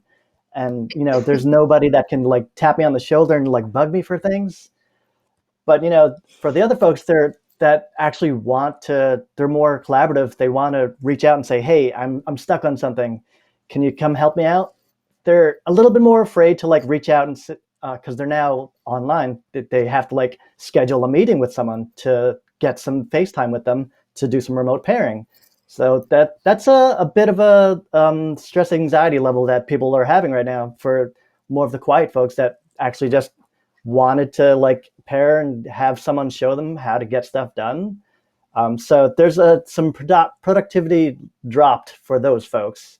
But like for the folks that are like just thriving, this is their time to shine. The quieter introverts, they're seeming to enjoy this. They're doing a lot well, and that's great. I think we have like a good mix of both right now. No, that's probably important, right? If you had all one or the other, that might be, a challenge. Yes, I think some of the heads down work has improved for folks, less interruption. But I know for extroverts like me, it can be sometimes hard to like get that motivation, the energy that you might get and feed off of other people isn't there. So you have to figure out, new strategies. Let's wrap up with silver linings. So we'll go in a reverse order. Adrian, any silver linings for you with all of this?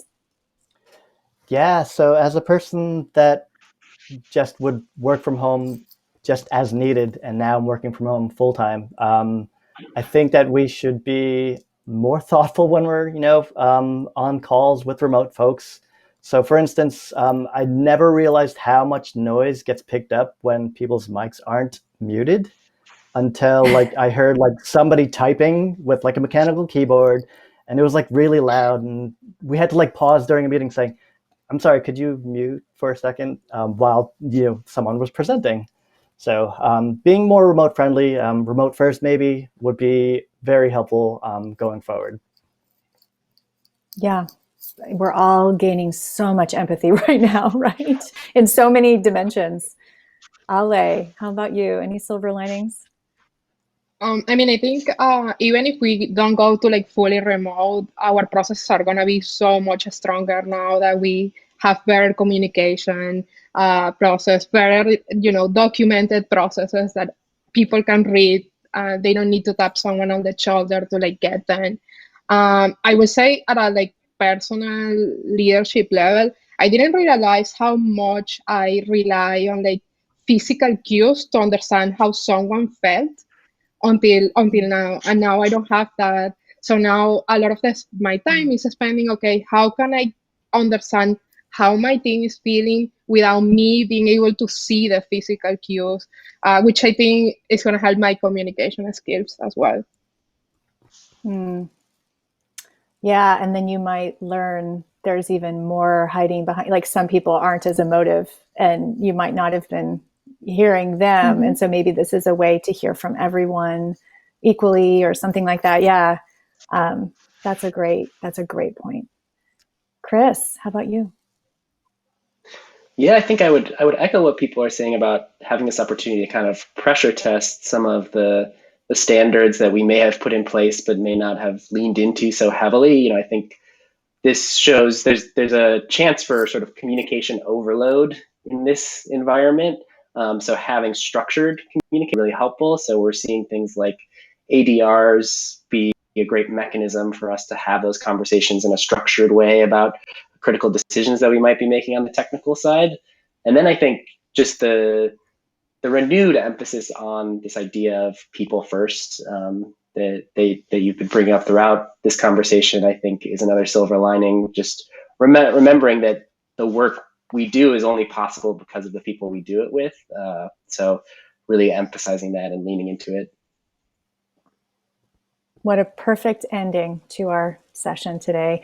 Thank you so much for your time, for participating in the panel, for being honest about how it's going with you. We're going to have some office hours time in the remote working channel. So I know we didn't get to all the questions, so we'll try to circle back on some of those in Slack. So thanks for everyone being here today, and we'll give it back to Sarah at this point. So thanks. All right, Kathleen and panel, thank you so much. That was terrific and so relevant to so many people's experience right now. As Kathleen mentioned, excuse me, as Kathleen mentioned, the panel is taking questions in Slack, so please join us in Slack. They're just doing a little bit of office hours, and the previous panels have done them in various channels as well, and they've been great. People have gotten into some really good exchanges, so please, oh my gosh, I'm so sorry, I'm a little froggy. Please join us in Slack. It's also a place to connect with other participants as well as speakers. The screen here tells you how to get there. We're also going to be having some networking groups over lunch as we now head into about a 45-minute break. So Slack is the place to connect with all of that. We also have goodies for you. So we've got a digital swag bag for this conference with a bunch of good stuff, including headphones, which also seem like newly relevant for everybody, chance to win headphones. So head over, check that out. The perks link gets you to the swag bag. You've got about, as I said, about 45 minutes right now to ask questions for networking groups, check out the swag bag, take a break. We'll see you back here, and Juan Simmons will be the afternoon host, and we'll see you back here at 2:20 Eastern or 7:20 if you're in London. All right, thank you all so much.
These headaches in my mind going back and forth. I don't want control no more. I don't want control no more. These currents in my head going back and forth. These headaches in my mind taking all control. I don't want control no more. I don't want control no more. I don't have the answers.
Hello, everyone. I'm Anwan Simmons, and welcome back to the next part of LeadDev Live. Hasn't this been amazing? Let's just take a few seconds to just think and be fully present and just think about what's been happening. Such great content from the talks to the panels.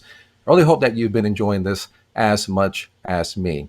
A couple of housekeeping reminders. Make sure that you're in Slack. We've gotten some great updates to how we're doing this conference in Slack. Some folks said that they didn't see speakers' names and Twitter handles. And so we heard you, we added that. So you're helping us build this amazing streaming experience as we do it. That's so exciting. So please continue to communicate in Slack. Make sure that you also sign up for the newsletter that you can see there. Make sure you go to subscribe at leaddev.com. And also make sure that you use the hashtag that's pound LeadDev Live. Please mind the casing when you use that hashtag. All right, we have another great talk. It's Kristen Belcher. She will talk about powerful questions. You know, I found that new times lead us to ask new questions, and we're all in a new time now. We're asking questions we may have never asked us before due to our privilege. We've never probably had to worry about, do we have enough food? What's school like for my kids? When will this end? And I think that this is a great opportunity to not only think about those questions, but what are the questions that you should ask your teams to help better lead them? All right, let's pay careful attention to Powerful Questions by Kristen Belcher.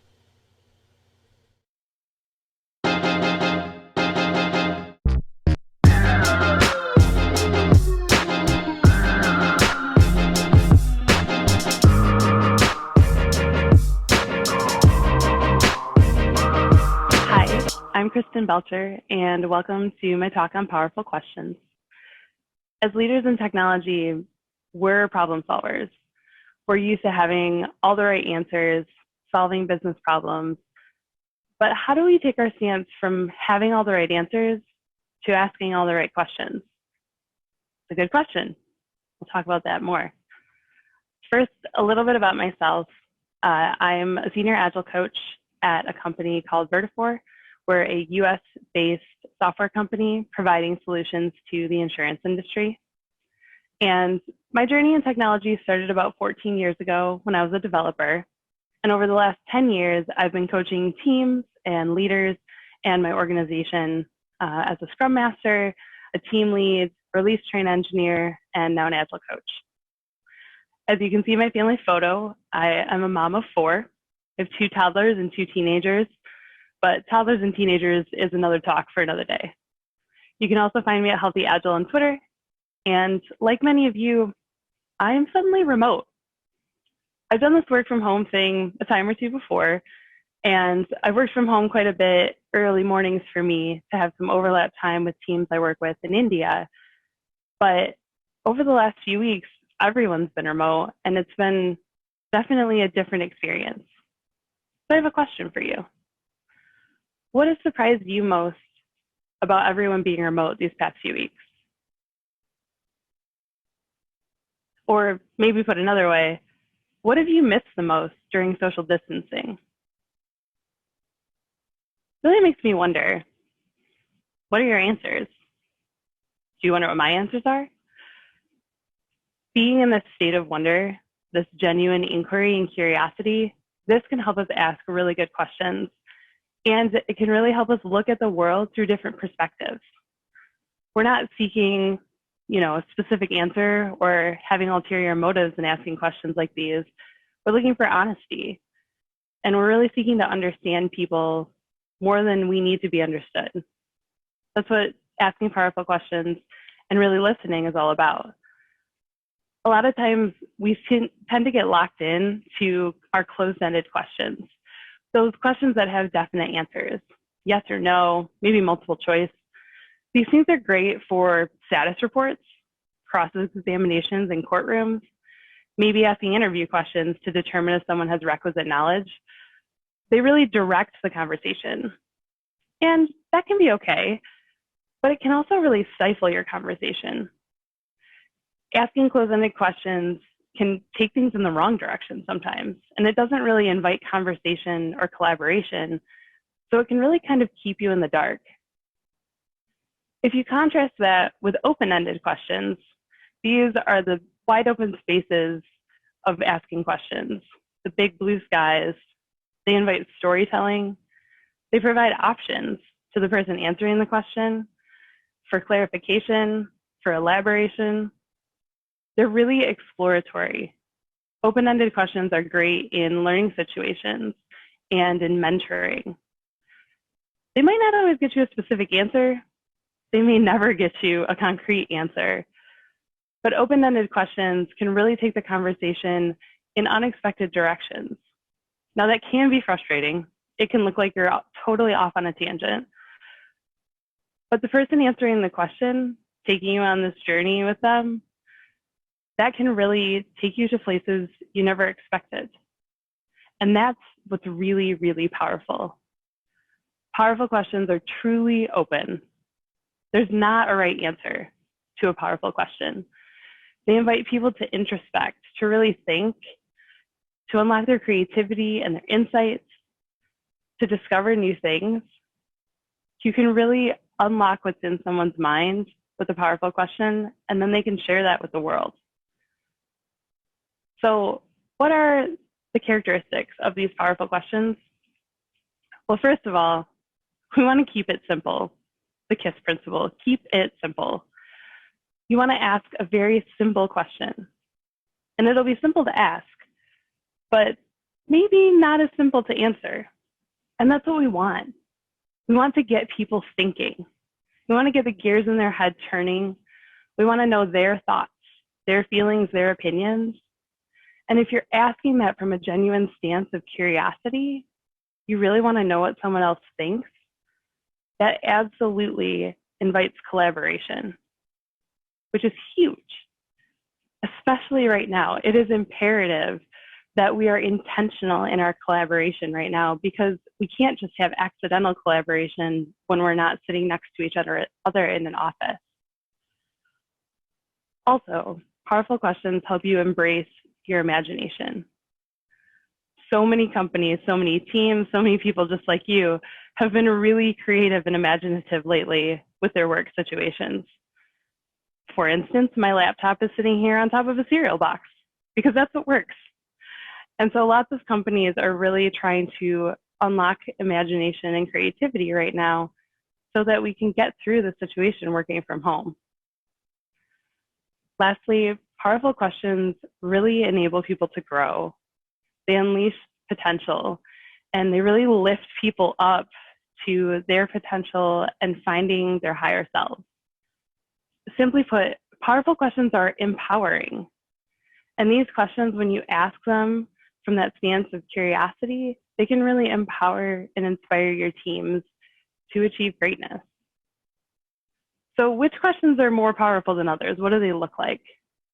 Well, those lower power questions, those are your closed-ended questions. They can be really useful for getting answers, but if your teams and your organizations really need to collaborate and innovate and learn, you need to ask questions that matter. Questions like, what do you think? Or how are we going to do this?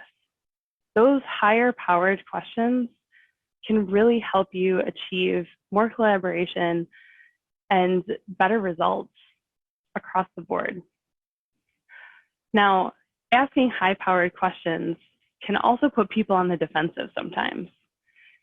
If you just ask someone why, and they don't know you very well, or you can't see their face, you can't see their intention, you haven't established that rapport, that can be really, really attacking and can make people shut down. So remember that with great power in your questions comes great responsibility. We want powerful questions. We don't want loaded questions. You want to keep it simple. Don't get complex. Don't provide lots of twists and turns. Just ask a question. And do your best not to give people answers. You don't want to ruin a good, powerful question by turning it into a which question and only giving people the choices that you can think of. You really want to build that trust and rapport with people and be genuinely curious and not judgmental. You don't want to ask a question in the first place if you're just going to give someone else the answer. We want to hear their answers. So when you think about it that way, questions that have lower power require lower trust levels to answer. But those questions that have higher power require higher levels of trust. So make sure that you build rapport with your teams, that you show up genuinely curious, and you can ask those higher powered, higher trust level questions. Questions like, what if it works out exactly as you want it to? How do you interpret it? What other angles can you see?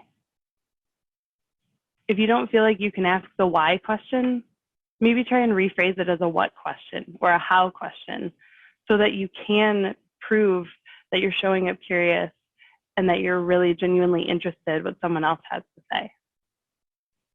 Using powerful questions like this can help you create a culture of openness and transparency, curiosity, empathy, and it really can help your organization grow.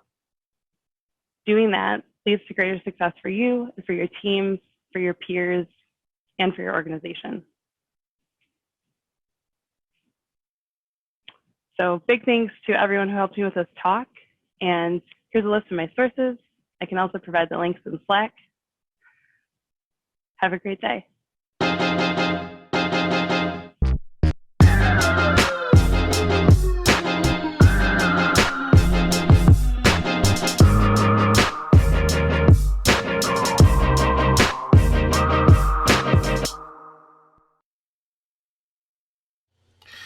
All right. Thank you, Kristen. That was just an awesome talk. I really loved how Kristen said that having a mindset of wonder is a way to really facilitate coming up with powerful questions. And I think, especially as we're all leading our folks through this time, having a sense of thinking, my mindset really needs to change in a lot of ways from what do I need from others to what can I do for others. And I think that that change will yield powerful answers. So thanks again, Kristen.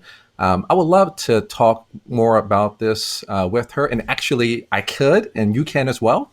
Kristen has office hours in Slack. If you go to hashtag leading through crises, you'll find Kristen there and you can continue to have this conversation with her in real time. All right, we're going to roll to our next speaker, and that is none other than Mary Williams. If you're like me, you've gone to a lot of LeadDev conferences and you sat in the audience and you never get to hear Mary speak because she's running around introducing folks and keeping things going and doing all the great high energy things that she does for LeadDev conferences. So I've only seen her speak by a recording, never live. So this is really a special treat. And I really invite everyone to really pause what you're doing or quickly go ahead and get that water, get that coffee, get that cup of tea, and then make sure that you're really settled as Mary takes us through what is minimum viable business continuity management. All right, Mary, over to you.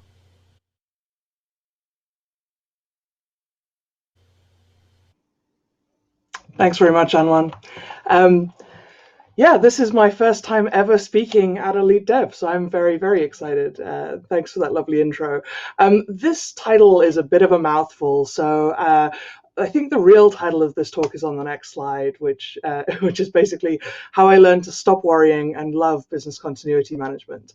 And I'll best explain that by giving a little bit of background on my career. So I have had a bit of a weird, I think like the politically correct term is probably eclectic career, as evidenced on my bio slide, where I started out as a hardware hacker in South Africa. I have the dubious distinction of having built part of South Africa's first satellite as a teenager. So my parenting advice is don't let your kids do anything cool when they're young. I soldered something that went into space when I was 16, and it's all been downhill since there for me. I can never be as cool as my gawky 16-year-old self, and it's pretty tough to live up to. But I had this as I said, kind of eclectic career. I worked at Procter & Gamble, which is the biggest consumer goods company in the world, for the first decade of my career. I've worked for the Government Digital Service, did the scaling up of that team originally. I worked for Vodafone, for M&S, but then also for startups, tiny healthcare startups, rapidly growing startups like Moo and Monzo. And I've also had the great joy of being a part of the LeadDev over the last 6 years. And so I've seen lots of different perspectives on things like business continuity management, often just referred to as BCP, business continuity planning. And I think that most people don't feel super positive about business continuity management or business continuity planning. I think if I asked everyone in the Slack to kind of contribute the emoji that most represents how they feel when somebody says, "Hey, it's BCP time," go ahead and do that right now. I'm going to be fascinated to see what everybody comes up with, but I'm going to speculate that it's not necessarily the most positive set of things in the world. But it doesn't have to be like that, right? We have a choice about these things. And so I would suggest that if we go ahead to the next slide, please, Dan, we can all saddle up Notopus and ride. This is one of my very favorite gifts in the world. We can be revolutionary. We can reject the terribleness.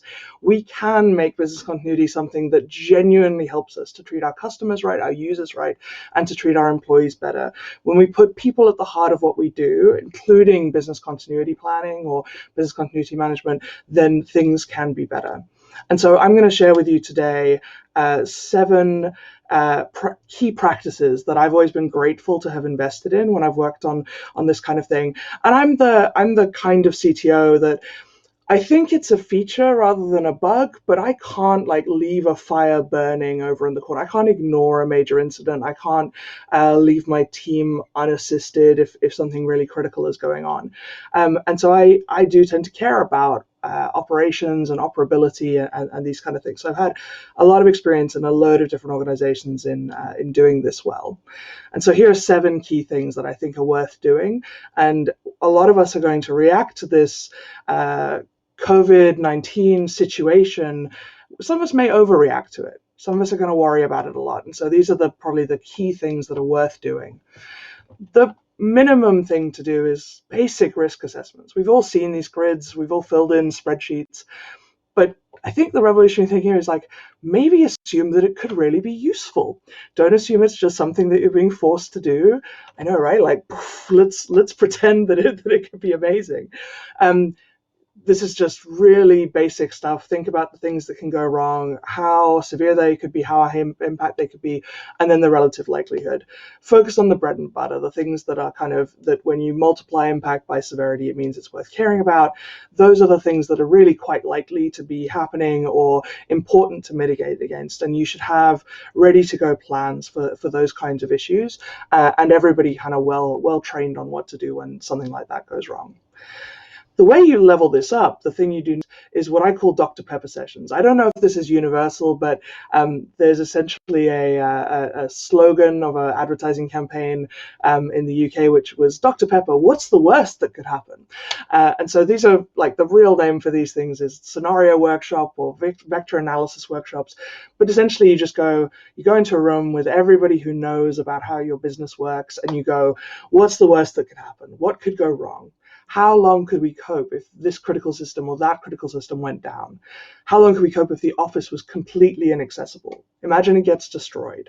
Sadly, we live in a world where bombs happen or floods happen and we may not be able to access our offices again.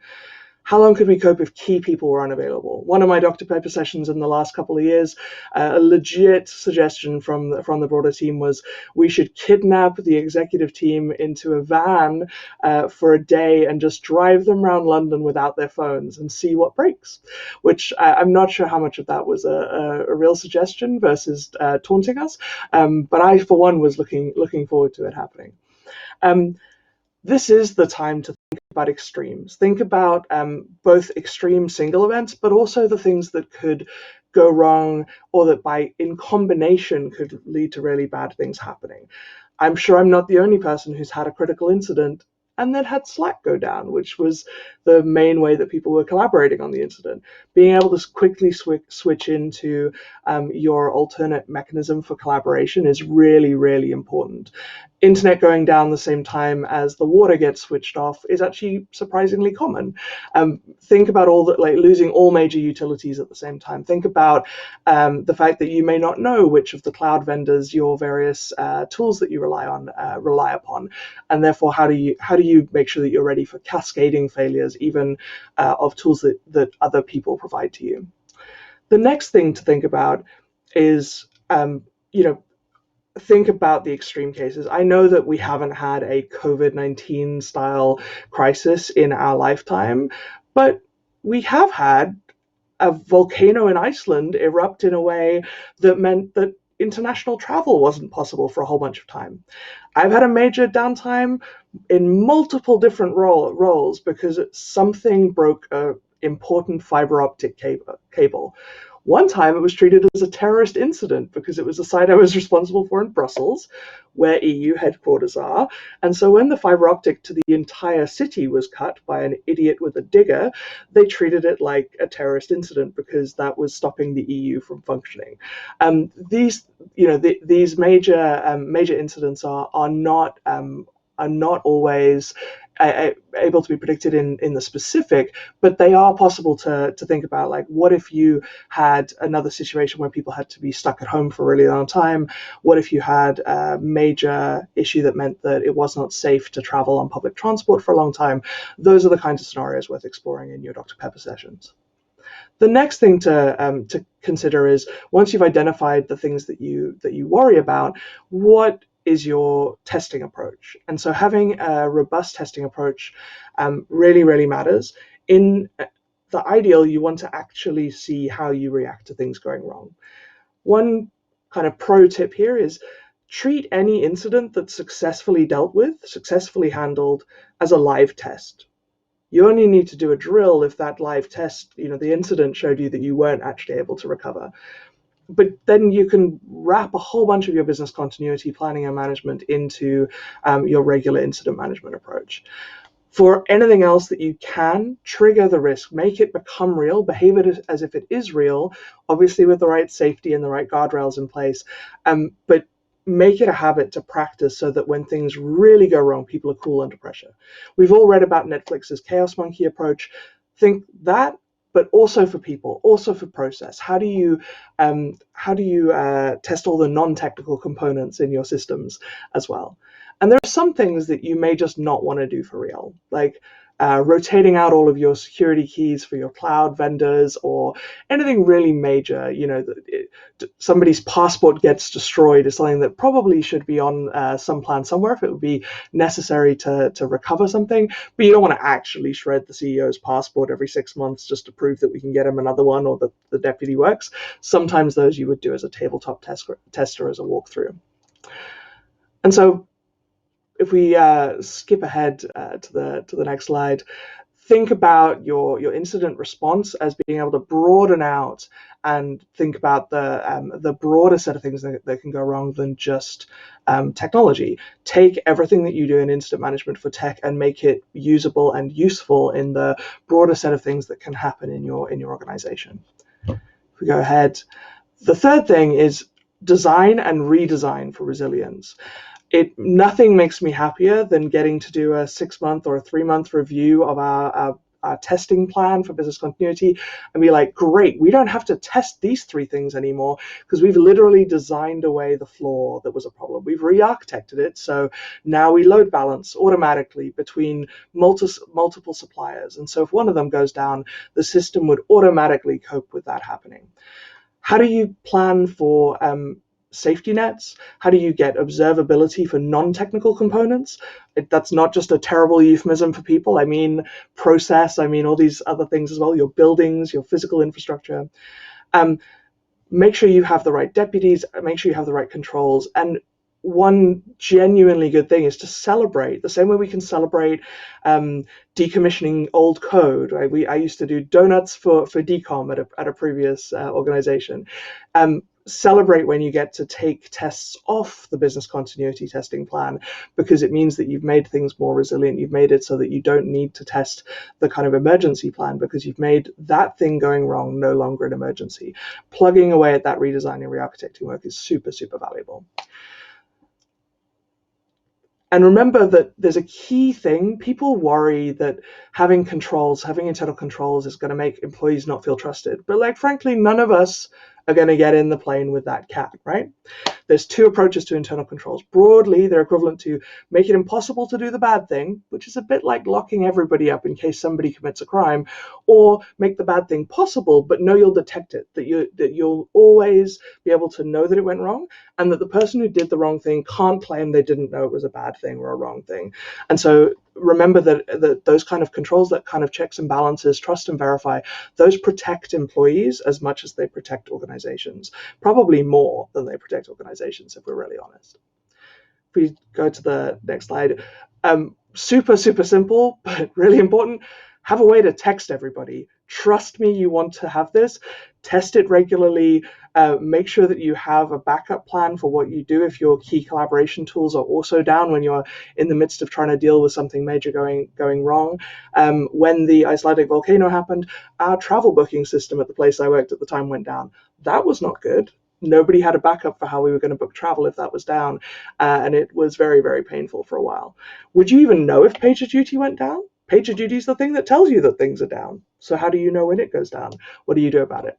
Think about those kind of chains of events that will really, really mess you up. And I do mean everyone. Think about the time that you're going to need legal to get on the line, or marketing, or the social media team, or the people team, because there's some HR implication to something that you need to do. Don't just think about your technology team. Think far beyond them. Go ahead. Another thing that's a really useful practice is to have everybody like routinely and regularly work from home. This is a good way to test that it's really possible to get things done from home. I know that we're in the biggest instance of this test, unplanned, that anybody has ever done in the entire world right now. But 6 months from when we all are able to go back to work as normal, we're going to forget the things that were difficult again. Don't forget them. Use this as an opportunity. Make those things better.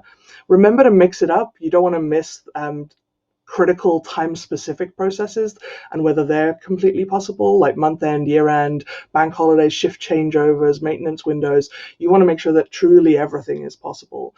And just another kind of pro tip, every time I've made sure my office network is not special, it's not some kind of extra security layer or whatever else, things immediately become easier. If you treat your network at the office as no more special than Starbucks Wi-Fi, everything else gets a lot easier. And then the last one, not just because I really, really love the Ghostbusters 2016 movie, is the Ghostbusters rule. You should always know who you're going to call in advance. Plan who gets involved in a genuine crisis. Test that plan the same way you do your other critical response plans. You need to know how you are going to react to the next major event that affects people, just as well as you know how you're going to react if PagerDuty tells you that you're having a critical outage. Make sure you think about the people who you might need, who might not normally be on a rota, who might not normally be set up on PagerDuty, and get them set up. Make sure that if you need people to be genuinely on call, like waiting for a call, always ready to respond, that you think about the same on-call compensation as you do for your tech folks. And I think, with a little bit of Holtzman to take us through to the final summary slide. So just to recap very quickly, we're all going to be tempted to overdo it. These are the 7 things that make the biggest difference if you go and invest in them. Do basic risk assessments.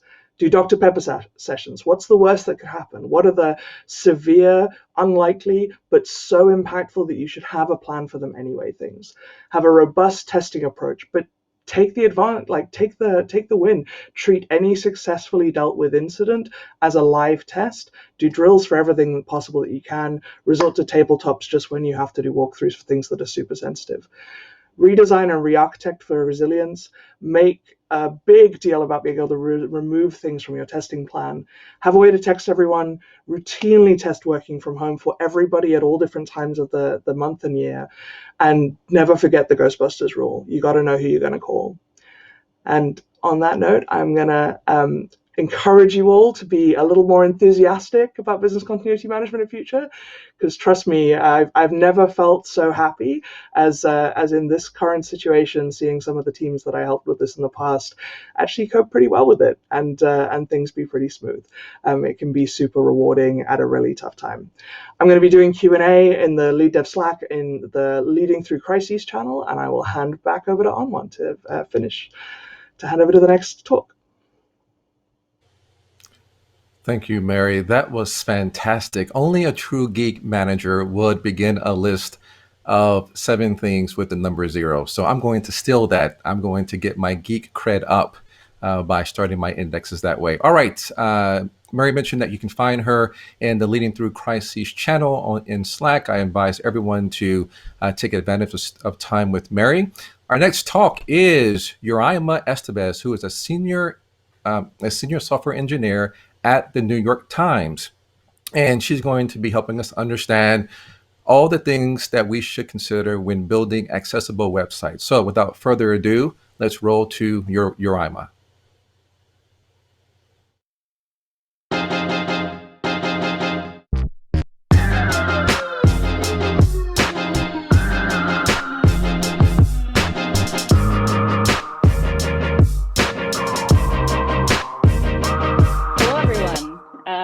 Hope everyone is cozying up at home, washing their hands regularly, and social distancing for sure. I myself am going to be dialing into this conference from my couch in my best pair of sweatpants and probably with an offensively large cup of tea. My name is Uraima Estevez. I am a tech lead over at the New York Times. And today we're going to talk about some of my favorite topics: accessibility, testing, and automation, and how the 3 can connect together. As engineers, we've already embraced the practice of protecting ourselves from bugs by writing tests and cutting time in our development process through continuous integration and continuous development. And we can take those same practices and apply them to developing accessible sites and accessible apps. When we invest in testing and automating parts of our accessibility development, we save time and we build confidence in our systems that they will work for everyone and consequently make the web better for everyone. So today we're going to talk about how we can do good without doing anything. We're going to split this up into 2 parts. We're going to have some tooling, where I'll talk about the automated tools I like to use at different stages of my development process. And this helps to automate the harder tasks that we often have to do manually to allow me to keep my code bases free of accessibility bugs. And then we'll also talk about testing. I'll cover the kinds of tests we have to write, what we want to validate when it comes to accessibility support, and the different strategies that we can take when we're designing our components and apps.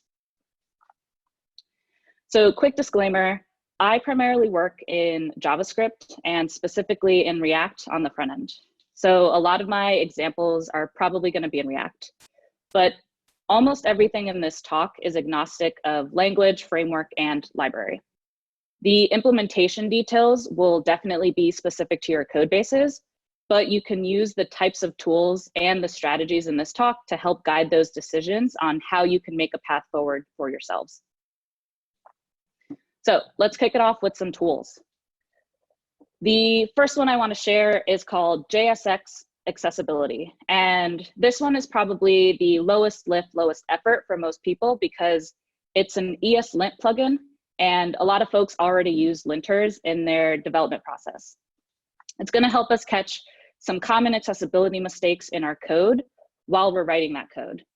And because it's automatable, we can tie into it in our Git hooks so that we can prevent inaccessible code from getting committed to our code bases. And we can also use it in our CI/CD pipelines to say, fail a build if it doesn't pass and prevent any accessibility issues from making it into our production environments. Our next tool is called Lighthouse. It's an open source automated tool for improving the quality of web pages. And the way we want to use it is to run accessibility audits on our websites. What's great about it is it comes in a lot of different flavors, but all of these do about the same thing. It just depends on how we want to use it based on our preferences and on our code bases. It comes automatically integrated into our Chrome DevTools. And that's great for me because I use Chrome every day in my development process, and I just get it for free. We can also use it in the command line to write different scripts against the node modules that we can include, and then consume the results in a way that will allow us to programmatically automate these tools into our development process. There's also a flavor of Lighthouse that allows us to integrate it into our continuous integration systems, and it's fairly configurable, but also can be used right out of the box. And the last one is a web UI, but that's probably the one we'll use least often. For now, let's take a look at Lighthouse in the Chrome DevTools.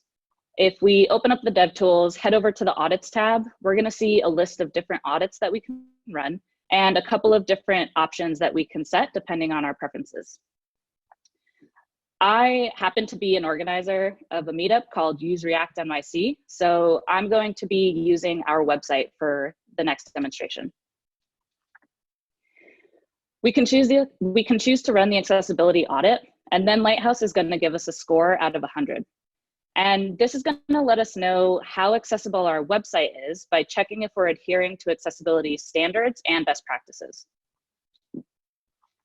Along with that score, we're going to get a list of where we lose points and how we can fix these errors.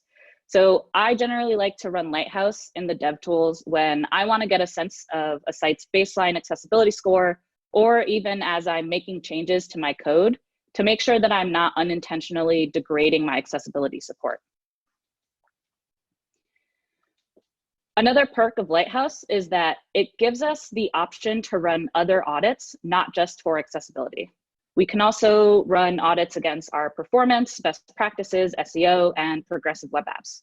And all of this is rolled into one tool so that we can make sure we're building a top quality site without a ton of additional work on our end. The next tool I want to talk about is called React Axe. And this is an open source tool, and it's going to allow us to test the accessibility of our React applications while also working in the Chrome DevTools console. For this demonstration, I'm just going to use the New York Times Wellness Challenge application and open up my dev console. And we're going to see that React Axe is already adding different messages to my console to let me know the accessibility errors that I have on my page. These messages include a severity rating with minor, moderate, or serious as a rating so that we know what category of error this is. And it gives us a helpful link to a resource that details what the error is and how we can fix it. This is similar to Lighthouse in that it's automated and it gives us the accessibility of our website, but it's very different in that Lighthouse is a static checker. It will only check your website on the page load. But as you see for React Axe, as I'm moving through my website, I'm scrolling down, I'm clicking buttons, I'm moving pages, React Axe is updating with new errors that it's finding every time I interact and every time a component re-renders. And then finally, the last tool for today, Axe Core. This is a really powerful API for building and running automated accessibility tests. And actually, both Lighthouse and React Axe are powered by Axe Core at the foundational level. So in reality, you're already using Axe Core. It's just a matter of the tools that are built on top of it. So this would be a really great option if you need to do any kind of customized testing or really want to dig into the different kinds of APIs that you can leverage in your CI/CD pipelines or your development process. Now let's move on to testing. We want to add testing to our apps so that we can check the continued accessibility of our sites and applications. Another quick disclaimer for this, I'm going to share the tools that I like to use, but again, the frameworks and the libraries here don't matter. What we want to pay attention to is what I'm testing and why it's important to test them. We're going to cover the 3 kinds of tests, and these are the most common in accessibility.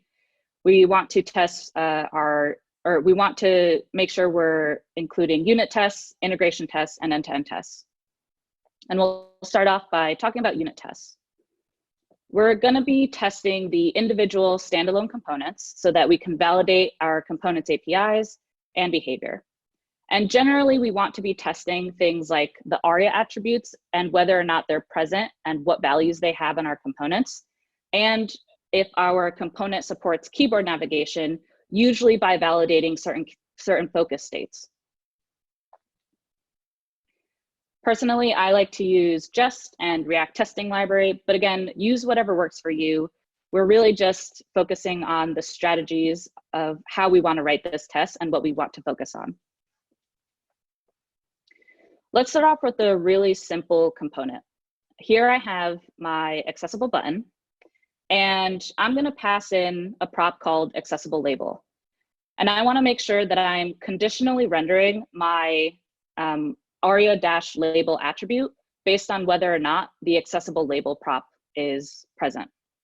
And ARIA-label provides a label for this element it's applied to so that something like a screen reader can come in and know that it should announce this label to our user. Now let's step through what I could test for this component. To start off, let's make sure that we're only rendering ARIA-label if our accessible, let's test that we're not rendering ARIA-label if accessible label is not passed. We're going to construct our accessible label button and then render out the accessible button component and grab a reference to that component by my test ID. And here's what we really care about. I'm going to add an assertion that says, I expect my rendered button not to have an ARIA-label because I did not pass an accessible label to it. We also want to make sure that we're testing the opposite case for this. So when we do pass an accessible label to this, I want to make sure that my ARIA-label attribute is rendered on this component. And I can do that by asserting that I expect my rendered button to have the attribute ARIA-label, and that attribute should be equal to the value that I pass to my accessible label property. Let's set up another kind of test for this, but this time we want to check our ability to focus. Testing that our components can gain focus is a really good way to know whether or not our components can support keyboard navigation. All of our interactive elements and components need to support keyboard-only users, and only elements and components that can be focused or can support focus are going to be able to interact with the keyboard. So I'm going to do pretty much the same setup, but now I want to call the focus method on my rendered button. And then I want to create an assertion that says, I expect this rendered button to now have focus because I mocked a focus event on it. And this test is going to protect us in the future from introducing bugs that might break keyboard navigation. By default, HTML buttons support keyboard navigation and focus, but let's say somewhere down the line, someone comes in and changes our button to a div. Divs by default are not focusable elements. That's because they're not interactive, which means they will not support our keyboard navigation out of the box. But because I've written a test to make sure that I am able to support focus on my components, Now this test is going to fail and let us know that we've likely introduced some kind of bug in our code that breaks keyboard navigation for the users. And these are the kinds of things that we want to make sure that we're testing for. We want to find those cases in our components that distills down exactly what the outcomes look like through an accessible lens. If I have a component that's interactive, I need to know how I can check to make sure that it can gain focus and therefore make sure that it can support keyboard navigation. Or I want to consider when my components rely on some kind of ARIA attributes, figure out how I can validate those attributes, whether or not they're present, whether or not they're set, and what their values are depending on different props. And a lot of what we just covered in unit tests can also be applied to our integration tests. Except this time, we're less concerned about the component APIs and really want to focus on the outcomes of how those components come together. We can still test our ARIA attributes and keyboard navigation, except now it's within the context of multiple components interacting with each other. Back to my Use React website. Let's take this as an example. We have a Slack sign-up form where we can submit an email address and a user will receive an invitation to our Slack channel. When I focus into the email input and then blur out of the email input, some kind of validation method is run. And if there is no valid email in the input, I want to add some kind of red outline to that input to signal that my user still needs to add some kind of valid email address. But I also have to make sure that screen reader users are notified of this error somehow, because right now, this is just a visual indication. We need to make sure that non-sighted users are able to understand that there was an error on this page as well. And that's exactly what we're going to test. We're going to make sure that my error signals for assistive technologies works reliably. So let's take a look at this component. It's called Slack signup container. And we can see there are a couple of different smaller components that come together to build up this container component. We have an accessible input, and it accepts an on blur prop that is equal to a method called validate email address. And based on whether or not an email address is valid, we're going to pass that to our accessible alert component so that our alert can know whether or not it should be handling this message and let our users know that there is some kind of error on the page. And here's that accessible alert component. We can see it's visually hidden because again, this is only a component that's going to be handling the assistive technology side of things, something like screen readers. And we have a paragraph element that has the ARIA role attribute set to alert. And this is what's going to signal to my screen readers that when there's a change in this paragraph node, I need to be able to alert my user of that change and read out that message. And the message is going to be the error once my input is blurred and there isn't a valid email address. So here's how we could test our Slack signup container to make sure all of that works as expected. I'm going to test whether or not our visibly hidden alert is going to render a message when our input blurs without a valid email address. The setup is about the same. I'm just going to render my Slack signup container, query for my input and my alert components, and then set up the test that I want to validate. Here we see I'm going to take my input component and I'm going to run the focus method on it. And then I'm going to have an assertion that says, I expect my rendered alert component not to have any text content. And that means that that paragraph tag in our accessible alert component should still be empty. Because again, we only want to add a message to that component if there is an invalid email address when I blur out of my input component. And that's what we'll test here. Now I'm going to blur out of my input and set an assertion that says, I now expect my rendered alert to have the text content equal to the error message that I passed into my Slack signup container. This is a lot of moving parts, but the guiding principles pretty much remain the same. We're checking that our components still manage ARIA and ARIA attributes correctly. And if we wanted to do something like keyboard navigation, we would want to keep that in mind as well. Now let's talk about our end-to-end tests. And these are the tests that are going to be the closest to how a user would experience our website.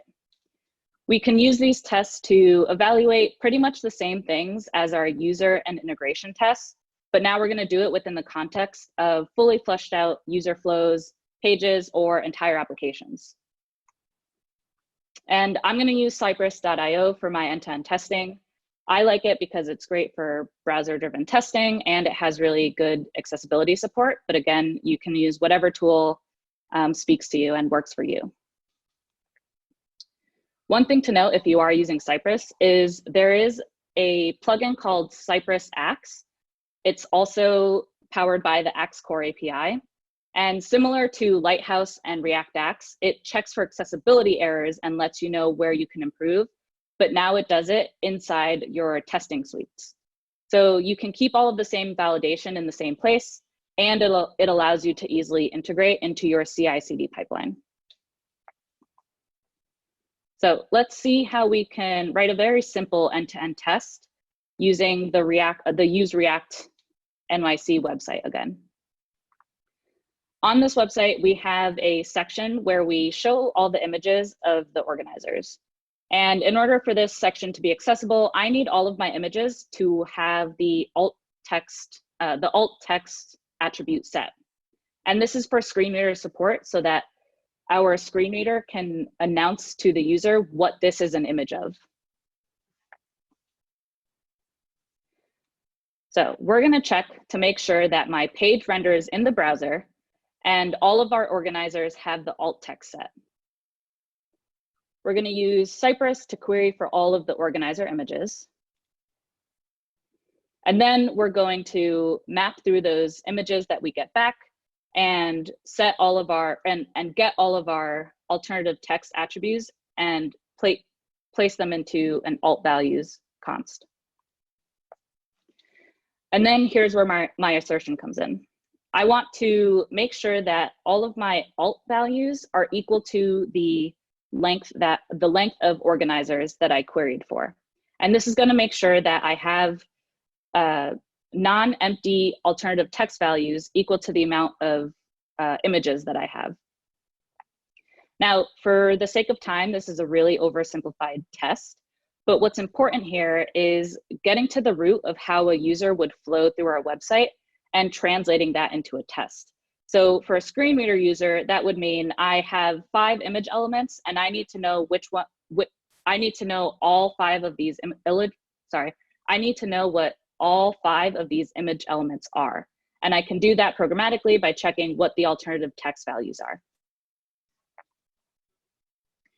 So when we're writing out a full suite of accessibility end-to-end tests, we can ask ourselves things like, what should happen when I successfully submit my Slack signup form? What are the ARIA attributes and where does that focus go in relation to how a user would interact with this on a browser in the web page? Or we can ask ourselves, what happens when a user navigates to a different page in a single page application? What do we expect the outcome is when we click on a link? What are the implications for accessibility support? And what happens to the keyboard focus when we perform those actions? And that just about brings me to the end of this talk. So let's really quickly do a recap. We talked about tooling and how certain tools help prevent accessibility bugs from being introduced in our code while we're writing code, when we are committing to different code bases, and when we're shipping to production. We also talked about testing. We covered unit, integration, and end-to-end tests. We talked about when we would use which, what to test for each category, and made sure that we were thinking about these tests in relation to how the user is going to be interacting with our components our websites. Now, that was quite a lot to cover in the amount of time that we have. And there's still plenty to learn while you're creating your own accessibility development workflow that's going to work for yourself and for your team. But if there's one piece of advice that I want to leave you with, it's this. I know that it can be really overwhelming if this is the first time that you've thought about accessibility in relation to your app, and you're just now taking stock of all of the work that it's going to take to bring it up to standards. But it's absolutely not expected that you have a fully accessible site or 100% test coverage on day one, the day after you started talking about it. Make incremental changes where you can and consistently chisel away at the accessibility errors. Eventually, implementing those small changes are gonna add up to a much deeper understanding of what it's gonna take to make your website accessible and how to make it resilient against accessibility bugs. And once we have that understanding and have our automation and testing processes in place, it'll be a lot easier to make our websites work for everyone. And that means it'll be easier to build a better web for everyone. Thank you.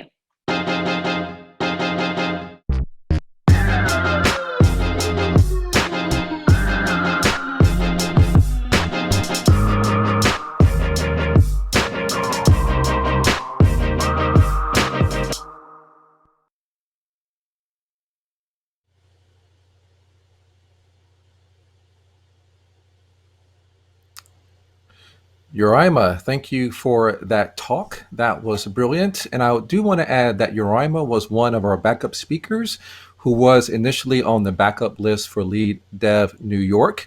But as the event had to deal with the spreading pandemic, those backup speakers became one of the most supportive groups to draw on. And so thank you to all of the backup speakers.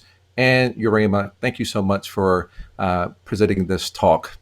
I also want to say that accessibility is something that I think I was a little bit late to the game on, even though I led projects to remediate websites that had challenges. But if you think about it, it just makes sense. Why would you block anyone from using your website? Also, if you're fortunate to live to be at a long life, to reach a very old age, at some point you will probably have to manage some amount of disability.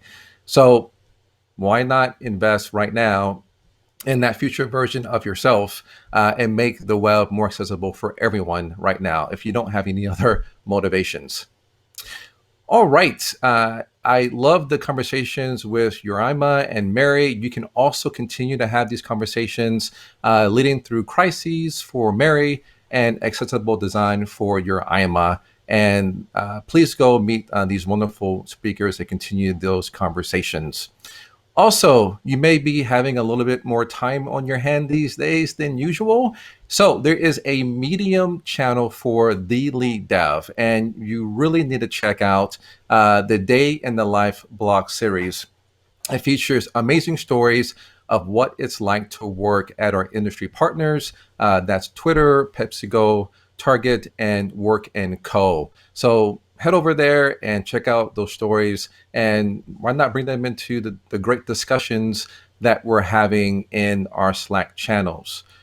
Okay, I know we rolled through those last few presentations pretty quickly.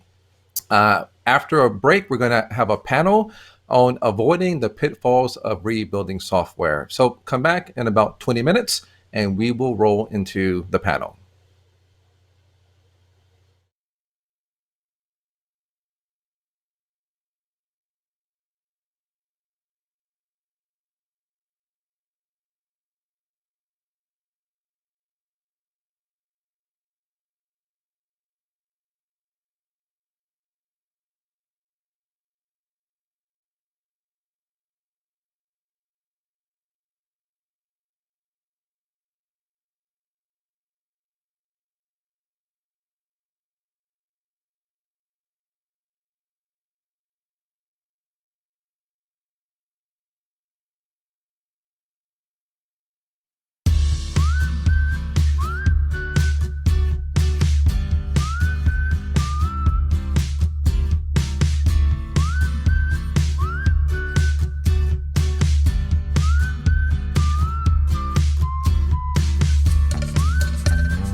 ruins all other conferences for us now. They will never be able to make us feel happy again. A really nice community here of lead developers, and it feels really nice to be part of the community. And I've learned so much about improving the way that I work.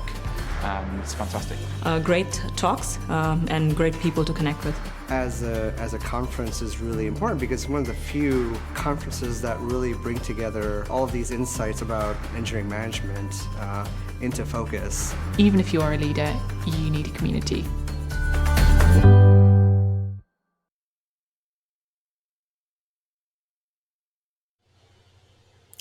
Hello, everyone. Welcome back from the break. I do want to have a couple of housekeeping reminders.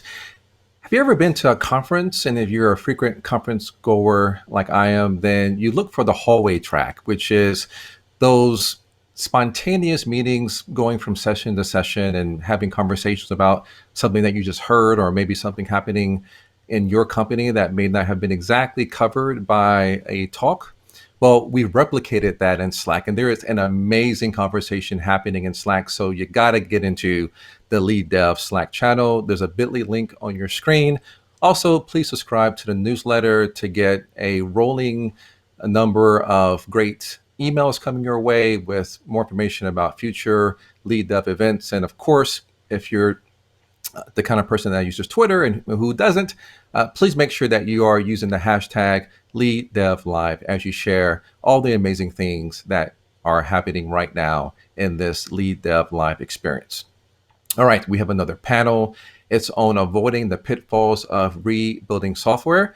The panel is moderated by Jai Chakrabarti, who is a director of software engineering at Spotify, and he will take us through an amazing set of panelists talking about, again, how to avoid the pitfalls of rebuilding software.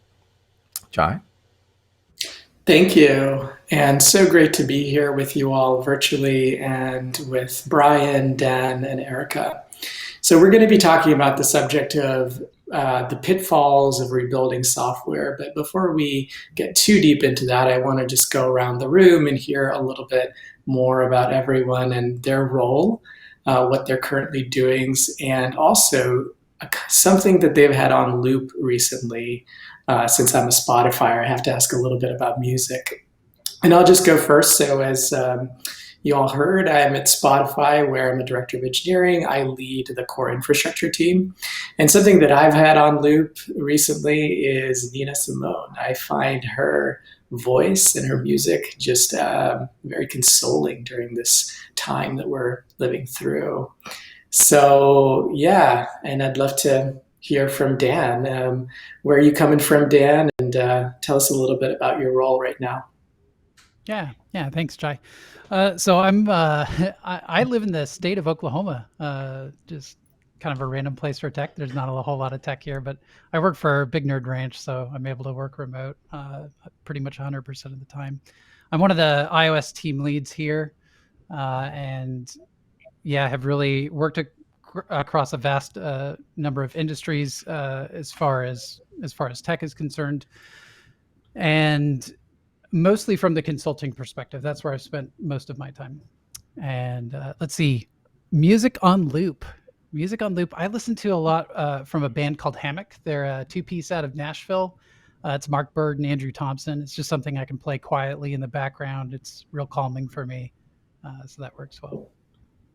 Excellent, thank you. And Erica? Yes, so hello everyone. I am calling from Atlanta, and I am a senior engineering manager at Mozilla. I lead the Firefox Reality team, so that's for Android and desktop. And something I've had on loop, so two. So I've had Janet Jackson on loop and also Sade. And so I think it's Janet when I dance it out, and then Sade when I need to calm it down. Lovely balance. Great. And then Brian. Hello, I am Brian Lyles. I'm a senior staff engineer at VMware. And what I do is, these days is I try to make Kubernetes work for us rather than working for Kubernetes, if you can actually say that. And music, all right. So Rhapsody artist out of North Carolina. I love her. Wu-Tang, because Wu-Tang doesn't go away. And then also, it's weird. I go from that, and then I'll go to Curtis Mayfield and Bill Withers and like Patti LaBelle. And this is just how it is. That mix describes how I am. What a range. Thank you for that. Okay, and so now getting into this topic of the perils of rebuilding software. I want to start off with Brian here and ask this question about when do you engage in a big effort to rebuild software, and what are the measures of success that you're thinking about, whether that's a qualitative measure or a quantitative measure?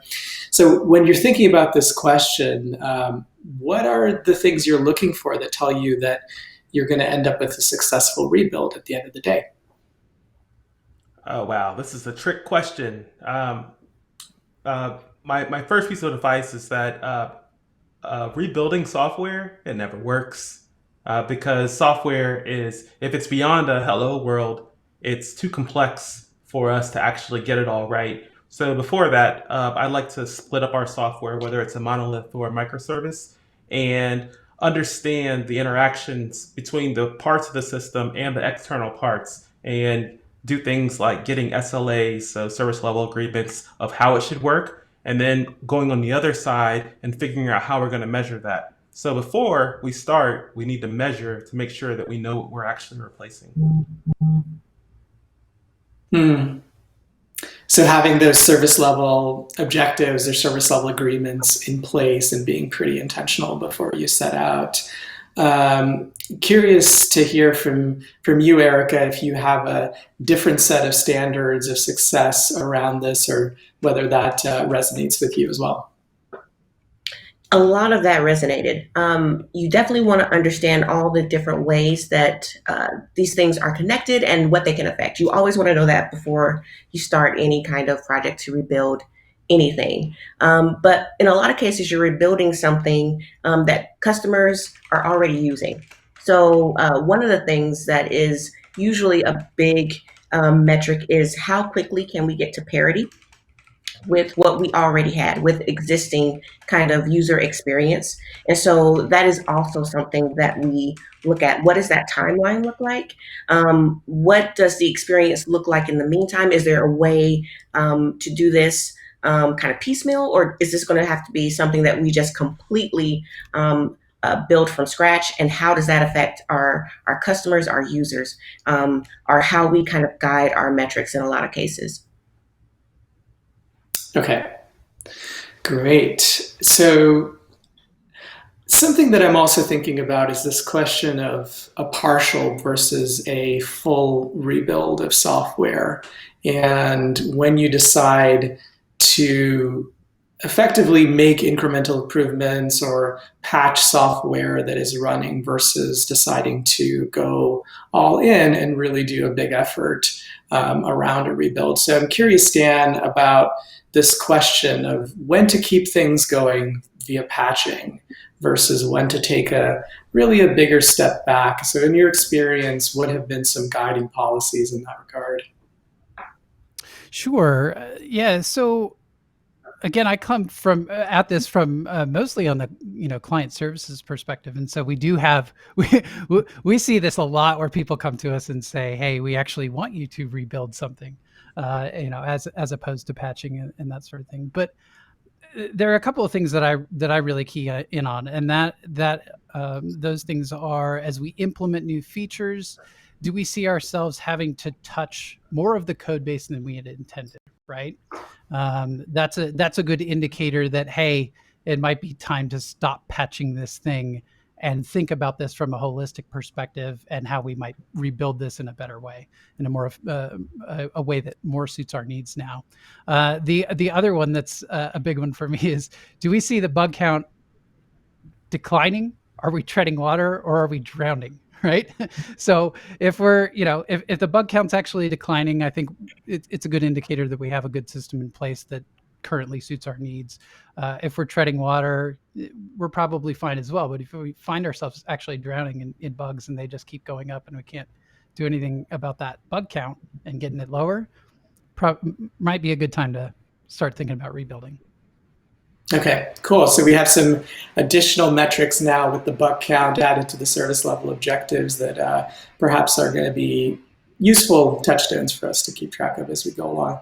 And now, Erica, you brought in this perspective of users and making sure that the rebuilds we're doing are really in service to our users. And I'm wondering if you could expand a little bit on that, because there is a risk that we might want to adopt the coolest technology for the sake of it, or simplify things for the sake of it. So yeah, could you just share a little bit more about maybe some pitfalls or some lessons learned that you've seen when it comes to thinking about it from a customer-centric or a user-centric point of view? Yeah, so if you're looking at it from a customer-centric point of view, that really does help you avoid the pitfall of just adding new technology because you're interested in a new technology. Some of the things around adding new technologies are you start to develop silos within the engineering team, where certain people understand a certain technology, or certain people understand how this component works, but the rest of the team doesn't. And the rest of the team is also going to have to build on top of that. So if you're really thinking through how this affects the customer, you're thinking through all of the components that could be affected. And that helps guide that decision a little bit better than just this is new and shiny. And we want to add that for just the sake of that. But there's the other side of that. It may not be that people are wanting to push something because it's new and shiny. It could be an indication that there's something going on with the developer experience and developer productivity. And those reasons are just as valid for doing a rebuild as any customer-centric reason. Those are scalability factors that we don't often think about. How do you scale this so that the entire team can continue to be productive with this code base? And so those are some things that you want to think about. How does this affect our customers? How does this affect how we get to build on this in the future? I love that. And I love that it brings in this aspect of organizational health. And it's something that we don't perhaps typically think of right away when we think of code rebuilds, but unsustainable tech stacks, of course, lead to burnout and really unhappy teams. So thanks for bringing in that perspective. Great. And so, Brian, earlier you talked about having Kubernetes work for you as opposed to the other way around. And one thing that I am curious about is we are past the dawn of monoliths. We are now in a world of microservices and serverless technologies with, in the Kubernetes space, Knative and a variety of other offerings. So has that shifted your perspective on this overall question of engaging in rebuilds as you have smaller and smaller things that go into a microservice or into a Lambda or whatever have you? Or do you think this question is fundamentally the same and it's just perhaps implementation details? Right. So I guess I'll go back to my original statement and amend that a little bit and say that if you're thinking about rebuilding your software, maybe that's the wrong question. Maybe that's the place that puts us in a place where we're uneasy. If let's say, if you have a system and you have some kind of domain management for users, and then you have the authentication piece, and you want to go from OAuth 2 to OpenID Connect. I know I threw some buzzwords at you. They're not important. What you need to realize is that inside of your software, you should have those domains separate. The actual users should be separated from how they are authenticated or authorized. And if we think about these smaller domains, then especially that could be implemented with, let's say, the Lambda pattern or microservice or, a monolith, because I'm not here to tell you how to build your software. As long as you're changing this one thing intentionally and you can somehow contain the ripples of that change from reflecting throughout your system, this shouldn't be a big deal. And I think the problem that we get into is that people are scared of rebuilding softwares because everything is a hairball. You pull something over here on the right side and the left side lights up green. And you're like, I don't understand why that happens. And I think before we even start thinking of rebuilding our software, we need to understand and decouple and make things as least complex as they can be. You're not going to remove all complexity, but say that if I can separate these things, then it'll be easier. Yeah, yeah, right on. And something that I know at Spotify we've found to be particularly useful in this regard of visualizing the map is a more investment in observability and having distributed tracing, for example, show us what this complex web of interactions with many thousands of microservices really look like, and what is that pattern of architecture. So I'm curious if there are other ways that you, Dan, have found to be helpful in seeing this map of interdependent connections that Brian is referring to. Most of what I deal with is on the native end of native platforms, iOS, Android, that sort of thing. And I think to Brian's point though, and actually I think also kind of getting into what Erica was talking about a little bit. I think one of the things that we can do to curb some of this happens early in the process, right? I think collaboration and communication are the two things that can help reduce this from the outset. And I find a lot of times when we're thinking about building a system from its inception or even rebuilding, that those are the pieces that end up missing that result in these tangled webs down the road. Okay, great. And I want to take a question that came in from Slack live. And so the question is, what do you all think about the current situation with states needing COBOL developers to fix their unemployment systems in the context of rebuilding them? And Erica, I'm not going to presume that you're a COBOL developer, but I wonder if you could, I don't believe you are old enough to fall into that category, but maybe I'm wrong. But I'd love to hear your perspective on that anyway. So not Cobalt, but Fortran, so not too far off. So I think anytime you're kind of going back into, I think there are a lot of things you have to watch out for, because you will have to rebuild some of this older legacy code in a way that integrates with newer code that it has different capabilities. And so I think a lot of what Brian was saying is really relevant here. How do we decouple this in such a way that the Cobalt portion of this that might need refactoring, might need some new development, how do we make sure that we can isolate that as much as possible from any other technologies, kind of detangle that a little bit? I think that's a great way to start, and kind of understanding exactly what is needed for that. What are they seeing? More bugs? Are they seeing low performance? Like, what are the reasons for needing more developers here? Because it sounds like it's something that has continued to work for, and I don't have a whole lot of background in this specific issue, but it sounds like something that's continued to work for decades. And so what are some of the reasons why we need to touch this now? Is it performance, which seems the likely reason? We have several hundreds of thousands, maybe more users accessing this than we had before. And so is this something where we want to continue using Cobalt? Is this something where we have found more scalable technologies that we can start to move the system over to? There are a lot of questions I think we should be answering at the very beginning of this before we say, this is exactly what we need. Let's invest in more Cobalt developers to work on this very specific part of the system. Yeah, right on. And so one thing that I want to stay on with that, I think Brian sorry? Yeah. I think Brian. So go ahead, Brian. I've actually been in this position, and naive Brian would have said, "Oh, we can figure it out, and we can move forward. We can collect requirements."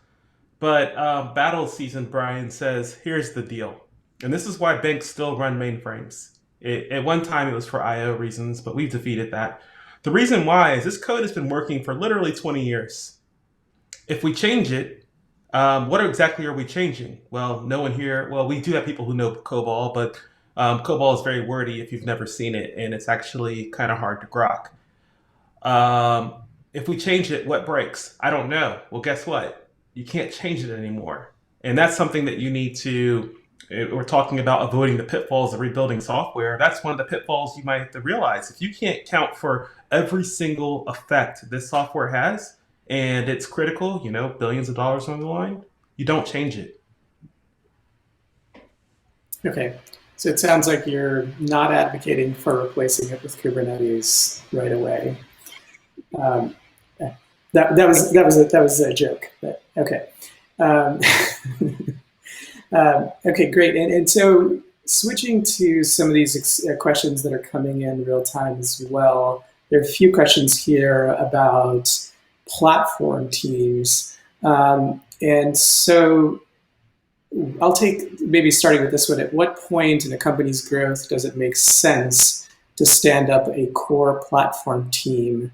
What are the employee counts that would make sense to engage in this? And so at Spotify, I'm part of a platform group. So it's certainly something that we did not have early on. But as we matured and saw that there were instances where people were effectively building software over and over again, the same kinds of things where we could have accelerators in developer productivity if we had a centralized team doing so. It was a good moment to invest in doing that and to start formalizing some of the principles around it. I'm curious if you all are working in organizations with platform teams today where you could also share some of your experiences around that. And if not, I'm happy to go more into detail about the Spotify culture as well. All right. Well, I guess I can jump in. I lead up a platform team, I guess, or multiple. I am the tech lead for multiple platform teams inside of VMware. And when do you spin them up? Well, I have this theory. I think that when developers start off on new initiatives and it's a bunch of greenfield or even some brownfield where you're replatforming old things, let developers go. But over time, so whether this is 6 months or a year or 2 years into your process, you're going to realize that Team A created this thing that, if you squint, looks just like what Team B, Team C, and Team D did. And really, when do you create a platform team? Well, when you create a platform team is when you realize that the amount of work to get everybody working in the same way is actually requires more than one dev. And then maybe they need their own set of project management or product management. That's whenever you do that. So the answer is, well, when your teams are telling you that they need it. And I'm curious to hear how Spotify actually handles this. Sure.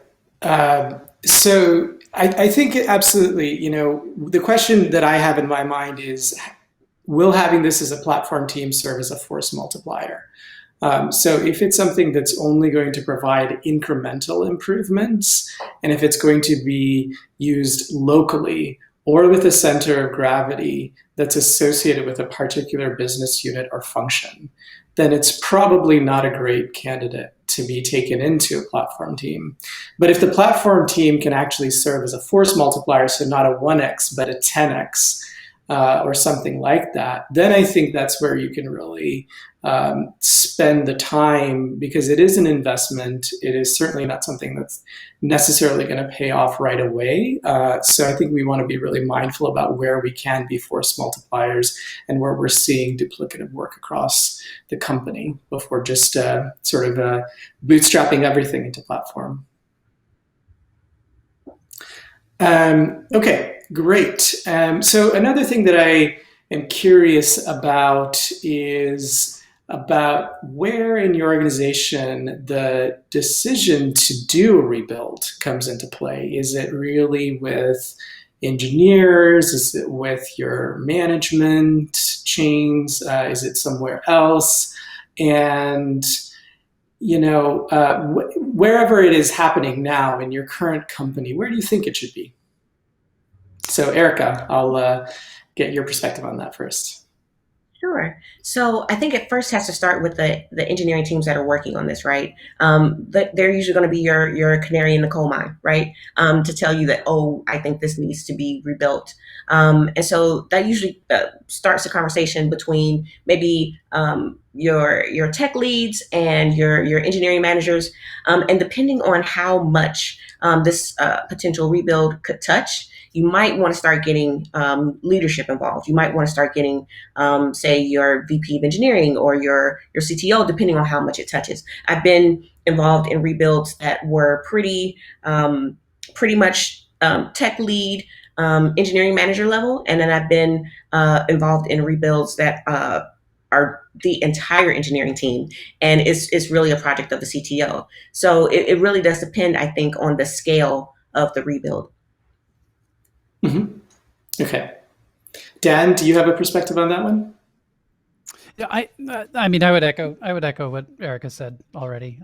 It does seem to be kind of a function of really the organization and the situation. I've seen it happen at all different levels within consulting. The project that I'm on currently, it was actually at an organizational level that they decided, hey, we need to rebuild this thing. It's not working for us the way that we run it right now. Now they've chosen to go, and they're luckily in the situation where things are heavily modularized. Sorry, and so we have been able to kind of tackle this a piece at a time. But yeah, it really just depends on the situation. And something I wanted to add to kind of what we were both saying, I think one of the pitfalls you can fall into here is having all of the decisions being made at a much higher level than the people who are actually going to be doing the work of rebuilding. And you definitely want to bring in the engineering teams that are going to be involved in the rebuilding pretty early on, to make sure that everyone is on the same page and you don't have some of those miscommunications that we talked about earlier that can kind of make this more tangled than it has to be. Mm-hmm. Brian, do you have a perspective on that one? Of course, I have lots of opinions on everything, but in this particular case, I think, like Erica said, it should be the engineering team is going to sound the first alarm about a rebuild, but depending on how complicated your process is, so who are the actors? You have engineering teams, maybe more than one. You have product, you have engineering management, and then you have executives. So those four groups are going to have to all be involved and sales, depending on what you do. If you have sales, they're going to be involved as well. And then also your sales engineering team, and then whatever other field team you have. So look, there's 7 people that have to be involved. This is why I don't advocate for rebuilds. This is why I advocate for these very stable APIs, stable versioned APIs. But if you have to do it, then what you need is not consensus. This is like a fallacy. People think you need consensus. You need strong leadership. So your tech leads are going to have to make the argument to engineering management and to the executives of why this is going to happen. And it can't be because it's faster. It has to be in that it'll help us hit such and such objective in a better way. And then for product, you're going to have to tell the engineering leads and the product are going to have to figure out, well, how does rebuilding this software affect us delivering new features? Because if you can make the argument that it will take us, if we were able to rebuild this, we will be able to build features 50 to 75% faster. So in 6 months, we'll actually catch up. That's an argument. And then what you're actually also going to need is a leader. And the leader, it could be your engineering management, it could go all the way up to the execs, or it could be your tech lead. But someone's going to have to be accountable, because if you have a room full of people who are slightly accountable, guess what? No one's accountable. And you're going to end up with a mess and a blame game. And guess who's going to get in trouble? The engineer on the team who's not in charge of anything, who probably worked more than 40 hours a week to get this done. And they're never the blame, but they always catch it. Okay, so articulating those roles and responsibilities pretty clearly up front and making sure we have strong accountability from the get-go. Okay, great. And I want to take another question here that came in. So does anyone have good quantitative metrics that illustrate that a code base has become difficult to work on other than developers complaining and doing anything they can to avoid working on it? So yeah, it's a great question. So I think, one thing that I'll offer here is that there are some metrics like cycle time, for example, which tell you about the health of how long it takes to go from putting in a PR to actually having it being merged into production, which don't tell you directly about necessarily the code base itself, but the infrastructure around it. And then perhaps other things like the number of contributors to the code base that we're talking about. Is it really just a single person? How often is it being contributed to? Curious if you all have a set of metrics that you look at here when we think about this question of a code base that has degraded and we want to look at it quantitatively. So Erica, do you have some measures that perhaps you've referred to in the past? Yep. I'd like to just second cycle time. That's usually a big indicator that we can jump on pretty quickly. If we notice cycle time is just increasing and we don't have another reason for that, we're not just, maybe not breaking stories down small enough or something like that. That's a great indicator. Also, we kept track of, say, defects in a week, like new defects. With any new development. And so if that number is increasing at a rate that isn't easily explained, that's also an indicator. Some other indicators are how long builds take and how frequently builds fail. Were some indicators that we needed to work through, either rebuilding this code or rebuilding or rethinking our process around deployment. So those are some definite indicators around and metrics, so quantitative things that you can look at to let you know that this is not just the engineers not wanting to work on this. This actually takes much longer to build. And whenever we add code here, we add this many more bugs than we do with any other portion of the code base. Cool.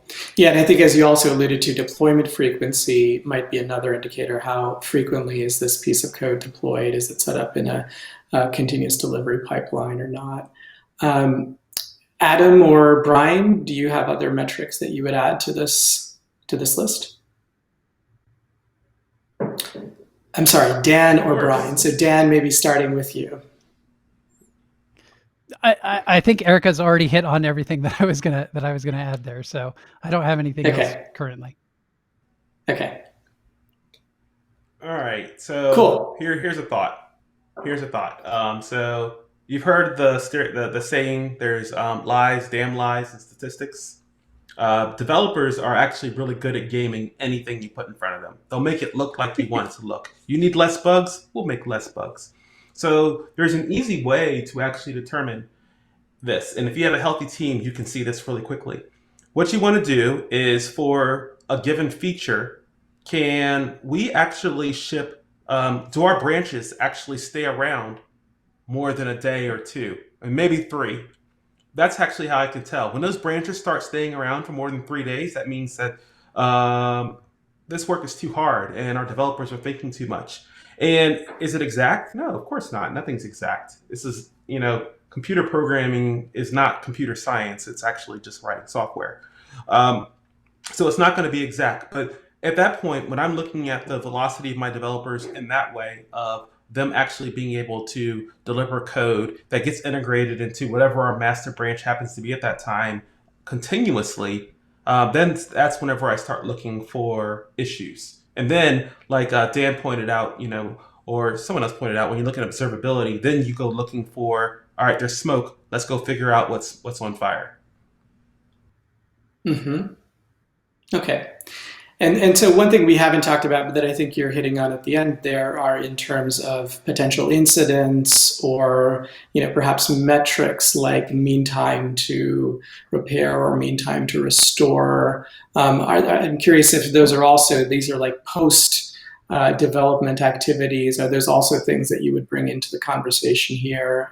Why or why not? Maybe Erica, if you want to take that on. Yeah, so there are definitely some different things that you can look at there.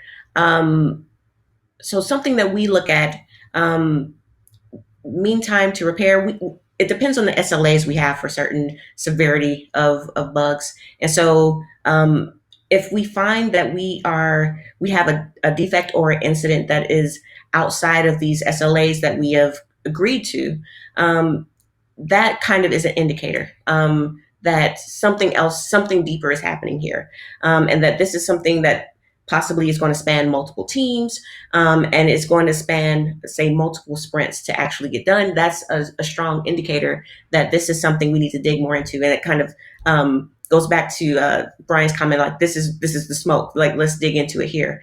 So those are absolutely metrics that we've used in the past. Okay, excellent. So I'm going to take a different question here. So could you speak to the way that having well-defined or designed APIs help you successfully navigate the deep system level build refactor question, where experiences with the opposite are also usually great to hear about? So Dan, I wonder if you could start talking to that one. Oh, hit the wrong button. Can you repeat that for me? Yeah, so the question is, could you speak to the way that having well-defined or designed APIs helps you navigate these deep refactor projects? So if you had, really thought intentionally before starting off a project about API design, is that going to be a big factor in saving you pain later on in your experience? How much of in practice, how much does that really help you? We certainly have heard from textbook this is a good thing to do, but good to hear now in practice how much it really saves us. Yeah, so I think there's a couple of things here. First, there's API design, and then there's does the API actually work the way that it says that it works, right? And so, from the standpoint of taking the time to design your APIs correctly, absolutely, it becomes a factor in not having to do rebuilds as often, that sort of thing. I think also things that can help us out here are actually versioning our APIs and deprecating and getting rid of old APIs that are no longer valid. Like, that's the kind of thing that's going to help you down the line. And then to the point that whether or not the APIs actually do what you say that they're supposed to do, like that's where one of the other pain points comes into play here, is when the folks that are consuming those APIs expect them to behave a certain way, they don't. And again, we go back to kind of this communication and collaboration breakdown that can happen as a result. So if that's happening, that those communication collaboration breakdowns, then you're obviously going to be stuck in this situation again where you're thinking about rebuilding just as a result of that.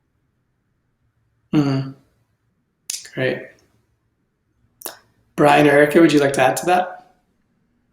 Of course. So, APIs. So let me explain why I think APIs are so important. It's not like the nerdy reason, oh, I can talk to your software. There's a common problem in all sorts of software development where developers start to embody their code and become their code. So if someone talks bad about your code, they're talking bad about developers. We could actually talk 30 minutes about that. The API is the helper here. So we don't talk to other development teams. We talk using their API. I think Amazon popularized this quite a while ago, where teams communicate over APIs, and that's important. Now, is your API descriptive enough that people can request all the things that your team might bring to the table? This works for SaaS. This works for box software as well, because I actually deal in both. I think that's the most important thing that a lot of people aren't realizing, though, is your the health and the ability of your API to accomplish the goals that your software writes is more important than literally anything else. Because what's going to happen, especially now with the Rona out there, we're going to get on a Slack meeting and we're going to talk for 35, 45 minutes, and nothing's going to happen. Because we don't have that communication. The API gives you that communication protocol that you need to get things done. And if it doesn't work, then you, like Dan says, we rev the API, and that's why you should always version your APIs. Yes, +1 to versioning of that. So, one thing that I am seeing here in terms of the questions is this topic around shiny new tool syndrome. And then there's also a similar question about falling into the trap of reinventing the wheel, and especially for companies that may not be the size of Google or in my case Spotify. This is going to be a different calculus. So both thinking about avoiding shiny tool syndrome as well as making the decisions based on the company and where it's at and its business goals. I'm wondering if you can talk about how you encourage teams, Erica, to work with these set of trade-offs. Yeah, so we eventually got to the point where we have a list of criteria for incorporating new technologies into the code base. And there are times when we do, and there are times when it makes sense because it's met these certain criteria. And then there are other times where it just does not make sense.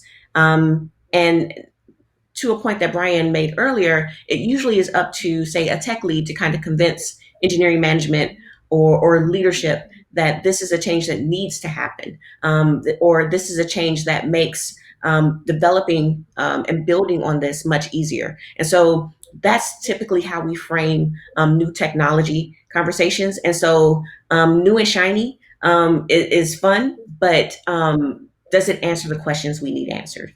And there are times it does, and then we incorporate it. What was the other part of that trade-off that you mentioned, other than the new shiny? The other new shiny is, I think, also talking about what is appropriate for the company and where you are with the company and its business goals at that time. So Right. From the perspective, we're not all Google's. We may not have the same level of budget or engineering investment. Right. And so it's very much the same kind of conversations we would have around new and shiny. Who would be invested in making these changes? How do we get this knowledge to the rest of the team? So one of the changes that we made that is both falls into the new and shiny category for our team anyway, and also falls into this category of this is a huge change. How do we take that on as a startup that may not be as big as some of these large tech companies? And that was including Elixir and Phoenix into our code base.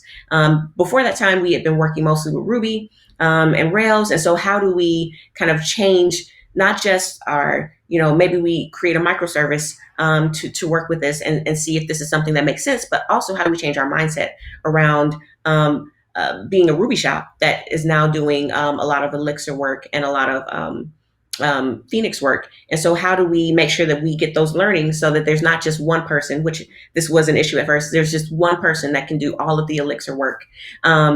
And so that person starts to own every feature or a component that has anything to do with that new technology. So how do we get that knowledge out to the team as quickly as possible so that we can all be building on this efficiently? And so getting more buy-in from management, but also from the engineering team as a whole is really important to make that switch over, especially if you don't have huge engineering teams at your disposal. Great. And so one thing that we have touched on a little bit, perhaps not delved too deeply into, is this question of how our organizational designs may affect code rebuilds. And so some of the conversation has been around having cross-team collaboration and how that may affect code builds. And we just have a little bit of time left, and I realize it's perhaps a large question to take on. But I'm curious, Brian, if you've been in either your current experience or previous experiences where you have found that there's a component of code rebuild that is largely also driven by organizational design, and how that works. And I know because we're coming up on the end, so I'll just say this very succinctly. People are going to be the worst part. Politics are going to derail your project. use API over people, use code metrics over feelings. And if you can do that, hopefully things will work out for you. But they might not, because politics are powerful. Okay. Well, I think that is perhaps a great note to wrap up on people over politics. And thank you, Dan, Erica, and Brian for a really great and engaging conversation. And I think we'll head out to the Slack channel after this to try and answer any other questions that may have come back and just to hear from everyone else.